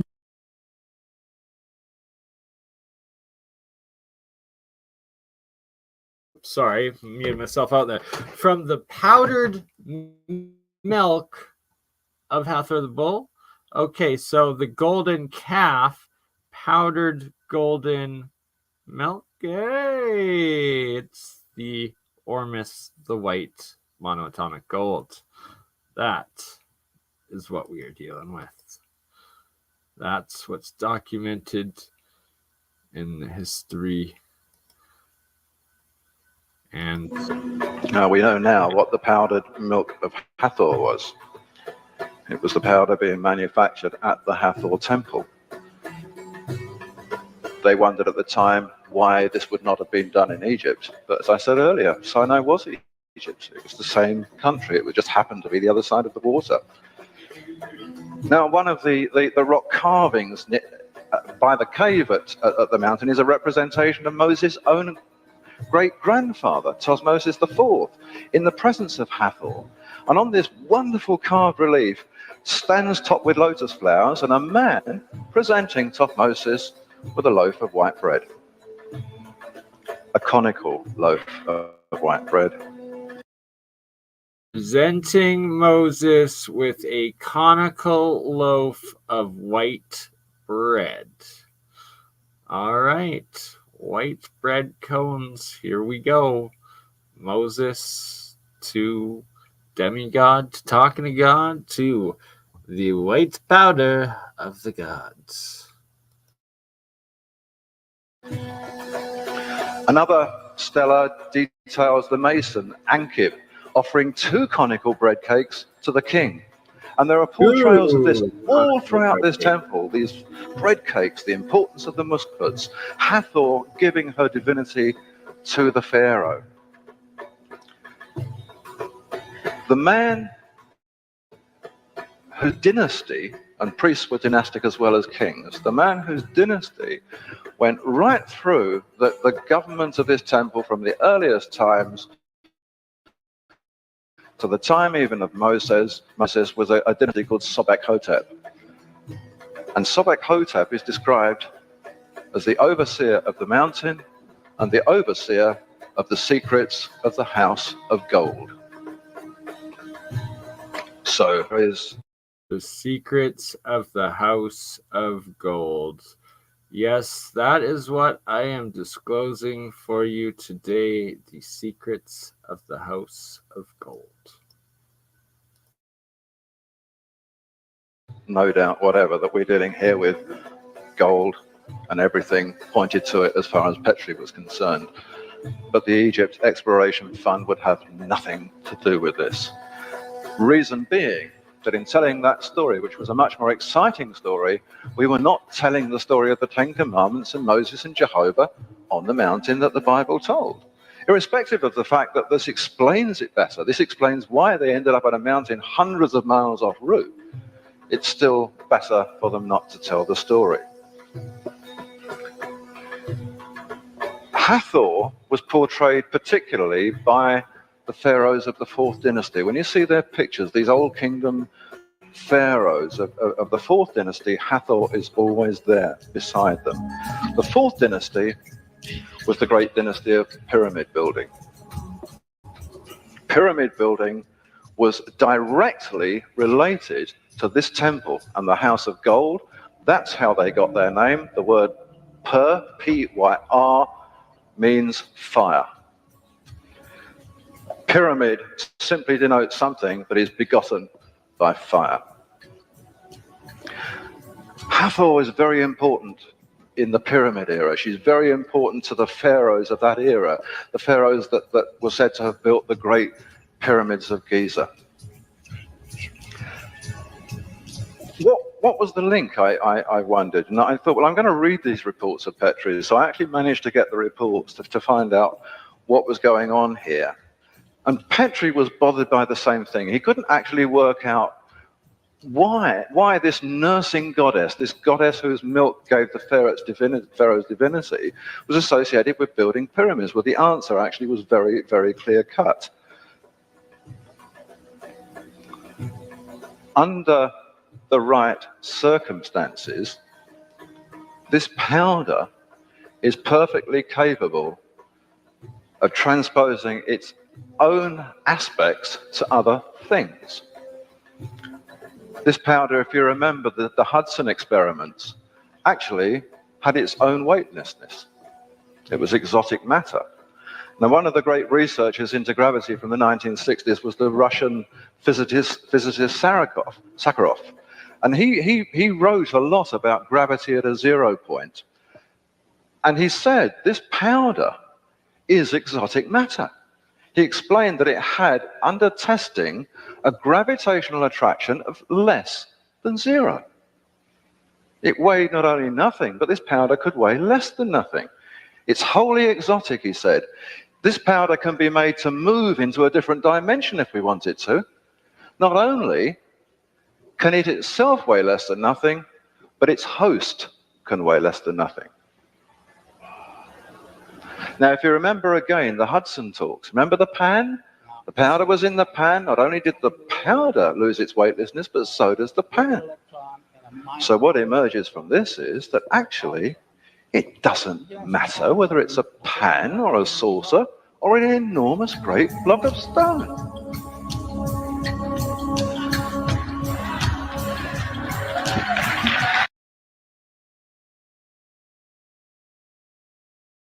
Right, so right there, you got it. Exotic matter. We got exotic matter. That's what's teaching you how to make is the secrets of the gods. And you can check out the rest of the Ormus research, the David Hudson full presentations, the full lectures by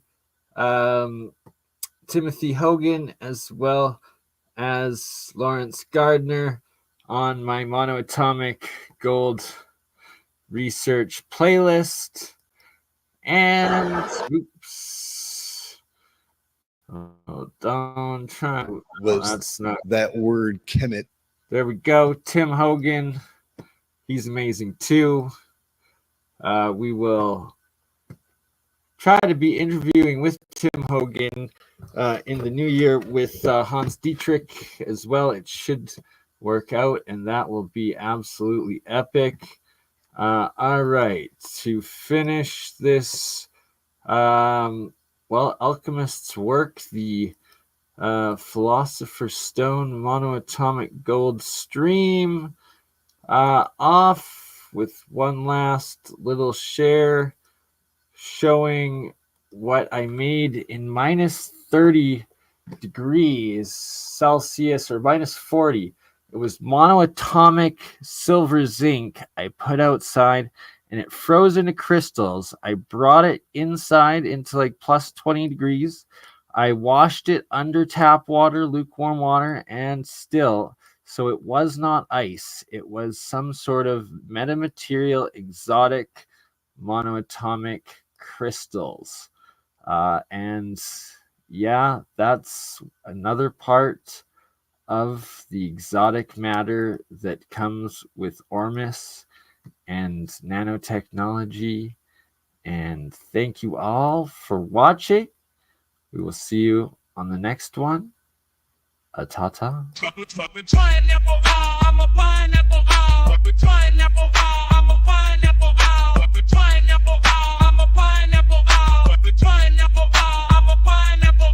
I'm sweet. I got a beat. Just look at me. What do you see? Pineapple, I'm a pineapple, pineapple, I'm a pineapple, pineapple, I'm a pineapple, pineapple, I'm a pineapple, I'm sweet. I got a beat. Just look at me. What do you see? Pineapple, I'm a pineapple, you crazy mother. Yeah. It's just Bernie. Hey, Bernie, just like last week, huh? Weekend at Bernie's.